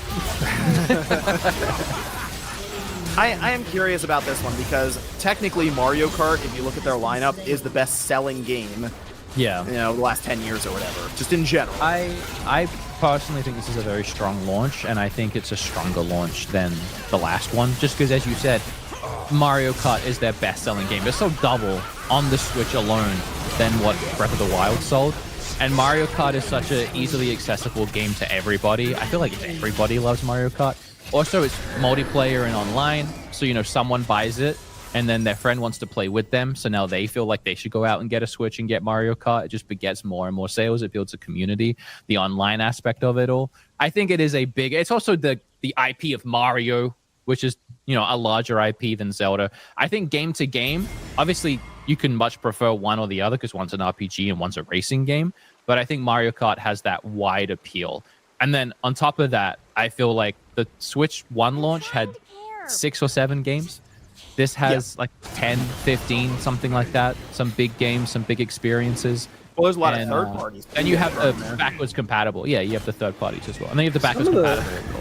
Some of the Switch 1 games was Just Dance and Skylanders. Yeah. Like, it and wasn't... like, people think that launch was so good. It also had 1-2 Switch and Bomberman R. Like, things that just nobody liked. There was enough going on. You know, I mean, like, you had Breath of the Wild. Snipper Clips was cute. I like Snipper Clips. You had like Fast RMX. Shovel Knight. Shovel Knight and the new Shovel Knight DLC was exclusive for a bit. So, yeah, it's stuff. I feel like there's a one-for-one comparison with this launch, though. Like you said, we had Fast RMX, and this time we're having Fast Fusion, which is like the sequel to that. We had Shovel Knight last time, which is like the indie gem, right? This time we're getting all the Deltarune, and it's actually like new content too. It's not even just Shovel Knight coming over. Yeah, I feel like there's like a one-for-one for almost every game. I mean, Street Fighter 2, the old Super Nintendo game, this time we have Street Fighter 6. It's like everything is new and improved this time. And we have like a remake of Bravely Default. And we have Cyberpunk and Yakuza coming over. And Cyberpunk's like the best version of the game, apparently. Like, I think it's strong. Well, Wood, I think that's a good point about just like Yeah, I mean, like, there was enough going on at the Switch 1 launch where it's just like, I had a good time. I mean, like, you could just focus on Zelda and that was great, but there was enough other things where it's just like, oh, when you're tired of Zelda for a little bit, you can jump in and try something else, you know? Like, there was enough going on. But even then, like, Fast RMX was really cool, but at the same time, that was kind of just, like, an enhanced version of the Wii U game, Fast Racing Neo. Yeah, and then Fast Fusion, Fast Fusion, I believe, is just going to be just a flat-out brand new game. So, you know, you have that. And then in addition, if you really want Zelda, you got the 2 Zeldas. Yeah, true. You get 2 Zeldas there in 4K. Some extra features if you connect your phone, get GPS.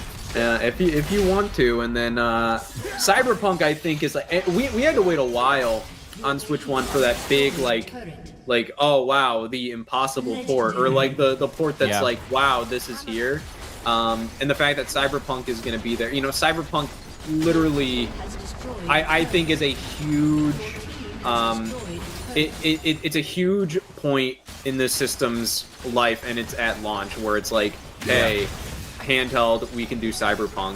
I think that's a huge deal. Absolutely.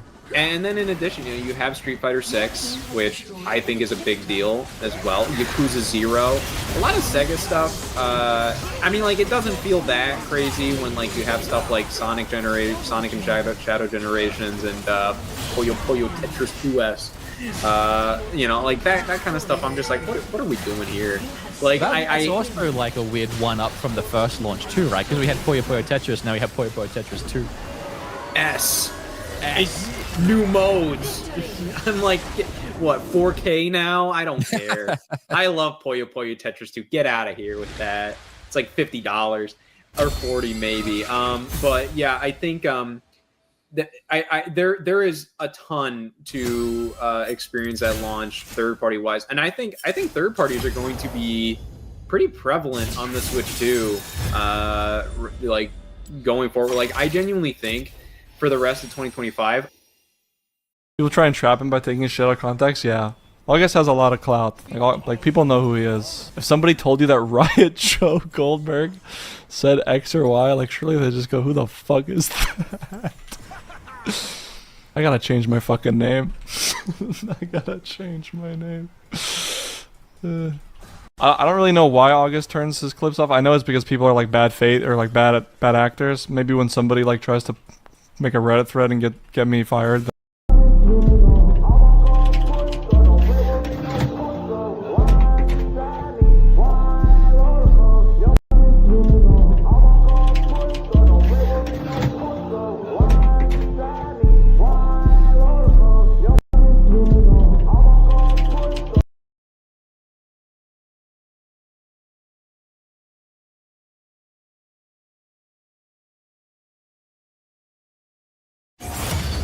So if you read headlines that say stock market down 20%, then one day later, you see stock market up 20%, it can be tempting to think, oh, the stock market broke even. But that's not actually true. Let's say the entire stock market is 10. And if the market goes down by 20%, and 20% of 10 is 2, so you're at 8. Then if one day later, the stock market goes up by 20%, you're actually at 9.6 because 20% of 8 is 1.6, not 2. You didn't break even. Don't pass go. You're still under where you were a day ago. Now, being off by 0.4 might not sound like a lot, but when you scale that to the entire global economy, it's a lot. Now, another way to think about this is fractions. If something goes down by 1/4 in order to break even, it has to go up by 1/3. If something goes down by 1/5 in order to break even, it has to go up by 1/4. You see the trend. So keep this in mind when you read headlines about a yo-yoing stock market. So if you read headlines that say stock market down 20%, then one day later, you see stock market up 20%, it can be tempting to think, oh, the stock market broke even. But that's not.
I'm gonna give first pick to World Ender. I already know which one I'm going for, which is Public Execution. It's a good pick. Yeah, It's there a we good go. Pick. All right, good luck. All right, Emily, you get 2 picks here. I'm gonna go Supreme Display of Talent, just because I really like it. No, that's good. Okay, good first, and then your second. And then I'm trying to decide between Unstoppable Onslaught or Onslaught of Shadows. I'm gonna go Onslaught of Shadows. Big Onslaught fan over here. Yeah. Guys, my dearest Karthus, please press R. Requiem. All right, Requiem. I'm sorry, even just the idea behind it, you lose. And then your last 2 picks here, Jet. All right, I get 2 picks. Yeah, because we're doing Snake. So. Oh, but they get to pick at the end. Yeah. Yeah. Yep. Okay. I feel like I'm gonna end up drafting like Marvin Bagley instead of Luca here, but I'm gonna go for Dragon's Rage. Ooh. Yeah, that was Marvin Bagley. I'm sorry. And I'm just gonna go with the heart. I'm going Realm Warp. I just like the ultimate, and it's a fun name. Okay. I think I lost. That's a good one. That is a good one. No, it's not, guys. No, it's not. All right, your last pick, Raz. What are we rolling with? All right, dude, there's one that I love a lot. It's Lifeform Disintegration Ray. Oh my god, that's so dumb. Oh my, I love you, Vel'Koz. Oh my I don't god. even have to look at it. I already know what I'm gonna do. And then Emily, take Are us you home. ready? Yep. Nar! That's bad. That's a bad one. Is That's that a loss. better or worse than Dragon's Rage? That's much better. I will Okay, say that's okay, better. okay. I'm gonna give first pick to World Ender. I already know which one I'm going for, which is Public Execution. It's a good pick. Yeah, It's there a we good go. Pick. All right, good luck. All right, Emily, you get 2 picks here. Did you know you can make pasta with milk? Well, now you do. Now, yes, traditionally pasta is made with. And are you guys related or? Yeah, she's my mom. Are you open-minded? I am open-minded, but it depends what you mean. Do you live alone? I live in London, though. It's no problem. Are you open-minded? Are you asking? I'm asking, yes. Then yes. Do you live alone? Yeah. Oh, how old are you? 23. I'm looking for a wife though. For a wife? Yeah. You're too young for that. Wait until at least you're 25 before you even think of marriage. Then you'll give me a chance. Shouldn't you be trying to talk to me? And are you guys related or? Yeah, she's my mom. Are you open-minded? I am open-minded, but it depends what you mean. Do you live alone? I think we know most of Nintendo's lineup. Yeah, I was about to say, like, that's just launch days. You cut a month later, you're already getting that new Donkey Kong as well. Yeah. Yeah, it was good. And I think I think we're probably going to get 1 or 2 more Nintendo Directs, but I think the vast majority of it, I mean the vast majority of any Nintendo Direct is third-party info, but I think the vast majority of the big news is going to be like, oh, this third-party game is coming, this third-party game is coming. Yeah. I think we might get 1 or 2 more like Nintendo titles, but I don't think they're going to be anything that huge. Like, I think when you look at the rest of the year, like, it's pretty filled. There are games that are cross-gen between Switch and Switch 2, but we have 2025 kind of figured out. Like, I don't know where a lot of other games would fit in. So yeah, it's running out of space. I think the only chance of it getting another big Nintendo thing is, like, in my mind, they've been working on this Mario Kart since what, 2017 apparently. Been a long time, yeah. A long time. Metroid is obviously their other big one, but that's another studio and has also been 10 years of development time. And then Donkey Kong, you could say, is like the main one that's probably the most recent in development type game.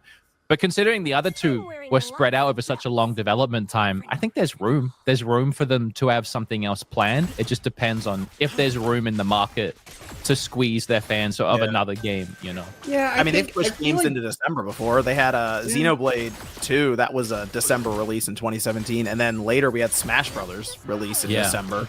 So they could sneak one in there.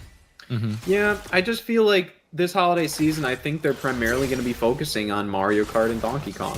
I think those are going to be they're going to be pushing them as like, and this is our Metroid. big thing. Yeah, and they're gonna there's gonna be the games actually coming out this holiday like Metroid and Pokemon and Kirby Air Riders. Oh yeah, I forgot about Pokemon. Yep, God. Hyrule What a Warriors. year. What a launch window. Yeah, Yeah, I it's think crazy. it does. I feel like it does feel like something is missing without like probably like a 3D Mario kind of thing. But I think Donkey Kong is Nintendo's like that's what they're pushing. That's their big mainline platformer this year. I think maybe next year we might get like a big 3D Mario kind of thing, and then we might start seeing like stuff come out about like the next Zelda potentially. But yeah, I think we kind of know their first party lineup. I know Donkey Kong isn't a Mario game, but I feel like it is, right? Like it's a 3D platformer in that Mario universe. I feel like it's gonna scratch that itch. I know Mario's not the main guy, but I almost feel like getting a 3D Mario just before the end of the year, so close to that, would feel almost like I wouldn't be ready. Like I've just finished this one. I need to space it out a little bit. I could see them maybe announce it at the end of this year because it's going to be the 40th anniversary for the Mario franchise in September. I have my little mad scientist theory with this Donkey Kong game. That I think obviously the main idea is that this is probably done by the people, the team that made Odyssey, but I think it was co-developed by Next Level Games. Oh, interesting. I don't think this is the full Odyssey team. The font is the same as the Luigi's Mansion games in this Donkey Kong game. And also the animations are really good in that, and Next Level is really good at animations. But I kind of feel like it would make sense. This game's been rumored about for a while.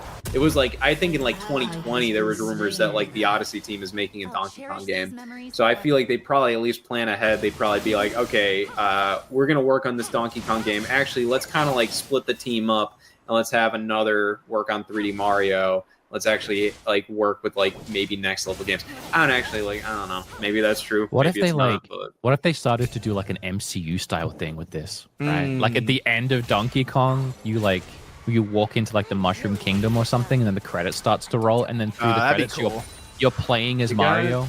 They had that leaked character. They had that leaked character for Donkey Kong Bonanza. Start linking everything together with your movies and your games, and it's a whole shared universe. And then in the next Mario game, it's like a Mario game, but you can play as Donkey Kong and like smash and break things in certain parts, and it starts to like get connected. Oh, it starts kind of like their own little Avengers. Yeah, little Mario Avengers. That'd be cool. And then like Luigi's Mansion somehow fits into there. I don't know how. Just mash it together. They've been doing a lot more fan service kind of thing. This Donkey Kong game looks wild with like all the little references and stuff they're jamming into it. Yeah, it looks fun. I do worry that it's potentially, because I did hear some people say like it's good, but the gameplay might be a little maybe mindless or something. Like it's just kind of like oh, I'm just breaking stuff. I don't know, but I think it looks really good, and I don't think I'm not worried about that, but that is kind of in the back of my mind. It's just like, what if this game is kind of just a little more like, because like that's a problem some people had with Mario Odyssey, is the fact that like, oh my god, these power moves, there's not a lot you got to do for a lot of them. They're just kind of mindless. They're just kind of like all around, and like, oh, kick a rock, you get a moon. So I don't know, I just really like that they're kind of designing these games around the more powerful hardware. It feels like we're genuinely taking a pretty big step up, which is cool. Yeah, that's what they said the big innovation is we're not necessarily hamstrung by the system anymore. That's it. Right. So that tells me they got some cool ideas in the works for it. And I think 3D Mario and big 3D Zelda are going to show off what the system can do. It's going to be crazy. I'm so excited for the next Zelda. Witch 2 Welcome Tour. Hey. Also, I was going to say I played Donkey Kong, and Scott, you're right. I played it for 20 minutes, and I was just spamming one button the whole time. But I think there's probably going to be more to it, yeah. There's probably going to be more to it, And, it was fun. I had a great time, but it was very prevalent in my mind while I was playing that I was just hitting that one button. Yeah, I mean, like the gameplay I've seen, like I see, like they do. It's a very deep, like thing they got going on there, where it's just like all the terrain, like it's just like, oh well, this is mud. So when you throw it's like Tears of the Kingdom kind of thing, where it's just like, oh well, this is mud. So if you throw it against that, then it's gonna splatter. But if you throw it against that, then that's gonna break, or some, like all that kind of mindset. And that's really cool. And like I see like they can do like some interesting platform puzzle challenges, but just a bit of a thought that I had. But I think it's gonna be really cool. I was really, really happy to see that game. That pacing it weird. I put in the private chat all the upgrades for the Switch or Switch 1 titles. I've seen if you guys are going back to any of these games to check it out. I have a couple in mind. Yeah, I think everyone's thinking of a specific one with Pokemon Brain Violet. Academy. What's your favorite game, Scott? 51 Worldwide Classics. That was the first one they mentioned in the Switch 2 Direct. Yeah. What are they adding to that? Oh, more games get 4-player mode now, and Oh, I thought you were going to say more games. No, like you know, bowling in that game didn't have 4-player support. They got to be adding 4-player support to bowling. Come on.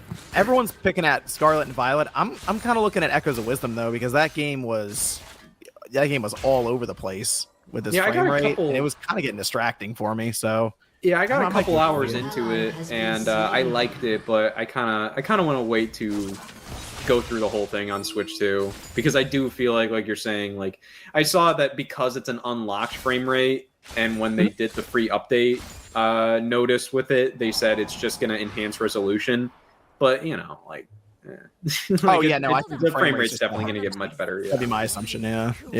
I mean, and then the other Echoes thing is a good backup one, but I definitely think Scarlet and Violet are the two people are going to have their eye on, because it was so bad. I have to see. It sounds sad, but it's like 1080-30. Can we get that done? But also there is something kind of, I think, flying under the radar of people. HDR support for something like a Mario Odyssey, I think, could look crazy. Like, that is just such a colorful game. If you have like a decent TV, but in handheld mode, you'd have HDR support. And I think that's one that at least be worth loading up to take a look at there. Even Bowser's Fury. Did they say that adding HDR to it? Yes, HDR for Odyssey. I was looking at it, I was That's thinking, wow, that game could look actually really cool. I think the updates are interesting to see, like, what's getting the free updates, what's a paid update, and then what games are not talked about right now. And I think that, you know, I've seen a lot of chatter about that, where it is kind of like, you know, thinking like they're gonna do New Super Mario Bros. U, but not something like Mario Wonder, or, you know, they're not doing Mario Maker with mouse support, but they're doing Game Builder Garage. I think that kind of shows that potentially, you know, obviously it's just like, oh, why didn't they do like Splatoon 2 and 3? Because they're probably going to do a Splatoon 4 on Switch 2. So it's just like, you know, like there is kind of like some thoughts there, or like even with Animal Crossing's loading is awful. Like, that could have probably gone a good upgrade, but, you know, I think that shows that possibly what we could potentially expect sooner than later, I think, for new games or Switch 2 editions. You know, like, there, you know, it's totally up in the air, like, what Switch 1 games are still going to get like Switch 2 editions. I think that's a really good point. I thought about that too when I didn't see a game like Animal Crossing on the list. My first thought was there must be a new one coming pretty soon, so they're not looking to update the old one. The free upgrades could be like actual announcements and directs down the road. They could be like, hey, Luigi Mansion 3, it's getting like a frame rate patch. Now it's 60 frames. How exciting is that, though? for a direct, random. like, I don't know, this, just random. this old game looks a little better now. That is kind of what I'm thinking with like a lot of these Switch 2 editions. I like that they're happening, but, you know, like, what are they genuinely going to position the Forgotten Lands Switch 2 edition as like, this is our game in August, you know? Like, and it's just like, you know, you can do that, but like, if they're going to kind of position these Switch 2 games as like, these Switch 2 editions as like genuine, like, oh man, everybody drop what you're doing, there's a new Switch 2 edition out, when it's stuff like that, I don't know, you know, like, I just don't think they kind of hit the same as like, you know, and I know like Wii U ports were fun to complain about back during the Switch 1 days, but it's also like, at least with that, you know, like, I can play this game in a new, like, in handheld, and, you know, they're probably like, you know, like, they might add a couple new things, and they're doing that with Switch 2 editions, but, you know, I can already play this game on my Switch 2. It's not going to run as well, but like, I can still play it, so it's not like, you know, what am I waiting for here, other than like with Kirby, it's like just a harder, like, kind of like a new game plus mode, basically. So I don't know. I'm kind of more interested here in what third-party games get that support. Like, I want to know if like Witcher 3, especially because they've just done all this work for Cyberpunk, if they're going to go back and make that run better on Switch 2. Games like Outer Worlds and stuff like that, like the notoriously terrible ports, if they get anything, and if how much they cost, you know. WWE 2K18. Yeah, I was thinking Redemption. that. Well, they probably won't, because I think they're doing the newer one, right? They're bringing wrestling back, so they probably the new one. Yeah. 2K. Yeah, But we'll see how that goes. I actually I picked up that Fantasy Life I game that came out last week. Is it good? I keep seeing people talk about it. I'm like on the fence, but it's $60 or $70 or something. I'm like, it's a lot, but I do like it. Without giving you my review of it, I like it. But they announced yesterday that there's a Switch 2 version you could upgrade to for $2.49. Yeah, I saw that. What a weird amount. Yeah. It's almost like, why? The game just came out and it's $60. Like, why not free? But it's interesting to see how third-party developers are handling the Switch. Like the Switch over, you know? And that's how they did it, I guess. I kind of imagine all the games releasing this year for Switch 1 have to have some plan in mind for Switch 2. Like older games, the development teams have probably moved on, but a lot of these more recent ones. I think I see the only company that's being kind of weird about Switch 2 editions is Sega. Like, I don't think they're really doing any Switch 2 editions. They're literally just, this game is on Switch 2 now. You know, like Puyo And Puyo, all of Sega's games Sonic. are game key cards. Oh, yeah. Pretty much A lot of everybody's third games party. are all game key cards. Yeah. Yeah, Is we it- have John, let me ask you about this. Is it true? I heard that it's because you know how on Switch 1 Nintendo offered various sizes of carts for developers? Yep. I heard this time they're only offering 64 gigs or the game key cart. Yes. Is that true? Yep. I checked into this a bit more, and I can pretty confidently say that is the case. Yes. So off the rip, my first thought there is indies are screwed. And like that was such like I think big part of the Switch 1 library was like these $20, $15 indie games like Stardew Valley, Hollow Knight, whatever, Dead Cells, getting these physical releases. What are they going to do now? I mean, they have to get the game key card. There's no way they can afford a 64 key. They would have to sell. I mean, the indie games would show up as like $60 or $70 games then. Yeah, so the library for the Switch 2 is inherently cut in thirds, into a third at this point. Well, it's mostly on like the physical front, and like that's just the thing. Like I said, like it's just deflating. Like I don't need everything to be a physical copy or anything. I like my physical games, you know. Obviously, you know, like I buy like way too many of them and all that garbage. But like, you know, like if a game is digital only, I'll download it. I'm not gonna be like, oh, I'm waiting for a physical. Like no, you know, like I don't care. But I remember when I initially saw this, I thought people are being like, oh well, this is a whole lot of nothing. Like a lot of us were saying like, oh, it's like a replacement for Code in the Box, and it's better than Code in the Box. But now we're seeing games are doing Code in the Box on Switch 2, and in addition, I kind of thought looking at the game key cards like, oh, you know, like something like Street Fighter 6 being on a game key card, that makes sense. You know, it's a big game. But something like Bravely Default, what's the point of it? That's stupid. Now it's the other way around, where I'm just kind of like, I feel bad for games like Bravely Default, where I'm just like, well, yeah, why would they pay all that money for a 64 gigabyte card they're not going to use any of the space on? And then something like Street Fighter 6, I'm going like, wait a second, why isn't that on a 64 gigabyte card? Because that would fit on it, and like it would warrant it. It's like 60 gigabytes because they don't want to spend all that money for that when they can just do a game key card. And like, I understand the purpose of key cards at this point, because when you're making the jump technologically to a system of this level, we are getting to we are at PS4, PS5 kind of territory when it comes to file sizes now. Like you need an option for that, because like if you don't, then you know, like a lot like Call of Duty would not be on Switch 2. Oh, I mean, like it wouldn't be on Switch 2 physically anyways, because like that's like a 200 gigabyte game. But still, you know, like a lot of these games are getting too big to be on expensive cartridges like that. My problem is like why doesn't Nintendo just manufacture smaller cards? Because they probably do want people to transition over to digital. I do kind of have a hope in the back of my mind that this is like just something for launch, or like the launch year, and eventually as things go on, Nintendo can manufacture more cart sizes. I'm not going to hold my breath for that, but I am kind of going like they might just be trying to get out like one size at launch because it's easier to do that, and then they might introduce more.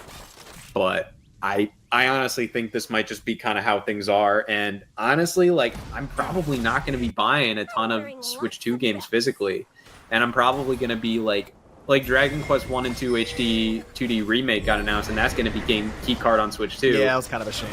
Physical on Switch 1, physical on PS5. I honestly feel like what I would do is get the PS5 version, and then if I see the Switch 2 one digitally on sale for super cheap, then I'd pick that up. But I don't know. Yeah. But it's also at the same time, these digital only things are like, you know, it is the norm. You know, you look at the other things like the Switch 2 with stuff like the Steam Deck, and like that's all digital only. But I don't know, they are two, like, as similar as they are two different things at the same time, and they appeal to two somewhat different markets. So I don't know, it's a shame, but you know, like I am hopeful for the future, but I don't know. It's really defeating because, like, I like to collect things physically, obviously, and to me, it's like, well, at least I get something if I buy the game key card. It's the same price. At least I get some plastic. But then at the same time, I'm like, this plastic's empty. It's worthless. I'm almost like, I almost hate even more that I'm buying this because it's nothing. It's like, yeah, it's like you are collecting something, but what you're collecting feels like a waste. Yeah, in general, it's like it's a waste of material. It's yeah. And like you can lend it to somebody, but how much are you lending these games to people, you know? And who's gonna buy a used game key card? Yeah, it's just like, I'm like, this is garbage. This is dumb. Like I'd probably just go digital with a lot of these games if I'm gonna get them. Like it kind of removes the advantage, because before you buy a physical cartridge for the Switch, you don't have to then download 20 gigabytes or something if it's a larger game. Right. But here you don't have that advantage. You still have to download the whole thing and also switch out a physical cartridge when you want to play it. So and now with the digital cartridges, you can lend those too. That's another advantage of like buying a digital and like you want to lend it to someone. You can't sell it, but I can have someone borrow it. So I think they're doing everything they can to push you towards digital now. Yeah. Yeah, I mean that's a lot of these companies are now. So that's kind of the way it goes. Another thing Nintendo was awful at communicating. I don't know what happened to them this year. They just they're awful at, like, when they announced the virtual game cards, I'm like, I don't understand this. I had to watch that trailer 10 times. Yeah, I'm like, so confusing. And then like afterwards, like a couple hours afterwards, I'm like, okay, I think this is what they were talking about. And Dude, even when it released, like it's just like I feel like it was like the most confusing thing. It was just like, yeah. what is this? I was live at the time when I was reacting to them explaining it, and I was so confused. And my chat was like, "How do you not get it?" And they would type what they thought was happening, and they were all wrong. I'm like, no one understands this.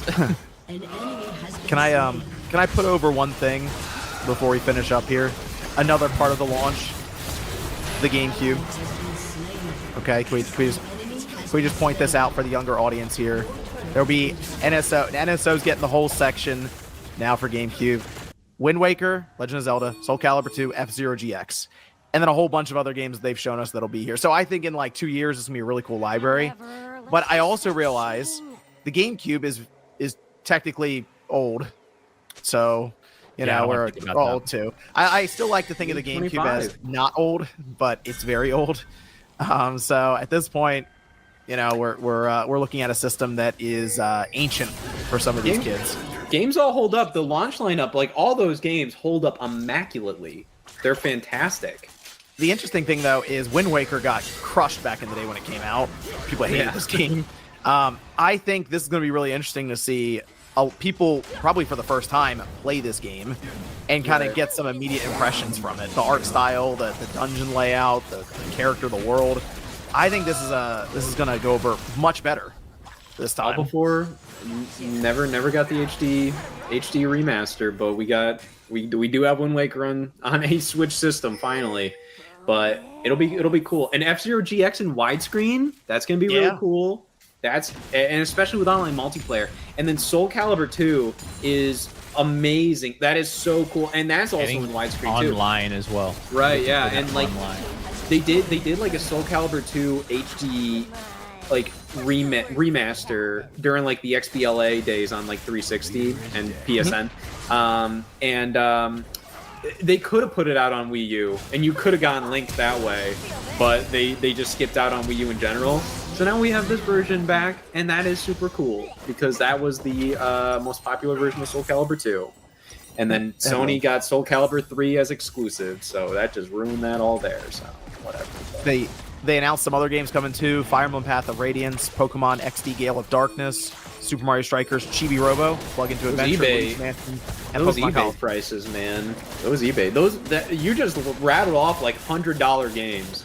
I just got Chibi Robo too. How much is that these days? I got Chibi Robo a while ago. I went to that. I didn't know that was expensive. opening of that Mega Retro store, and they like gave me store credit and stuff, and I got Chibi Robo with it. Jeez, I'm saying $200. $200 is the going rate for it on eBay. I gotta tell me like that, man. Or it's for free on Nintendo Switch Online with a $50 expansion pack. They're gonna raise the price at some point. They gotta. That's the thing. Isn't that wild that like? And I'm thinking they almost have to, because like I don't want them to raise the price, but I'm going like I'm looking at everything they have in the expansion pack. I'm just like this $50 a year is not gonna hold up for a while. I'm not sure what else they can add to it before it needs to go up without introducing a new tier. Right. They could do a new tier, right? They could probably, but that would probably be like if they would ever find a way to do DS, Wii. Yeah. You know, with the mouse functionality, they're set up for DS if they want to. They could. It would still be a little awkward. I think it would make sense if you could also if they gave the Switch 2 functionality where you could officially put it in like that tape mode. Yeah. Because like tape mode is a feature that a lot of games have taken advantage of, but like it's not really like an official Nintendo endorsed feature, you know. So I think it would make sense if they had that. DS games would just look a little weird, but they could do it, you know. That'll be cool. Yeah, I think Gale of Darkness would be kind of cool to see people's thoughts on that. And yeah, probably the original Luigi Mansion. See how that holds up for people. Mario Sunshine, hell yeah, that's back. Thank God, can play that on Switch again finally. that was a nothing. I kind of wanted them to do like Mario Kart or Smash Brothers. Melee would have been pretty big. That would have been like, oh wow, they're bringing that back. Yeah, I don't know about Smash Brothers. I feel like I'm not sure if the same mentality is not putting like Red and Blue. I think is they don't want to get in the way of the new. Yeah. Because Melee everyone would just play Melee. Well, I also wonder if Nintendo's like a little like concerned about getting cozy, a little too cozy with the Smash Brothers Melee. What do you mean? The community around it has a lot of history that Nintendo seems to want to avoid. I'm not aware, but I'll take your word for it. I see it constantly on like Twitter X and YouTube. As people make hour-long documentaries about how messed up that community seems to be. So. Oh, okay. Yeah, I don't know if Nintendo's would be thrilled necessarily for that. So. What went wrong with Melee? What went wrong with the community? Tell me later. How much time you got? You tell me later. I'm sure there's plenty of videos I can send you. I'll send you one that's like a 2-hour documentary that I saw passed around just recently on I'll watch it tonight on my baby shift. There you go. There you go. You put it off on the side and have to pause your game occasionally and just give it the look, because I'm telling you, it's some craziness. It goes places you would never expect. So, I'm so excited. How's everyone feeling though? Excited? Switch 2? New generation? I'm pretty. I mean, like you know, obviously every day there's something stupid going on. Feels like something silly is being like talked about, and I agree. You know, a lot of things are kind of annoying, and I do hope the game key card thing ends up kind of like failing a little bit. So then they're kind of like, oh, well, we probably need to, but you know, part of it is kind of like, you know what. This is basically everything I kind of wanted from a Switch successor, and having Mario Kart at launch and it being such a very like whenever they show new videos and like they always have like they have so much music in this game. The music is so cool in this game. They have so many little remixes and everything. I think that, and like this is kind of what I wanted from Mario Kart is just something that's like. Just something fun to go through single player wise, and I know like that Mario Kart Direct was so deflating. I'm like, I woke up for this. Like, this is awful. Yeah. But you know, I think the more we're seeing from it, I think that open world is going to have like a lot of fun little missions to do, and it's going to be just fun to just go through it all, enjoy that. I'm interested to see DLC for that, but that's going to be my primary launch thing, and just getting the system in my hands and just. I'm interested in checking out the Joy-Con and just how those snap in and everything, and it's just really cool. It's always fun to get a new generation video game system. There's a lot of controversy surrounding this one, but I think the overall feeling is there's controversy because everybody is kind of interested in it. So a lot of these things are more annoying than they would have been for something like a Wii U, where it's just like, oh, Game Geek card. Like the only reason Game Key cards are annoying is the fact that everybody wants to buy things, buy these games for their systems. So I think there is there is a lot of excitement at its core, and a lot of the negativity. While a lot of it is completely justified, I think it's kind of because this system is pretty exciting, and it's should be a good, solid start to a generation, and we'll see how it goes from there. But I'm pretty excited. I'm pretty ready. Okay. Bet you would. It's a lot of mixed emotions. I mean, base emotion, yeah, of course. Excited for the new Nintendo thing, of course. As Scott said, there's so much negativity around it online, and it's hard to like engage in any like Switch 2 conversation, both in my own content and on Twitter, without seeing that negativity and a lot of brain rot and a lot of people trying to harshen the excitement. So it's hard to engage online with other people and to remain excited without feeling like you're facing a wave of negativity in return. So that it's hard to keep yourself built up when you're looking for online reinforcement for it, I think. As far as like removing the online and just being me, there's two things. One, I'm excited, but it's so similar to Switch 1 that you already know what you're going to get when you open it. Like, you're going to open it and you're going to get the same experience you got when you opened the Switch 1. You're going to have the tablet there and the Joy-Cons on the side. You're going to put it all together and you're going to get the same thing you already have, but better. Same UI, same form factor, you know, so there's an excitement level removed from when you get a new console and it looks so different. Like, even opening the PlayStation 5 is kind of exciting because it looked like a spaceship, you know? So there's that level. So I guess for the launch, what I'm more excited for is the experience of the new Mario Kart rather than the experience of getting the new console. It's like the game I'm going to get to play on it and then look forward to Donkey Kong. And then the other thing is, and this is just very personal to me, I just had my first baby. Like, and it's hard to compare walking into a room and seeing your child for the first time, unboxing your child, and then 4 weeks later trying to get excited for this console, which in the back of my mind, nothing else really seems to matter right now than my son. But that's like a very just, it's so close to the launch of the Switch that my brain is in a million different places. But baseline, yes, I'm very excited. I know that was a lot to put out there, but yes, I'm excited. Yeah, I think it's going to be a lot of fun when the system comes out. We're in this period right now where we're less than a week away, basically, and everyone, I think, is just kind of they're on edge, just waiting for the system to come out and start playing some of these games. So I think once we get past that, a lot of the speculation and, as you mentioned, some of the back and forth online, I think it'll subside somewhat because people will immediately be able to discuss the system, the games, anything instead. So yeah, I mean, I'm sick of all like the comparisons and people saying that it's going to underperform or that games are going to look worse than PlayStation. You know, I just want it to get out there so everyone can get their hands on it. Even like the screen, you know, we didn't go into it, but there's all this conversation around like it's not OLED, so it's going to look like crap. Meanwhile, it's like this beautiful HDR, clean, crisp, and fun screen. You know. So yeah, like the leaks of people who got it early are like going over it, and they're like, it's all positive stuff. Like the screen looks awesome. It's got, you know, HDR support here, 4K. It looks super clean on the TV, and it's like, oh, okay, well, that's good. That sounds cool. I don't care if it bombs. I just want this dang thing out. I just want to get this over with. I'm sick of it. I just want this thing out, and I'm like, that's what it is. All right, we can move on. I'm looking forward to it. I like new technology, so I think it's gonna be a lot of fun to see what this thing can do.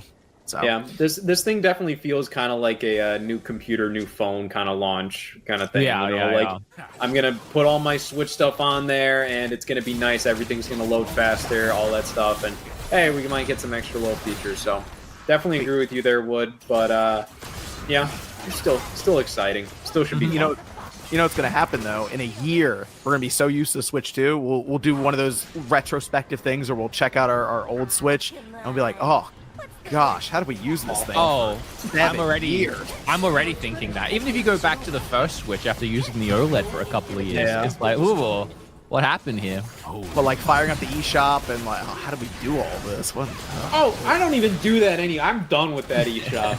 I'm not buying What do you anything mean? on here. How do you buy your hentai games? 17 seconds to buy hentai games. 17 seconds to load a page anywhere. Ridiculous. Well, thanks everyone for joining us today. Of course, we had Scott the Waz, Wood from Beat 'em Ups. Check them out. I got their links down below in the description. They got podcasts happening. They got overhead shots discussing the death of Xbox. This is wild stuff right now happening. Yeah, you didn't see that? Scott did a whole video. How long was that video? Like an hour or something? You're in it. I'm in it. I am? Yeah. What did I do? We I didn't watch it. It recorded was all a popped up. discussion Like, that's an 2 hour. years I'll go ago. add that to it. We recorded a discussion 2 years ago, so at the end of that video is probably 40 minutes long, and then I said, I don't know where else this should go, because a lot of what we said here got outdated. So here's a discussion I did with John. So It's you from get 2 2 years. videos in one with that one. Yeah, a lot of the stuff on the Stash channel is backlogged. Wow, okay. Well, there you go. Obviously, Wood will be doing a whole unboxing of everything or something. He's going cleaning out GameStop and Best Buy and everywhere. So I'll be live streaming the launch. There you go. So there's gonna be Switch 2 content everywhere. Okay, so make sure you check them out. They're down in the description. Guys, thanks for joining me. I do appreciate it. Thanks for having us. Of course, anytime. Okay, and we'll see you guys next time. Shot other guns.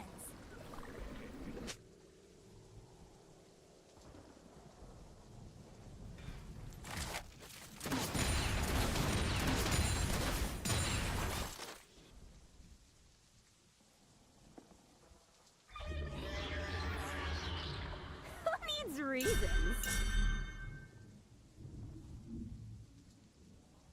Okay, I don't know why you brought the fucking Chinese try-hard fucking student today. I can't wait till Trump gets rid of you motherfuckers. Let me lock the fucking. I'm locking in. I'm locking the fucking. Is clothing optional? It's really hot here. No, the clothing's not optional. You have to keep your clothes on. Have some goddamn thanks for your dad. You better tell him thank you. You better tell him thank you, Dad, for making sure I can speak English.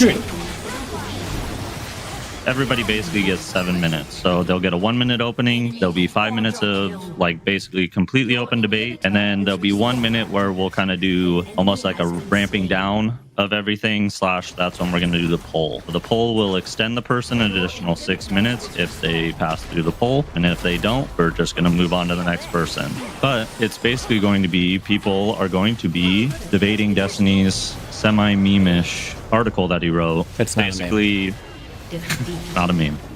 Basically talking about how much better it is to rent than to be a homeowner. Most people know Destiny's opinions on homeownership and what's wrong with homeownership versus like all the investment vehicle stuff, all that kind of stuff. If I make an investment in a piece of property and I decide that I want to leave, I can't. I'm literally locked there. I'm a prisoner to my investment. I cannot leave my house. If I want to leave and I want to sell it, I do this in less than like 7 or 8 years of owning the property, then I've completely and totally thrown away every single cent I could have possibly gained on that property. We'll go ahead and do then is we will start with the opening, and I'm going to butt in every once in a while just to let people know that polls are up, things like that. But for the most part, I'll stay quiet. Ivory Fool, go ahead and do your opening statement. Sure. Thanks, Hobbit. So housing encourages desirable pro-social behavior that renting does not. When people buy equity and a long-term commitment within their family and community, especially with low-interest fixed-rate mortgages, they have more stable relationships, better outcomes for children, have more civic engagement, and are more likely to become small business owners. If we are discussing this issue in the context of politics, we ought to talk about aggregate effects and societal benefits as opposed to individual cost-benefit analysis. If it's questionable whether or not owning versus renting is better financially for people that plan to live in the same place for the long term, that means there's a major housing supply problem that we need to solve, not that we should encourage more demographics to rent. Let's run them down one by one. What was the first point you brought up? All right. You said pro-social behavior? Yeah, but do you live in a house? It's the 4 things. Yeah, I know. I do, yeah. Oh, no. I rent it, but yeah, I do live in it. You're in a house. How long does it take you to get to your neighbor's house? Like a minute. Guess how long it takes me to get to the apartment next door to me? Like 10 seconds. Yeah, try 10 seconds. Okay. How is the house more pro-social? Explain. Well, so it creates like more stable relationships between just a couple. So if you have people that are living in a house, like it's probably more likely that they're going to be in a more committed and long-term relationship, especially if we're looking at like divorce rates and stuff like that. And one thing that is interesting that I found was women are way more likely to be single homeowners. And so I think just in general, women really care about home ownership more than men. And if we are looking at a society where there's a lot of incel behavior, or that's becoming more of an issue, or men are becoming more and more dispirited, I think enabling or encouraging people and enabling them to own their home can help bridge that gap and make men more desirable to women, if we agree that that's an issue. Wouldn't it be better to just get a issue? What would be more impressive to a woman is you're an incel guy who managed to buy your shoddy, disgusting $175,000 house, or you just said it and you rented on like the 34th floor, okay, a really nice apartment with a nice view, with no mortgage I don't think it should be about being impressive or not. Oh, what's it about then? About like giving people the opportunity to like have this like milestone of commitment, and encouraging people to go through that and making sure that everyone has access to that. Milestone of commitment. The fact that you can fill out a mortgage application. No, the fact that you like agree we're going to own this house together. Oh, and that we can do that. I mean, you can sign a lease together, can't you? Yeah, but that's not. It's way less of a commitment. That's the point. Okay, so you think that knocking somebody up is a good way to further the commitment in a relationship because now you have a kid together? You think that's healthy? If you agree ahead of time, then I think a big part of it is that men don't commit to women as much anymore. Okay. I don't really want to get into that too much, but like that's the that's kind of like the idea is not that commitment itself is good. The idea is that if you have like you want people to have options to commit to each other. Don't you think buying a home together kind of eliminates those future options? Isn't that like a really big lock-in? Like, wouldn't somebody more likely to stay in a bad relationship if they bought a house together? No, I'm saying like this is a thing that they have an option to do. And if home ownership is inaccessible to people, then they don't have that option. It's not about having this carrot dangling. That's not what. Sure, but we're not talking about having the option to rent a home. We're talking about whether it's good to execute on that option of renting the home. No, but so that's what I'm saying. That I started off by saying that we want to look at the societal benefits, not the individual cost benefit analysis. So like we should make it more desirable for people to want to own a home because owning a home has all these benefits, including encouraging people to be entrepreneurs, encouraging people to be civically engaged. And I think that's a pretty big one that we probably both agree is really important right now, that like people just aren't reading the news. True. But that like I feel like you can do these things and be in an apartment. I don't think you need, like, for instance, I voted and I'm civically engaged, but I'm in an apartment. Sure. I know friends, at least one, who owns a home and is not civically engaged and he didn't vote. So now what? I'm saying on aggregate, like if you look at the studies that people that own homes and you control for all the socioeconomic status, everything like that, owning a home increases the number of people that are willing to be entrepreneurs. It increases civic engagement. The mechanistic hypothesis is that if you're committed to a community, you're more likely to want to improve that community. And so like if you own equity in a community, like that's literally what you're doing when you're buying a house and land. Yeah, but couldn't you also just like couldn't you buy a condo? Sure. I mean, the point is owning the home, not versus renting. I thought the point was homes versus apartments. Wait, so you're saying renting a home wouldn't qualify in this world? Yeah, because you don't benefit from the property value going up. Oh, so this is all about just how does benefiting from the property value going up? That's the thing that causes all the pro-social cohesion and the entrepreneurship and everything? I'm sure that's part of it. I don't claim that that's the entire part of it. I think that'd be foolish. Really? Yeah, just to say that the only reason why people are more civically engaged is because they want their house to be worth more. Okay, sorry. This article was a half-meme article. Okay, I'm trying to figure out how serious the level of engagement is. Wait, let me lock the freaking. It wasn't a meme, but the poll is going out. Okay, so in all the chats, the poll is going out. Go ahead. Yeah, you're just wrong. Sorry. On what? On everything. Based on what? on my feelings. Do you want me to show you like some sort citations? Yeah, give me one citation. Go ahead and show me your first citation. What do you got? Okay. So using a large U.S. individual level survey data set over the 1996 to 2006 period, we showed that a 10% increase in home equity raises the probability of transition into entrepreneurship by 14%. Oh yeah, how many of those people lost their business? When did that data set end? In 2006. Yeah. How many people lost all their businesses and everything the next year? Huh? So then we should make it less likely that people lose, like less volatile. Like we can create policy that. Do you know what reduces volatility? Renting versus owning, because then the volatility is all shifted onto the landlord, and I can just pay a smooth monthly payment. I mean, the whole point is that in that period where people didn't really think that this was a possibility of foreclosure, the people that own their home were more likely to be entrepreneurs. So the people who felt like they had absolutely no risk to take whatsoever felt like they could invest in businesses. That's not surprising. That's because they had no risk, because the banks and the financial system for the housing market was crazy. Next thing you're currently getting owned in the marketplace. Give me the next citation. Has been extended. Next citation. Okay. This one better not end at 2006. Right.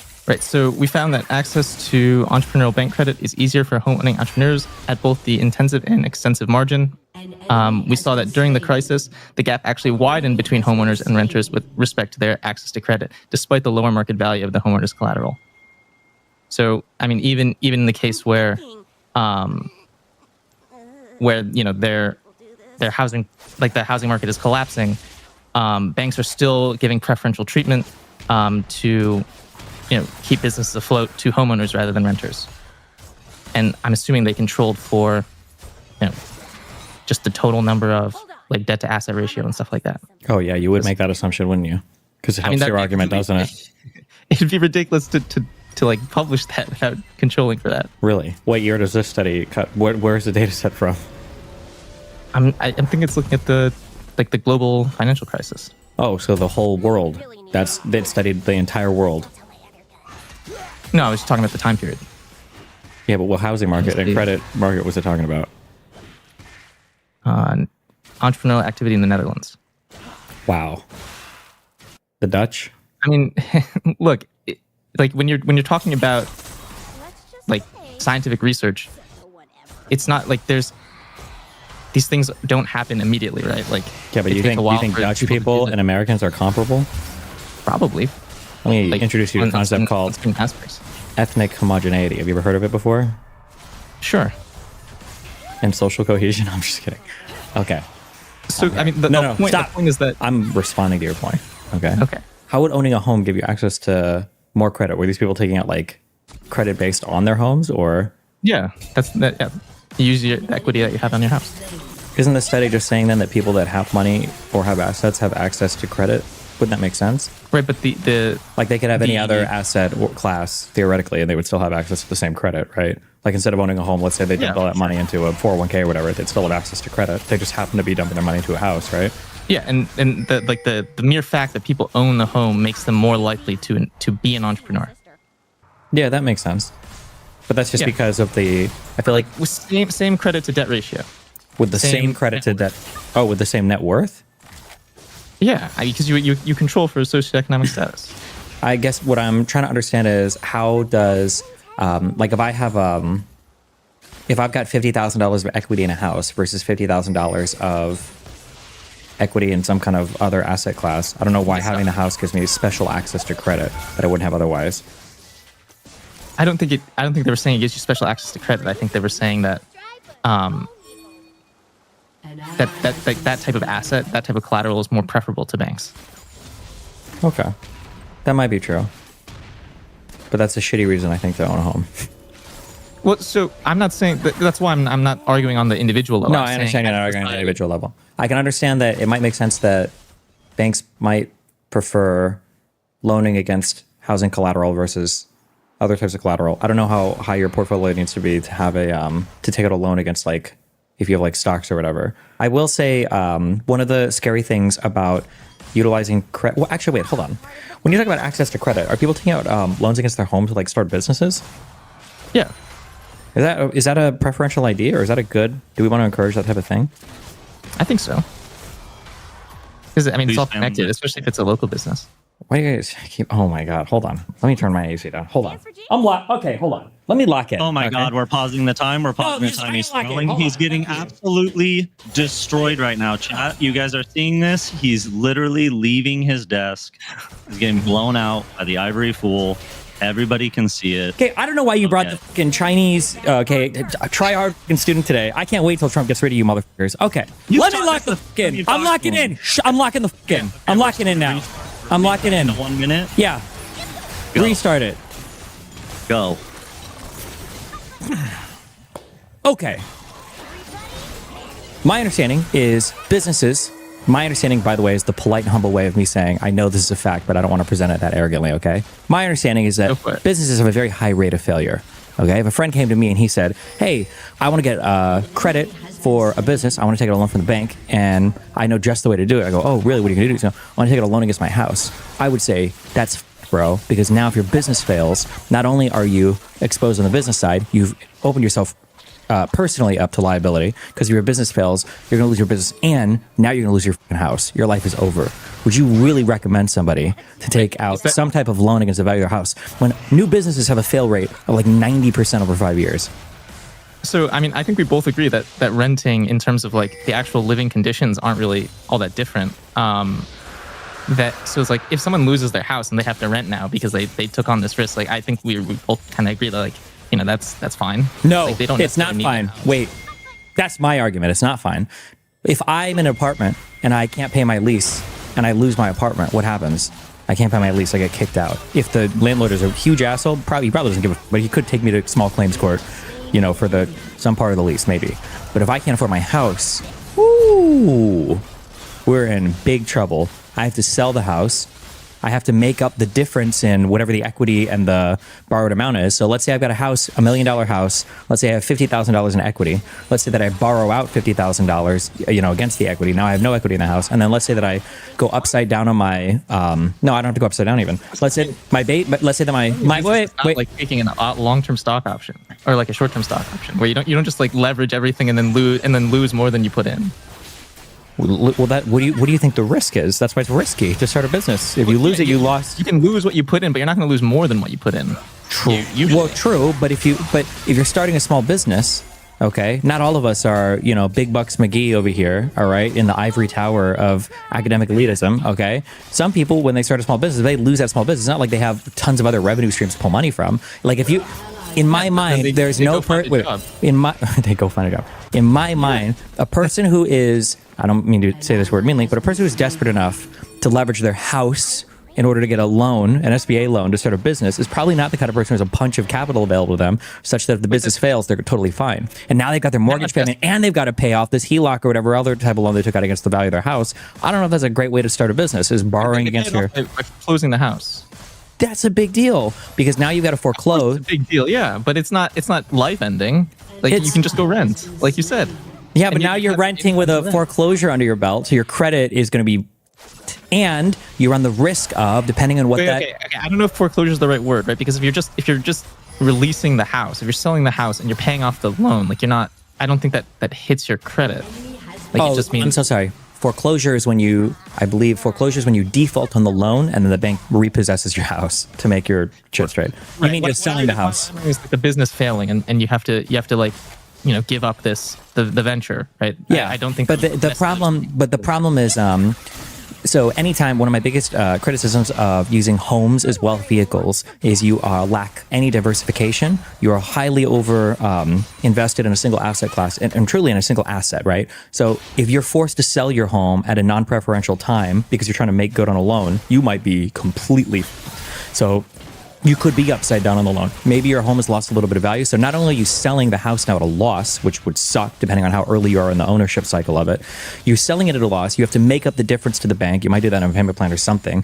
And you're, and then you're also like trying to find a place to rent and live on top of that. It's just, you're exposed to so much more risk on owning the home. Generally, the risk isn't a big deal, but if you're starting to leverage the risk, what? Go ahead.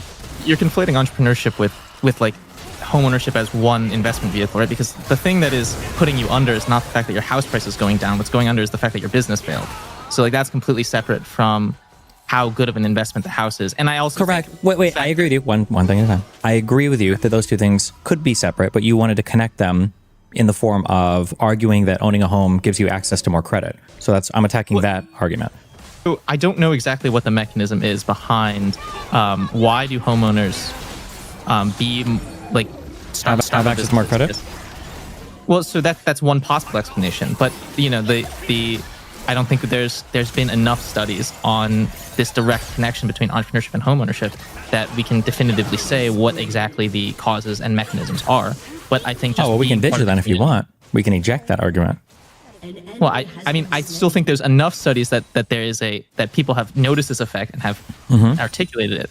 And I'm sure you can have access. No, I mean, I agree with you, right? We could also do an access, we can do studies showing that, that in 99% of circumstances, men could kill their wives if they wanted to. But that doesn't mean I would say that this is something that should happen, right? Like, I'm sure there are a lot of studies showing that homeowners have access to more credit than non-homeowners, even all else equal, because a house is, like you said, it's probably a preferential collateral vehicle because the person has to use it, right? Like if you're going to take out a loan against your home, I know where your home is. I can always go and repossess it. It's a secure loan, right? I agree with that. I just don't know if that is anything that moves me much in the direction of home ownership, because the types of loans that you would be securing with the equity in your home are things that I would almost always almost universally recommend against doing. And I feel like most people would. If somebody's like, "Oh, I'm starting a new business, I took out a loan against my house to do it," it's like, "Whew, that's not a great one," I think.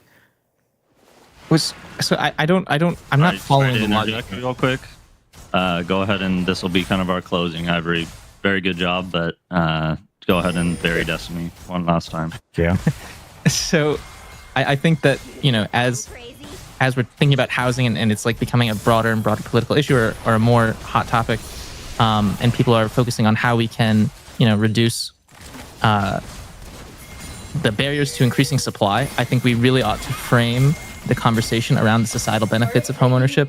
And, as if housing supply is, if it's like the fact that it's a question that owning a home versus renting long-term, same area, it's kind of up to personal preference between renting and home ownership. Like that's a major issue because home ownership should always be way better for people living in the same area long-term.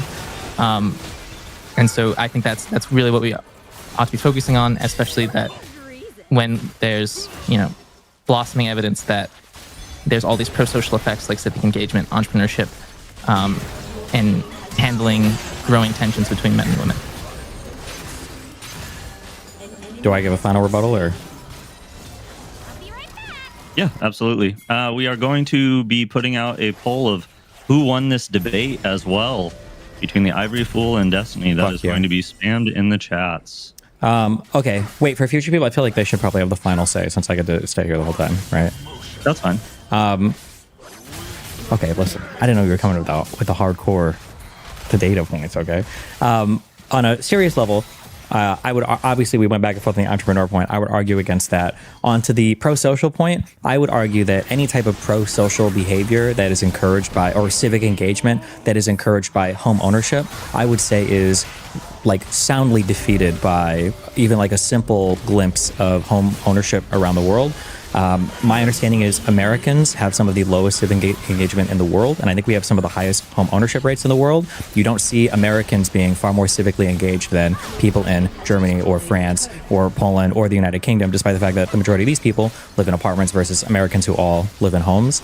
I don't think that when it comes to like incels and stuff, I don't think that the only way to defeat this is with home ownership. Again, in every comparable European country, when we compare ourselves to them, we want things like their public transport, we want things like their healthcare systems. They don't seem to have the housing component as like a necessary part of their existence. So I just don't feel a very strong pull towards the idea that that having a home like alleviates these issues. It might in America, but I would argue if it does, it's just because that's like a cultural norm, and it's a cultural norm we need to change.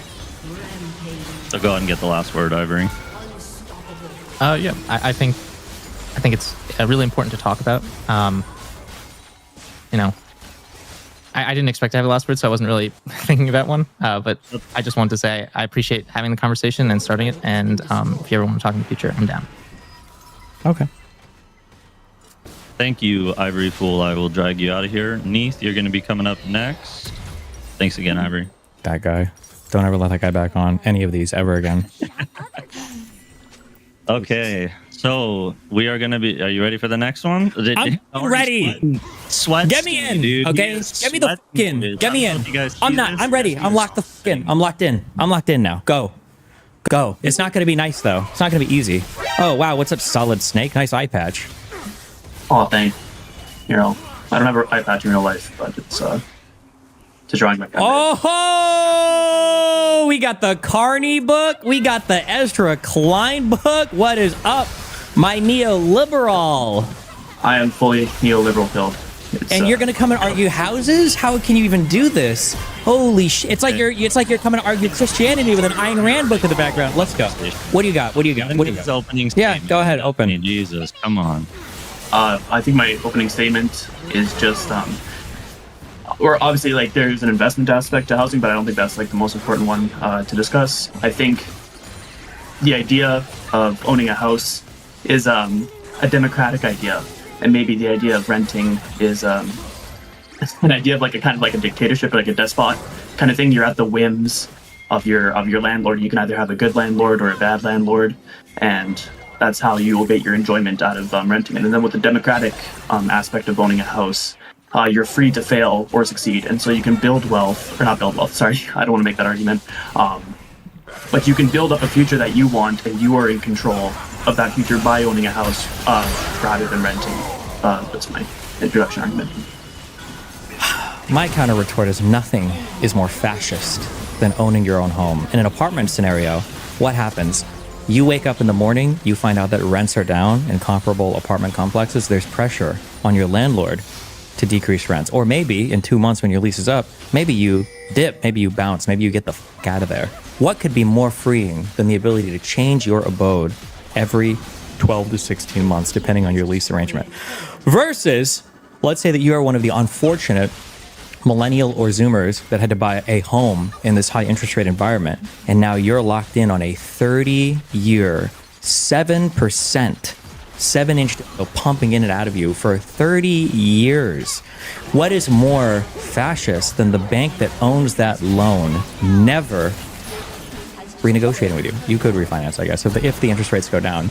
But I feel like, ironically, when it comes to renting, I feel like you have a little bit more freedom. There's a little bit more, if you want to take this kind of democracy aspect. I think there's more competition. Landlords are, to some extent, motivated to keep prices somewhat low or to be somewhat competitive on amenities or services. Whereas, yeah, for the home, as soon as you lock in, you're locked in for 30 years. The bank doesn't give a you just have to make your payments and then you're done.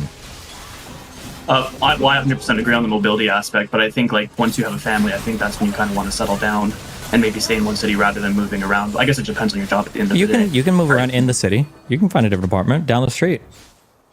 Well, no, that's true too, but I guess like it's a big hassle to move. I actually just moved into my new apartment here, and I wouldn't really want to have to move every single year and like get all the couches and all the furniture moved around all the time. It just seems like a big hassle. It would be, and you wouldn't want to have to move, but having the option to move, that's what freedom is about. I totally agree. Like, the option to move is good too, but like I don't know, like I've been seeing, or like, you know, the stereotype of like a dad, he's like mowing his lawn like Saturday morning or whatever, right?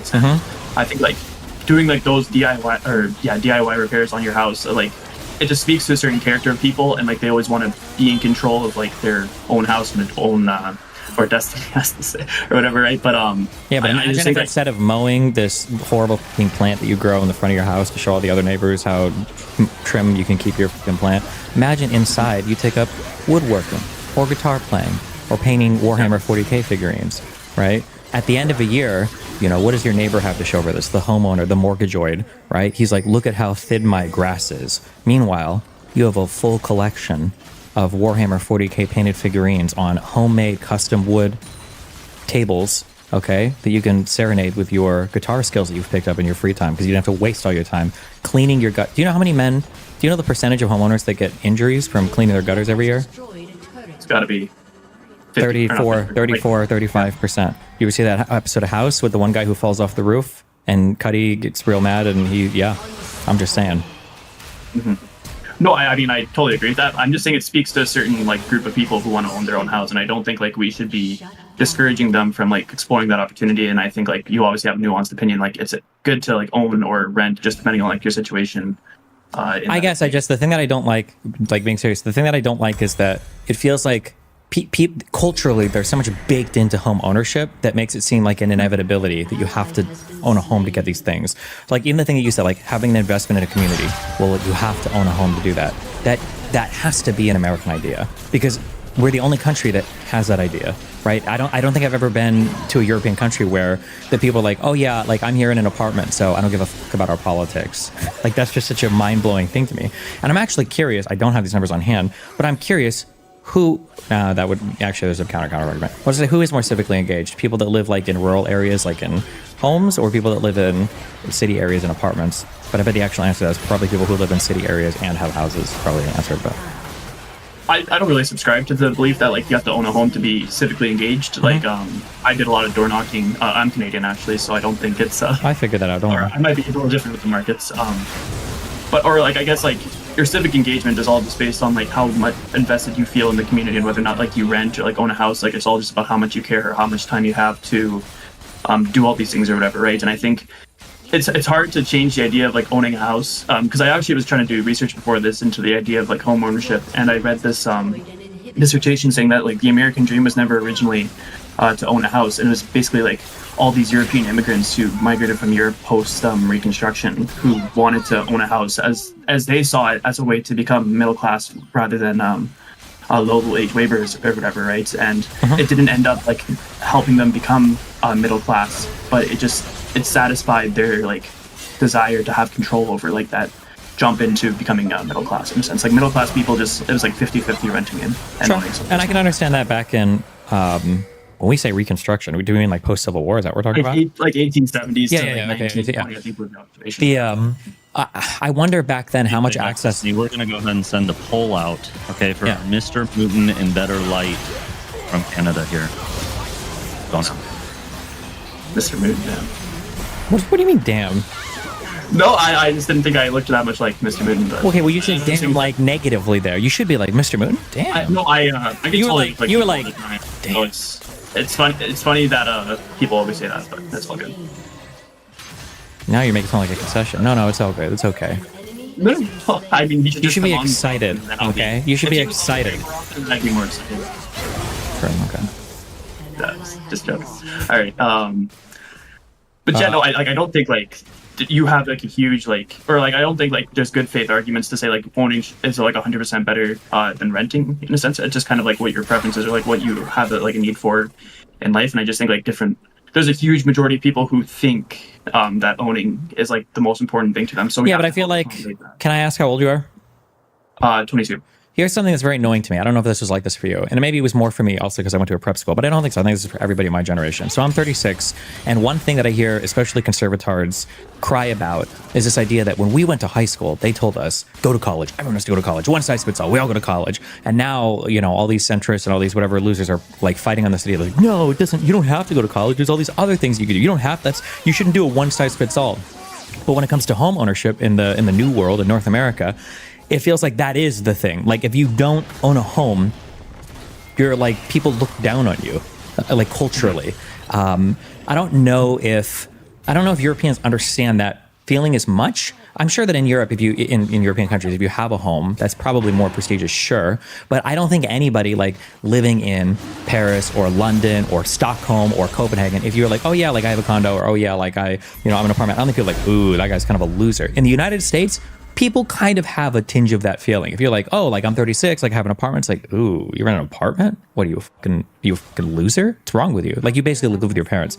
And I think that culture needs to change. There can be times when owning a home is nice and it's okay, but the fact that like home ownership needs to be some sort of inevitability if you want to have a family or something, I think that's super toxic and cancerous, and I don't think that it needs to be the case. I think that's a uniquely American, cringe, weird thing. Oh yeah, like I 100% agree. Like I don't think the debate should be whether or not like you rent or you own. I think the debate should be, or like how you talk to people about this. It should be like it's okay to have an apartment. You can own your apartment, like that's totally fine. You can have a condo apartment, but like it shouldn't be like a single family house in a suburb. It should be like multi-family, dense like housing in that sort of sense, right? And that's obviously a big issue in Canada is that like we have no housing at all, and so that's like maybe one of the ways of like how you get around that is like you just start densing people like more together, whether that's apartments or with True. Wait, I just got the sickest idea ever. What is this debate over? Is it over houses versus apartments, or is it over owning versus renting? It's renting versus owning. Okay, I should just buy a condo. That's like the best of all worlds. Holy Just shit. become a landlord. Well, that's too. I don't care about that. That's too much work. Are you? Oh, you're a strong liberal. You're happy with how the elections turned out? Yeah, I campaigned for my local Liberal candidate. Unfortunately, didn't win. I live in like Saskatchewan, so. Saskatchewan. Is that a province or is that a weird city in like Alberta? It's a province in like the middle of Canada, right beside Alberta. Okay. Damn, you're way the. It's kind of like Nebraska if you think about it. Yeah, I mean Alberta's kind of like or I guess Alberta's more like Texas, right? Yeah. Okay. What else? What's next? What else you Next? got Oh, for I don't me? know. What else I got for you? I don't know. I think you should actually move to Canada and not the U.S. Why? Why the fuck would I move to Canada? Canada's just like a better country, or like I think the future is bright for Okay, Canada. Like, I know okay. We're gonna get back onto the debate topic. Okay, Canada sucks. Okay, let's be Canada honest sucks. here. Wow. He just means Canada sucks because of the way that you guys treat your natives is unacceptable. That's true. That's true. I think you guys treat them like way worse than we do, but Well, but at least you we're guys don't even like acknowledge they exist, do they? true. Yeah, you guys at least do your land acknowledgements. I'm sure that makes them feel way better. Yeah. Well, yeah. I guess we should probably keep it to like housing, renting, owning, or whatever, right? But like, do you like disagree with like the fact that we need to like have more apartments or like have more dense housing in any of that sense? Dense housing, I'm okay with, but housing and density in the United States seems to always go contradictory to each other. Like when people want houses in the United States, it's almost always single family homes. Well, right. It's because like there's like an aspect of like privacy to that too. Like obviously, like depending on your apartment, you can either hear your neighbors walking around or like you can't. Like I can't hear people in my apartment, so that's good. But like, it's just always so. Like there's obviously should be competition for like apartments that like have the best possible thing, but not everybody can have that and not everybody can afford that, right? And I think they would rather have a shitty house than a shitty apartment. I think lots of people would rather have that. Rather have a shitty house than a shitty apartment.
The champion, there should be good.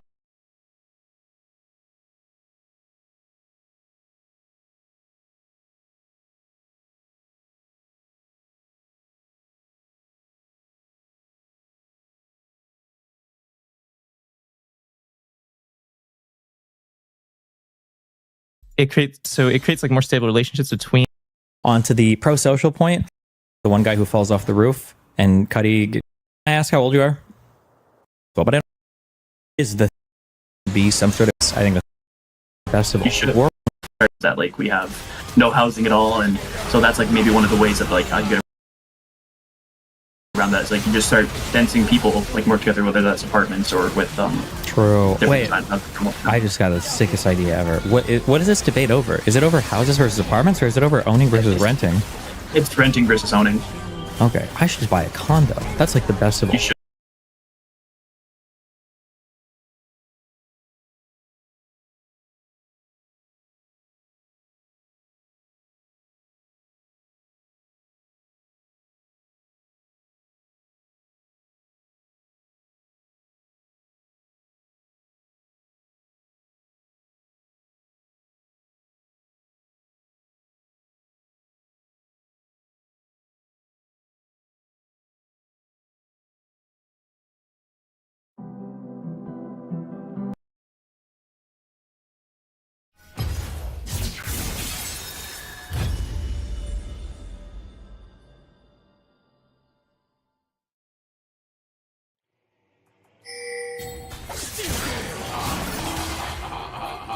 Damn! Shit it on.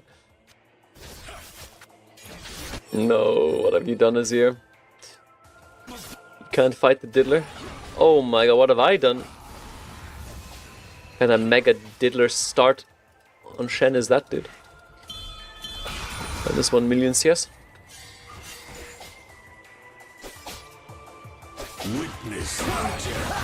Damn, that lands.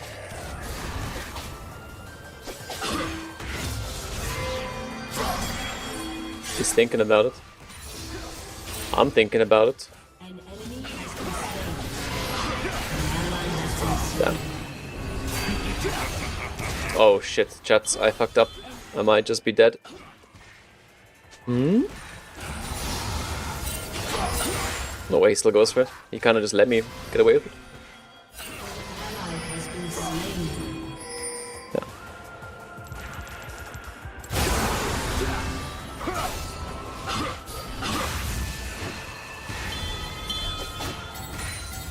Oh, shut the fuck up. Jesus. Damn, that was evil.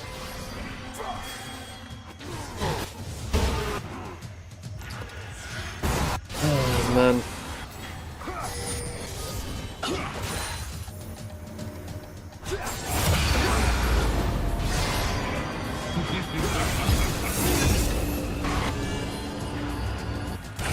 That was some really nasty spacing.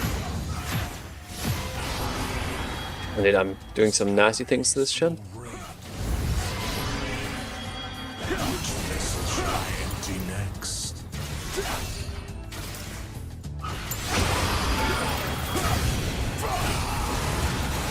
Clean, clean, clean. Clean, clean, clean, clean. This might need to be a Magi's game. Shit is looking not good.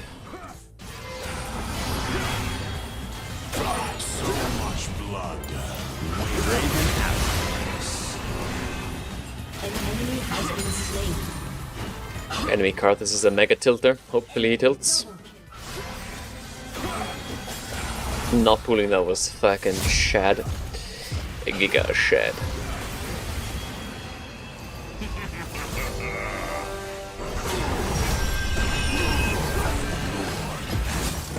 Rules are made to be broken. Like buildings.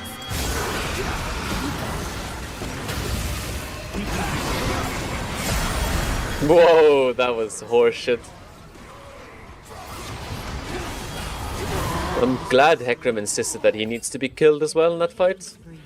It would have been too good if we just killed Karthus and walked away. Especially now that Nautilus got it. He's like, fuck it, man. I want to see Elite with a Magi's this game. That's what he said.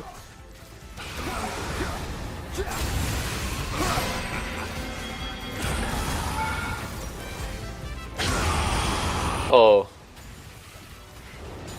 Avert thine eyes.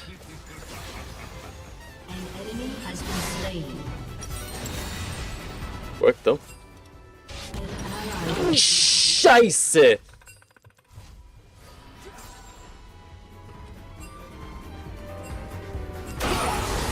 You can't make that shit up, dude.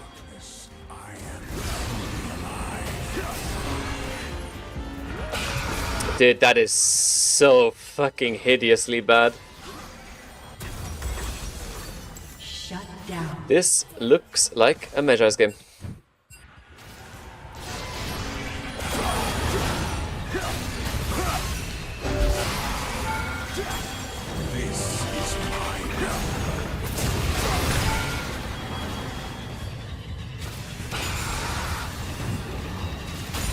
Bro, what am I doing to the Shen, by the way?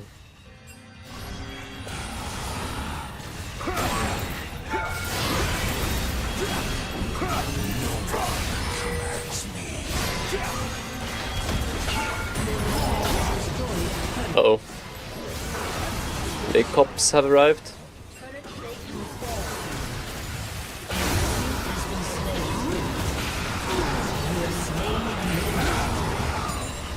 Lay cops have found me. Chat, to Jai's or not to Jai's? The Jai's alarm kind of faded after this guy trolled. I am Lord and Master.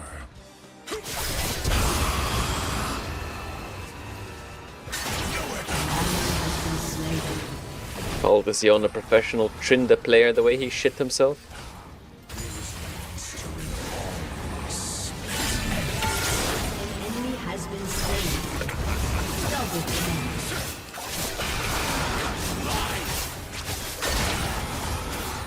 You want some, dude?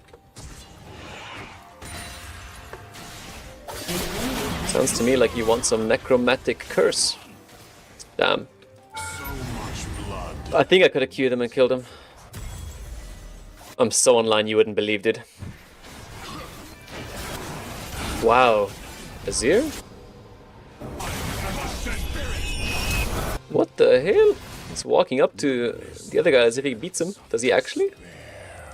Yes, he is kind of fed now.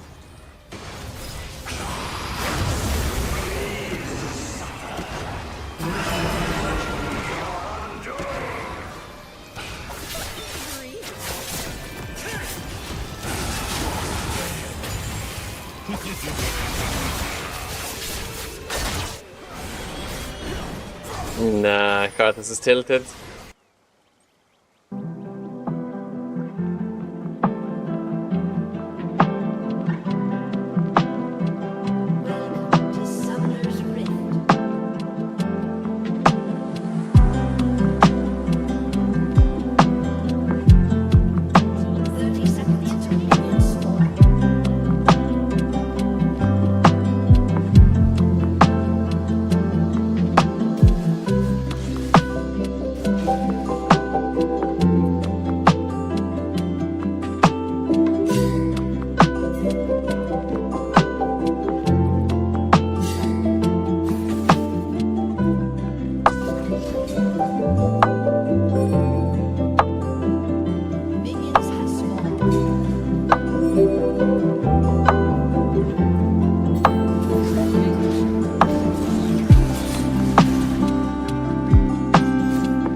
Sips, I love you.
Nice counter flash.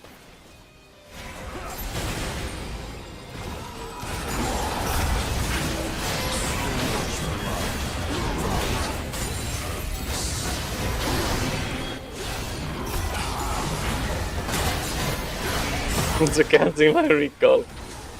Real. This game should be sub free win, but some small burning problems. Lol.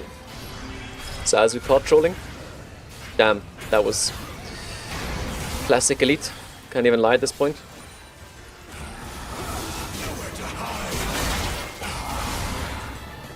Your team has destroyed a turret.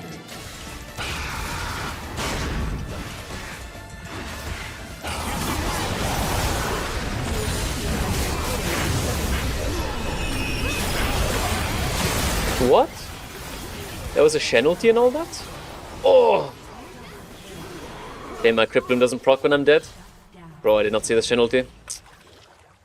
Oh, Yon got it. I think it's fine though. Karthus unironically scaling out of control, eating lane farm did. This Karthus is so obnoxious to play with and against him. He's not a cool fella.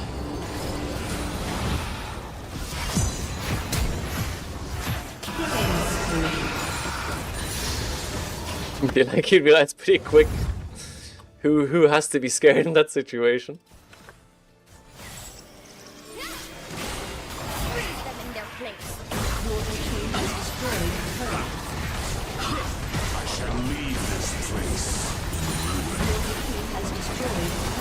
Draven. Your team has destroyed an inhibitor.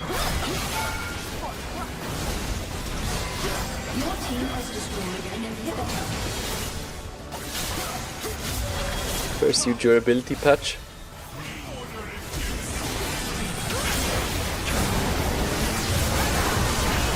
This fucking Blitzcranker, dude.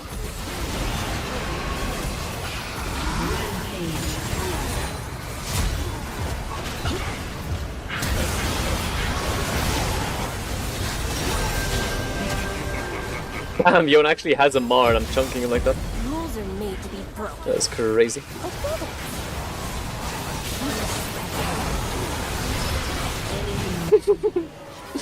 Run.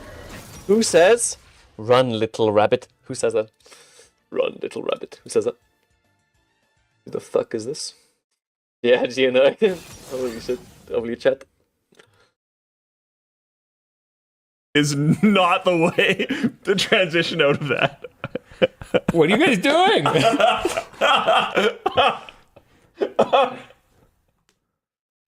Oh God. Luke, can you just be jet lagged every week? This is great. 10 out of 10 content. Oh no. Okay. You know, you could salvage this at any point by just starting to talk about the thing that we're actually talking about. Well, is it Boink or is it Boink? Okay. I thought that's what we were talking about. No. Oh, you wanted to do that topic? Yeah. About the Texas age verification law. No, I thought we were talking about the Boink pentathlon, like mining or something. Oh, no. Like the other kind of mining, like using compute for, to do stuff. I mean, I think you do that too. Sometimes. Normally the FBI gets involved. All right. Boink Pentathlon 2025. For 2 weeks, the LTT Forum Boink team battled it out against other tech communities in the Boink Pentathlon hosted by SETI Germany. This was our best showing yet with over 50 participants, and we secured silver overall, which is our highest placement in all 7 pentathlons we've entered. Huge thanks to everyone who joined in and put their hardware to work for a good cause.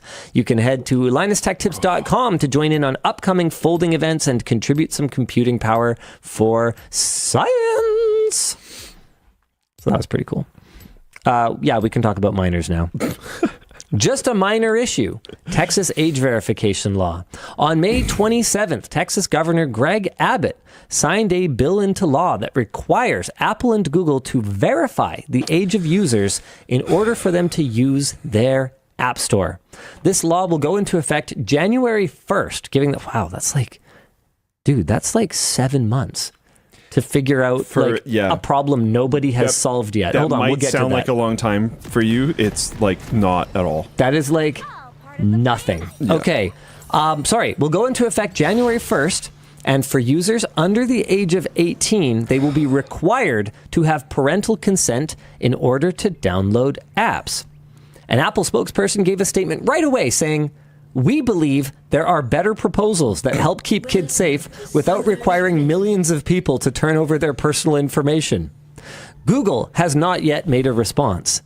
This bill is intended to assist in KOSA, the Kids Online Safety Act, which is meant to help protect children online and protect them from social media apps. The general concept, man, trust me, I super agree with. The same Apple spokesperson spoke up about the concern with privacy and the need for this to even download apps like weather updates and sporting apps. No, I don't care about the second part. Yeah, I don't think I care too much about that. Hold on. I don't know why my comments didn't make it into the notes here. So here's kind of here's my initial take is, like, I'm not even fundamentally opposed to the idea that children should not be able to make in-app purchases and should not be able to download random apps without parental consent. Sure. I would even, I would be open to something like the equivalent of ESRB for apps. So if you have a minor account, then this app contains mature content. I think they already even have is that type of stuff. Yeah, but I'd be okay with like an actual like standards board rather than just leaving it to Apple and Google to police this. Yeah. So instead of just being it's a lot of self-reporting. Yeah, to be honest. block things that have been reported as bad. It would be more of a explicitly allow things that have actually been vetted. I'd be totally down for that. I don't think that gambling should be allowed. Why? I don't remember why. Okay. I think it's user... Diverse content. Diverse content. Yeah, that makes sense. I think it's because we have UGC, user-generated content. Yep, that makes sense. So, shoot, what was I going to say?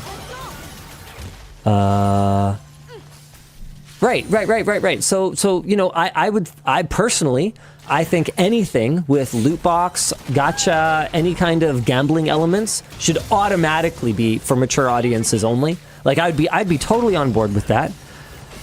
So sideload a VPN. But it's always hilarious to me when administrations that claim to be anti-regulation, right, anti-big government, put extremely burdensome regulation in place with zero concrete plan for how that could possibly be executed. And really not a lot of time for these enormous, slow companies to try to figure this out. How the fuck are they going to do this? Especially in a way that's like safe and okay for the kids. And well, not just the kids, everyone. Yeah. Because if you're going to verify kids, you basically have to verify everyone. How do you verify kids without verifying everybody? That you're not a kid. Yeah. Yeah. Yeah. So all of a sudden, this is gonna be like a Texas-sized honeypot. Get it? Because it's in Texas. Yeah. It's a Texas law. It's pretty good. So and that everything's bigger in Texas. So. Yeah. Dude, it's true though. I went there for not the first time, but the first time that I went there and drove around and stuff, and they have gas stations that are bigger than our Costco's. Dude, yeah. It's like, okay, sure. And then there will be one on the other side of the street too, just in case. By the way, it turns out, thanks, Clapped. I am not bigger in Texas. I am exactly the same size there. Perhaps if I'd been born in Texas and, suckled on... That might not have been true. Barbecue. You might have had a lot to eat while you were there. Yeah. You might have been a little bit bigger. Oh, yeah, I'm not taller, You probably. weren't playing badminton while you were there. Okay, I might have been a little bigger. Yeah, maybe. Yeah, okay. That's stupid.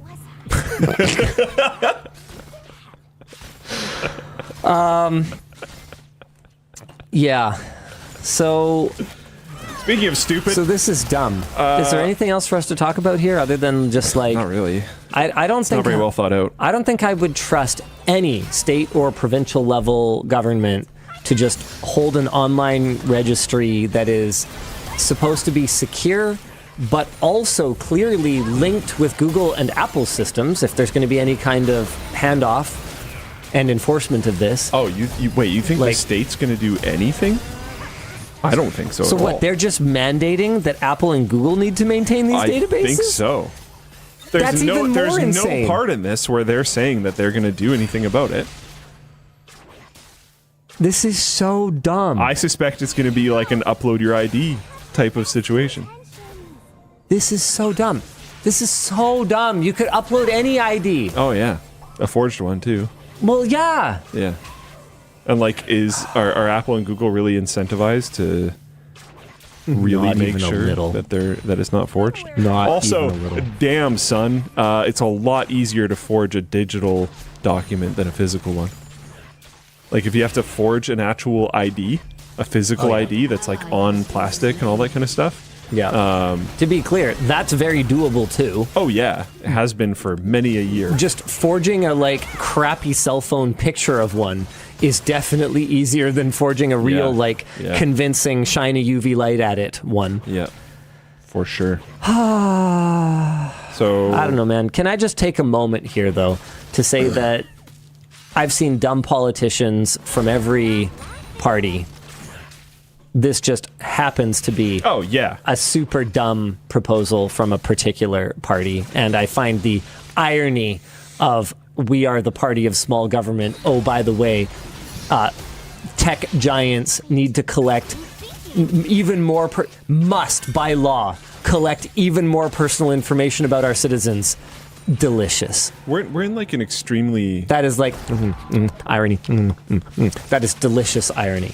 Delicious. We're in a time of extreme unrest and frustrations, like globally, and I think it's... I can't personally think of a government that the people under said government are like stoked on right now, and I also can't really think of like a party trying to get in that everyone's like, yes, I'm very excited about this. What I usually am seeing is I'm excited about change.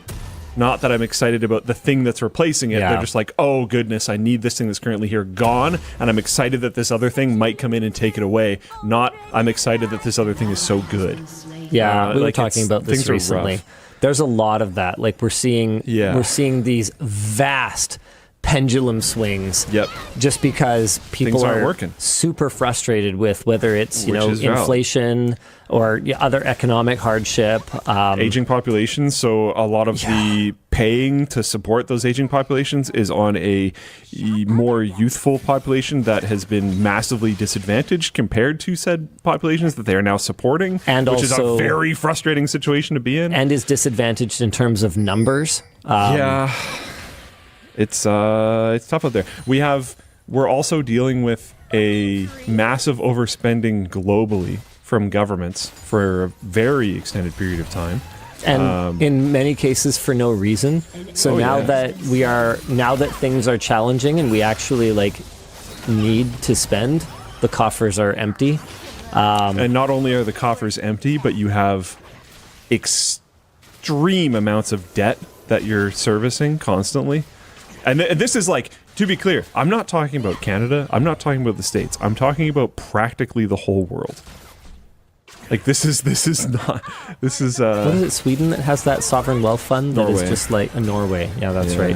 Where they're just rolling in it. Yeah, I'm not talking about them. They're as far as I can tell, they're doing great. Where's it? Yeah. You go to their website, you go to the Norway Bank Investment Management website, and just right on the front, they're like, what up? 19 trillion. We're doing sick. Whatever a knock is. Knock. Yeah, let's see. What's a knock? You got this. Can he even compute? Dude, you can't. When he's jet-lagged? It won't do it. You can't just triple click. Luke can't even compute when he's jet lagged. You can't triple click it. That's so annoying. Why would you highlight knock? Because I am going to do this. Okay, what is this? 2.5 a decimal here. trillion Canadian dollars. Just. Literally, it couldn't even display on one line. Yeah. Well, there's cents. Yeah, but look, it's 2 lines. Yeah, that's true. Still. Yeah. That's wild. But that's so baller, dude. Holy. And as far as my understanding goes, something that's really funny about this is apparently there was, and I could be wrong about this, I don't know, I'm not Norwegian, but apparently there's Norwegian people frustrated that the whole tariff thing going on in the States, but they're frustrated because American stocks are going down, and this Norway fund is invested in American stocks, so they're like, damn it, America, fix your economy. Our stock investments aren't doing as well. Hey, figure it out. Hey, come on. Yeah, so they show, again, these are their investments. Right, yeah. Exxon, Apple, Microsoft, Nvidia, this is a lot of American stuff. Yeah. Oh, man. Alphabet, yeah. We own a share of the world's largest companies. Yeah, you do. Yep. Okay. Oh, Dan wants us to do sponsors. Let's do one more topic real quick first. WWDC 2025 is almost here. iOS and macOS are rumored to switch up their numbers to match the upcoming year, which means, the upcoming year. Oh, really? So iOS and macOS 26 would be incoming this year? Okay. Oh man, so I was ready to be really excited about this because this actually makes it really easy to tell like how old something is. Apple is not my friend normally when it comes to their naming schemes. They're really good about some stuff, like iPhone is super clear. It's the iPhone. Well, there's a number on it that indicates the generation. Sometimes. And it's plus if it's big, or max if it's really big, and maybe also it's an X. Pro if it's like more better or something. You can kind of break it down. One time. You can kind of break it down. Whereas a lot of their other stuff, it's like, this is Mac Pro. It's like, what fucking Mac Pro is it? Does it even have expansion slots and removable memory? I don't know. Well, okay, they all have expansion slots, I think. Oh, no, they don't. Right, because the trash can didn't. So, like, what even is it? I don't know. It's Mac Pro, and sometimes we put a year on it, and sometimes we just don't. But I was pretty into this as long as it was going to be the year of it actually being okay. You know what? No, this makes sense because if they're announcing it at WWDC 25, then that means it would actually be the OS that they're rolling in 2026. So actually, I love it. I actually really like this. There's a Vision OS inspired interface coming to all Apple devices called Solarium. This will be a big overhaul. These are rumors, by the way. Hoping to modernize and unify operating systems across their product line. I have a hard time imagining how you would unify the experience in Vision OS with devices that go in your pocket or sit on your lap or whatever. Vision OS 3 apparently is also coming. Not much is known, but they're allegedly working on an eye-scrolling feature for the Vision Pro. What they really need to work on is this thing is not horrible to wear feature for the Vision Pro, and just getting out of the way of the developers of adult content, because we all know that that's what people are using these devices for. But it drives most technology. I mean, most. Come on, it does not drive. It most drove cameras. technology. It drove a lot of PC stuff. It drove a lot of phones. You're right. It's not most technology, but it's like a massive percentage of consumer electronics. Isn't that basically why VHS won? Yeah, if I remember correctly. Like, it's a really big driver of tech. Anyway. Waterproof electronics, too. Yep, never thought about that. There's apparently a dedicated gaming app also on the way. The software will serve as a launcher for titles and centralize in-game achievements, leaderboards, communications, and other activity. Oh, cool. It's the Windows Games folder thing. This will replace Game Center, which debuted in 2010. This isn't in the thing for WWDC rumors, but Apple bought a game studio. And it's based in Vancouver. Apple bought a Vancouver game studio for the first time. Apparently, this is according to Yahoo Finance. Apple bought a game studio, and it is a 2-person team behind the game Sneaky Sasquatch. What?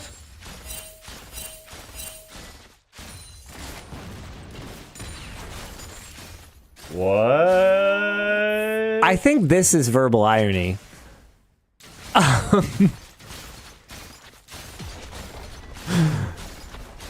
Apparently, Sneaky Sasquatch is really good. I've never tried it. No, that's sick, and I'm happy for the 2 people. It's just, like, how did they... That's so random. Like, you're Apple, okay? You have Apple money, and you're like, we're going to take gaming seriously. We're going to work on all this, like, developer assistance to help them, get things running on Metal, and we're going to build GPUs that are super powerful into our chips. So you're going to know that if there's any Apple device, it's got a powerful GPU. We're the leader in mobile gaming monetization, and we've got Apple money. We're going to make an investment. We're going to buy a developer. We're buying Sneaky Sasquatch. Sean Float says it's a great game, which is fine, but just like, you have Apple money. Like, how did this... The thing that I'm getting stuck on is how did this even happen? Like, do one of the people behind this, one of the two people behind this game, like know somebody in the acquisition department at Apple? I mean, I'm sure they have relationships with people at Apple. It was apparently like at the top of the App Store for a while, and like, hell yeah. My only speculation is that Apple wants to like go hard on gaming, and they just like want these two people to do it or something. Because there's so no much way. Weight. There's no way they're just buying this like 2-person studio so that they can own Sneaky Sasquatch 2. You know, the sneaking. Oh, like, yeah. I wonder, like, that's a lot. I'm sure of they'd be pressure happy to for just those take 30% of their sales. two You know, like that's been the Apple model. Why would we buy a game developer when we can take more profit than they're going to make? Do you think this is them just being really mad at Epic? Mr. Tim? No, I don't think this has anything to do with that. This must have been in progress for ages. Might not have had to be. It's only 2 people. Yeah, but what would Tim Sweeney have to do with this? Oh, them just like wanting to be more competitive in games so they can try to poop on Fortnite. I guess, but like... 2 Sneaky 2 Squatch. That is a pretty great name for the second game. That is actually a really good name. All right, anywho. WWDC. Nice. All right, what do you want to do for our next topic? Luke took an art class. We're going to just, yeah. I bet you sucked at it. Next topic is off topic? No, just this one. Oh, well, Yep. okay. If we're just doing that one, we I told Luke he literally went to a country, sort of. It's complicated. Yeah. He went to a place for the sole purpose of going on a hike and taking an art class. That's not true. That's all you told me you were doing there. You were there for one day. Yeah, because I was going to China. Well, yeah, but like you were in that other place for one day. Yeah. So it was like 18 hours or something. So you were there for effectively a really long layover. And I had to sleep for part of that. So you were there for 18 hours. Yeah. During which you went on a hike and took an art class. No. I thought you went on... Oh, did you skip the hike? I skipped the art class. Oh, you didn't even go? Oh. I wanted to. Okay, we had a conversation about this where I was like, you're taking an art class, you're probably going to suck at it. And then I was going to bug him on Wan Show. It was going to be calligraphy of like Chinese characters. Yeah, you would be terrible at that. Oh, yeah. I was like, I need to burn some time. I'm going to try to do these 2 things. So I did Dragon's Back, the hike, which is the reason I didn't do the art class, because I got off on the wrong bus stop for the hike. Oh. And you did an extra hike? Or what? Yeah, kind of, actually. It ended up being... No. Binky Draws says, sucking at it is sort of the point of taking a class. No. He would never be good at it. He could do nothing but practice calligraphy for the rest of his life, and he would still suck at it. I don't think there is anything that any person could be less talented at than, like, art and him. And to be clear, I'm right there with him. Like, I'm right there. I was going to say, this isn't even that bad because... We're both awful. I know he's not just targeting this at only me because I technically won all of the tech showdowns, except for when we went against Bob and Rod. Yeah, but that was like... That was doomed. I mean, they were both terrible. That was doomed. And the judging was just f***ed. Like, that was whatever. Yeah. I'm trying to find a... You're trying to find which video of you walking through bushes is the right one? So this was the trail that I was on for like a very extended period of time. Okay, that looks like a trail, but was it? You see how it is now where you like can't see the ground at all? Mm-hmm. Because clearly no one has been through there for like a very extended period of time. Okay, so that's not a famous trail, that's for sure. No. And Dragon's Back is rather well known. Yeah, so that wasn't even on the map. And technically, when I was going through that section, I was just hoping that it would work out.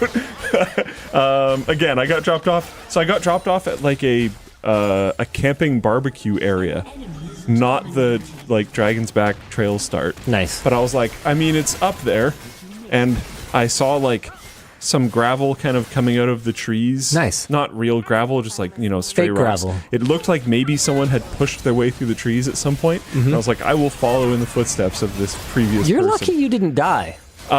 There's partway through the recording where I'm like, I'm very happy I'm wearing pants and stuff because there was like loads of bugs and other random things that I'm like wading through as I'm going through these bushes. And I'm like, this is bad. So you really are lucky you didn't get lost. Oh, I mean, I'm going up, straight up from the road.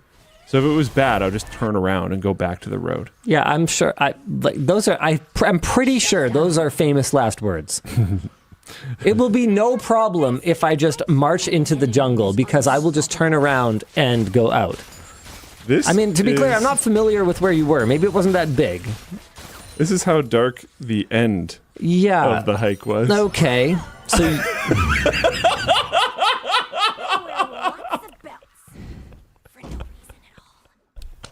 for context, this screen's just effectively black. Yeah.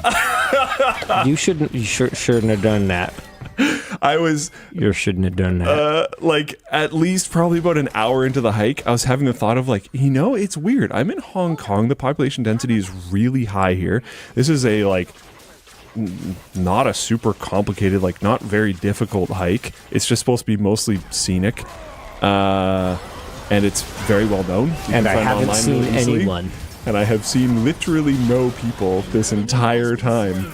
This is weird. I was sure I was on the right hike because I'm constantly seeing signs and stuff, but I was like, why is no one here? And then for the last like half hour, I just can't see almost anything. For the last particularly 5 minutes, I'm moving like very slow because I can't actually see the ground properly. And I'm trying to make sure I don't fall. You realize if you die, I lose like 4 people, right? Yeah, probably a little more than that.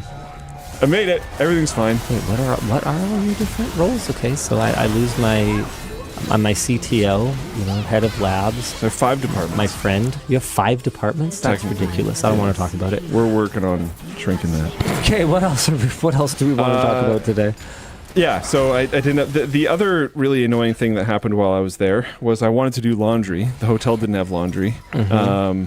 So I asked, like, where can I go do laundry? I think it's my fault that he needed to do laundry, so that's pretty funny. Do tell the story. It's your fault? Yeah, didn't I drag you out? Yeah, it was when fun. you were supposed to be doing laundry. Yeah. But yeah, I had to do laundry. They said, okay, no, the hotel did have laundry, but it took 12 hours. They're like, yeah, we pick it up at 7 in the morning for whatever reason, and then we drop it off at 7 at night. And I was like, well, I have to leave before then, so that's not an option. Yeah. So what other laundry can I do? And the lady at the desk is like, oh, well, there's 24-hour coin-operated laundry. And I was like, yeah, of course. That's like everywhere in the world. That's how I do it in Taiwan. Sounds good. And she's like, it's coin-operated, though. Do you have any coins? I was like, no. She's like, do you have cash? I was like, yeah. She's like, okay, I can convert your cash for you before you go. Here it is on a map. Cool. She converted my cash. I went. Turns out it is not a coin-operated laundry, and there are none, by the way. Oh, nice. The place that I went to only works off these things called octopus cards. Oh, okay. Are you sure it's not like a social credit card? It might. Get it? It might. Social credit card? Yeah. Credit card? And spend some like social a social credit on, card? Because you're not allowed to do laundry unless you're a good person? Yeah. Hong Kong crackdown. I went to go get one of those octopus card things. Sure. You can buy an octopus card with a credit card. Mm-hmm. First 7-Eleven I go to doesn't have any in stock. The corner stores are much less frequent there than in Taiwan, so I had to go quite a bit to get to the next one. The next one had them in stock, but you can't load them at the 7-Elevens with your credit card. You can buy the card, but you can't put any money on the card. You can only use cash. Oh no, that's the thing in Taiwan too. You have to use cash to load the card. I couldn't figure out why. One of the Family Mart told us that. I don't know, man. Oh, maybe at the Family Mart. I don't know what to tell you. Yeah, maybe at the Family Mart you can. I don't know. There's elsewhere you can for sure. So they're like, oh yeah, we only take cash. So I'm like, all right. So I pull out my insane amount of coins that I have, and they're like, oh no, cash, bills. I'm like, are you actually kidding me? So luckily I had 150 whatever Hong Kong dollar HKD bill. Yeah. So I gave them that. I had no idea how much the laundry would cost, and I convinced them by probably being very annoying to take at least 50 total Hong Kong dollars worth of coins. So I was able to get 100 Hong Kong dollars on my card. Yeah. Which is not a lot of money. And I went back to the laundromat and was very lucky that it was, I think it was like 78 to do a wash and dry cycle. So I was like, nice. But this was so I left the hotel. You could tell it was pretty late when I was hiking. I left the hotel to do this at like 11:30. I didn't get back to the hotel until like 3. You're ridiculous. Because of this whole problem. But it was an adventure, right? Yeah. I mean, your whole trip was basically an adventure. Yeah, it was. It was not the best trip of all time. I'll say that, especially when paired with like one of the most like lackluster Computexes ever. Yeah. There was really good parts of the trip. Yeah. But just not most of it. Yeah. Oh, speaking of Computex, on Taiwan show last week, I launched into a whole thing about how like I gave Intel the gears for lack of availability of their GPUs in the US at MSRP, and something that I had actually intended to highlight as part of that segment, but I was pretty tired and stuff, was that even though there aren't any B580s for MSRP, there is technically a card in stock on Newegg for under $300. B580 with 12 gigs of GDDR6 at $299. Yeah, it's not at MSRP, but it's finally happening. Kind of coming down a little bit. It's finally happening. And Onyx is not as random as I thought. It is alleged that Onyx is affiliated in some way with PC Partner. So PC Partner is also affiliated with Sapphire Technology and Zotac. My computer knows what I like. Yes. Yeah, not that kind of Onyx. Yeah, this is according to Tom's Hardware. They're not actually a new player in the AIB market. There's some kind of relationship that they may or may not allegedly have with PC Partner Group, who have been around forever. Yeah. In other news, prices for GeForce RTX 5090 cards are starting to dip. RTX 5090s are starting to dip below MSRP in parts of Europe. Videocards.net reports prices from a major Finnish reseller have dropped 2% below the 2,339 euro MSRP, and mentions anecdotally similar price drops in other countries. Our discussion question is, do you think this is a sign of broader pricing correction or just a regional oddity? Well, I can tell you, I don't remember what the source was, but allocate gaming GPUs to B300 or something like that. Yeah, I don't know what the source is, but I did read today that NVIDIA was apparently looking to allocate more of their production to their upcoming Blackwell AI accelerators and take some away from GeForce. So that is a rumor. That is a rumor. I don't know if that's true. Makes sense. Yeah, you know how it is with NVIDIA. So anyway, good guy Intel. I still haven't heard what their plan is for how they're going to get down to MSRP. They do still owe me that, but things are getting marginally better out there. Oh, so marginally. So marginally. Do you guys want to talk about robot boxing while I run to watch them? Cool. What? Good chat. Real steel is real. Oh, got it. Robot boxing? I think I saw this video. Oh, I assumed this was about the new steel tariffs. But okay. Sorry, Linus. It's not about the new steel tariffs, which is great. I'm happy to hear that. A couple days ago, CMG China Media Group, heavily inspired by Linus Media Group, hosted the first humanoid robot fighting tournament. Sick. The robots are bipedal, meaning they walk on 2 legs, and are human-controlled from the sidelines. They still use some autonomous controls for balancing and regaining balance in case of a stumble. That totally makes sense. So they like kind of keep themselves up, but the human decides when to like punch, I'm assuming. Oh, so it's just kind of like battle bots, but they stand up. I think so. Oh. Yeah. Well, that's not as exciting. What did you expect? That they were just AI fighting robots. Oh, just fully? Just 100%. We might get there eventually. Give it another couple of weeks. Yeah. The bots in this particular fight, they're surprisingly light. The bots in this particular fight were the company Unitary Robotics flagship models, which stand at 1.3 meters, or 4'4", and weigh 35 kilograms or 77 pounds. I mean, the fact that they can maintain standing up by themselves while just punching at things is pretty sick. Yeah.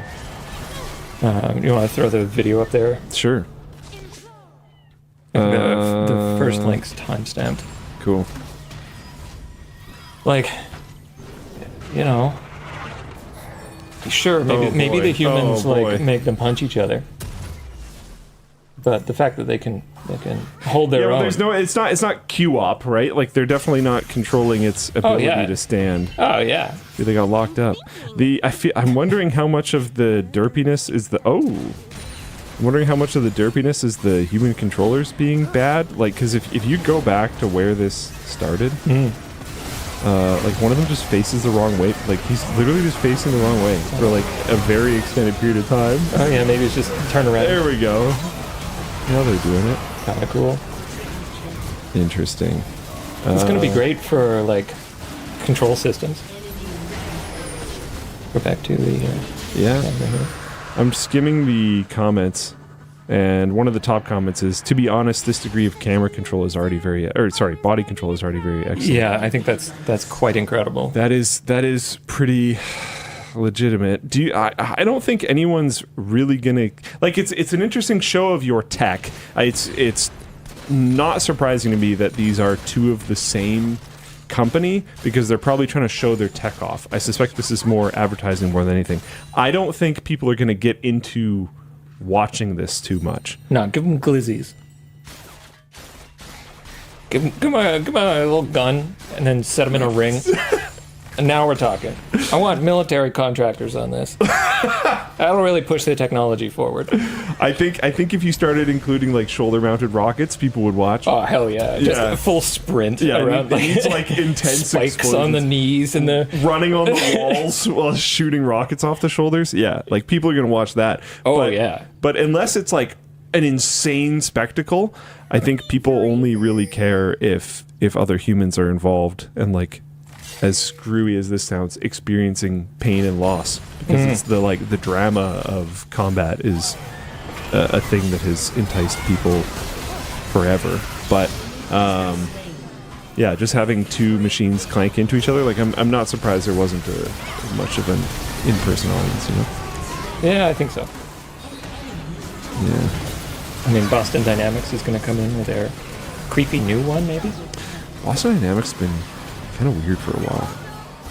It feels like they kind of fell off in a weird way. Like if you look at the stuff that they were releasing quite a while ago compared to the stuff that they're releasing now, it's like, yeah, I think you slowed down a little bit. Unless they're doing some of their stuff more behind doors. Discussion question: can we buy a pet robot dog for the office? I'm assuming I know. Oh, this is from the same company. This isn't Boston Dynamics. Yeah, see, like other people are doing the same stuff they're doing. Oh yeah, God, they're getting terrifyingly cheap. You're getting like not insanely expensive. Without the controller is like no money. Without the control, how are you even supposed to do anything with it? I don't know. Oh, the controller's $250. There are Xbox controllers that are more expensive than that. An Air? What is the Air? Doesn't change the picture. All right. Well, yeah, that's pretty nuts. I don't like our future. Another question is, can you brainstorm other sports you would love to see robots compete in that could be on par or more interesting than a human doing it? That's the whole crux of my issue is I don't think it's like basically ever more interesting than a human doing it. Because there's so much more drama. Strong disagree. It's like space travel. Well, once they're like sprinting... People don't care unless there's people in the rocket. Well, they're going to have to hurt each other. Like, it's got to be violent. Yeah, that's... Give them robot blood. If the robots are like throwing parts and leaking coolant and stuff, like in ways that, you know, if we could satisfy that the problem gladiatorial is gladiator battle, yeah, gladiator, like bloodlust that we have. The problem is robots don't like work that way. Well, yeah. So you'd have to make them work that way. Be that way, yeah. But then it would be fake. So? No, it's not about the fakeness. People love stuff like that. I want to see them like sprinting around a coliseum, we were trying to like, knife each other.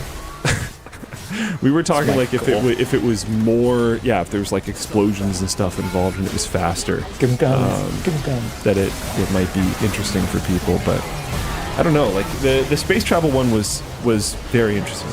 Like if there isn't a human on the rocket, people like don't watch and don't care. This is true. Yeah, but we celebrated like the Mars rover birthday, and then people were crying when it was. Yeah. I mean, I think those people are very emotionally invested. They're empaths. Yes. Yeah, there's definitely going to be riots about robot rights for this. I love how hard they tried to make it look like anyone was watching this. Yeah, there's like with all the people. lights and like everything else blacked out, and then they have the like couple rows of people. Yeah. That are probably like the siblings of the, and various employees. There are parts of this that are really impressive, and I do think that once sick. these evolve a little bit, I could be interested in this from like back